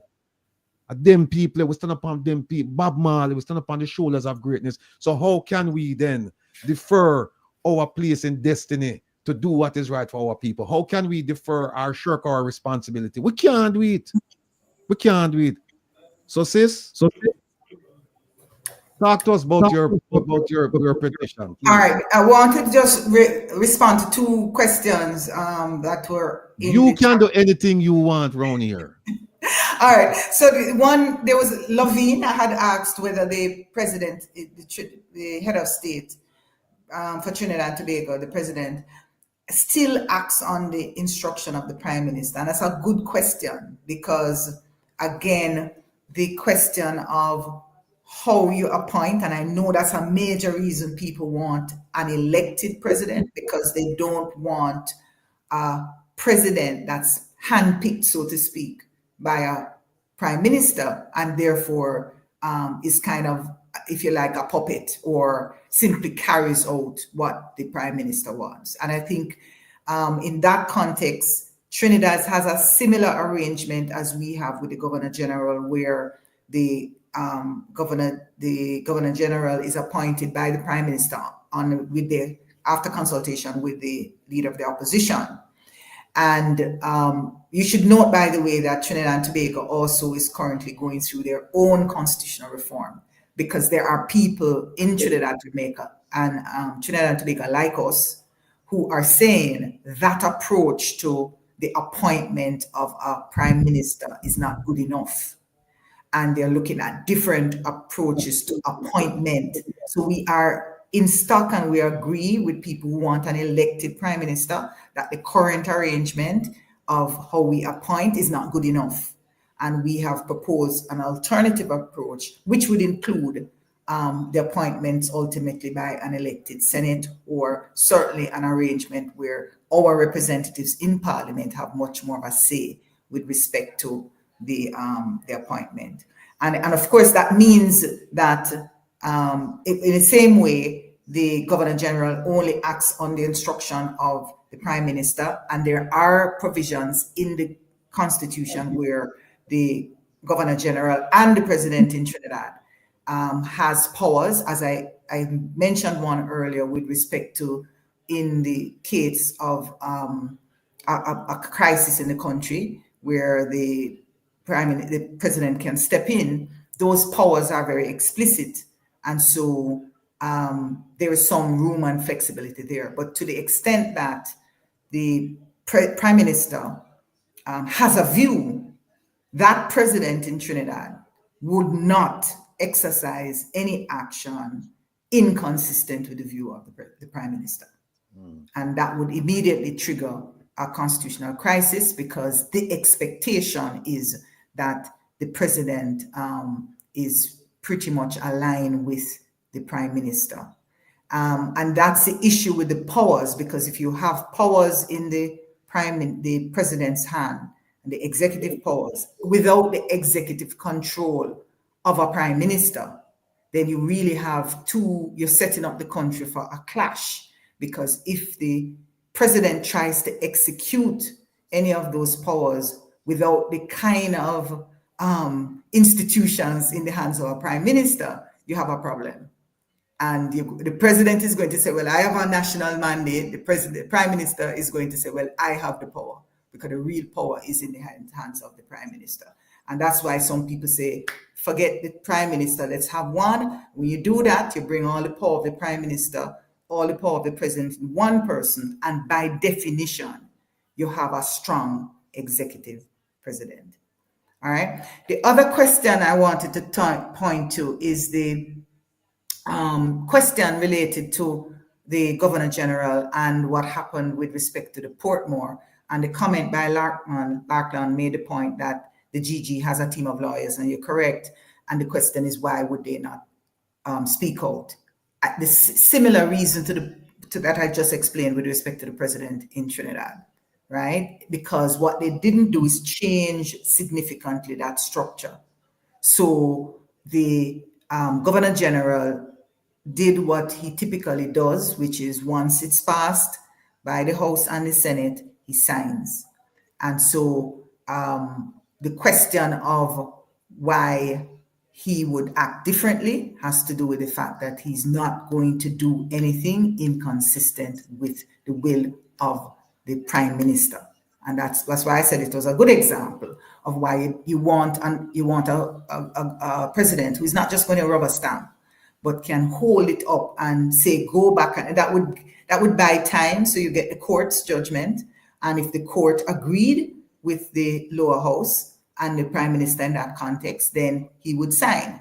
But if they didn't agree, then it gives the house an opportunity now to really rethink the piece of legislation. And then there was a question linked to the way the current constitution with the GG could get very involved in the day-to-day running of the government, he could decide which ministers to pick and override the prime minister. And therein lies the challenge. You see, this idea that you can have a president who could override a prime minister doesn't work in any country.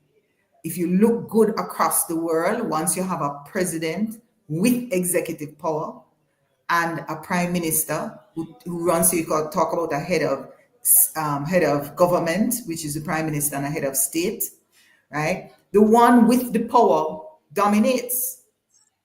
You look across the world, as you're going to see, you're not going to have, we know it got 2 bull can't rule in a 1 pen.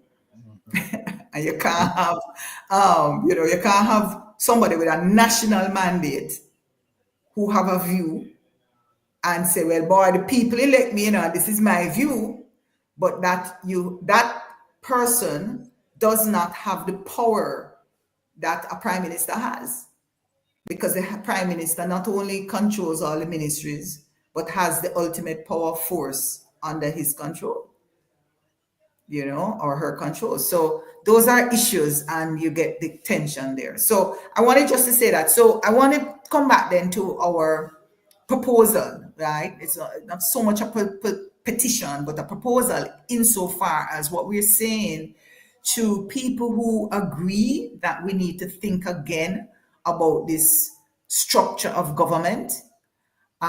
We say, if you agree with most of what you read, and once you click on the link, and I suppose, Will, you're going to put that in the chat for me, or you're going to, you can go on Facebook. Yeah, man, Kevin is here, Kevin, all right, you're putting it in the chat. All right, but importantly, you can also go to Facebook, Advocates Network, on our Facebook page, and you'll see the petition.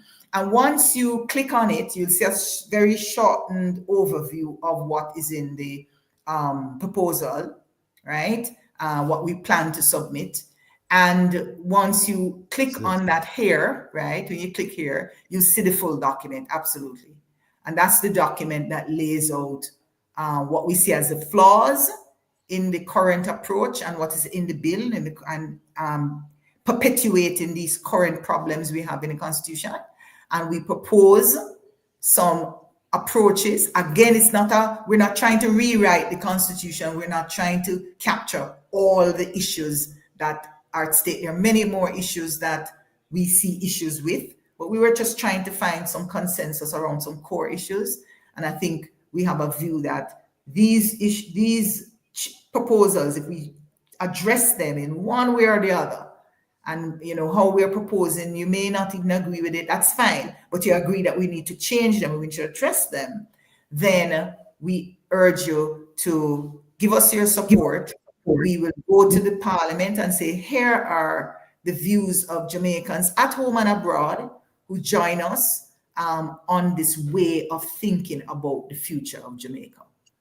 And if you support us, as I say, you'll see very clear, it says most. If you agree with most of the proposals, say yes. We also ask, if you want more discussion about these issues, indicate that. We are going to have online discussions starting as early as week after next.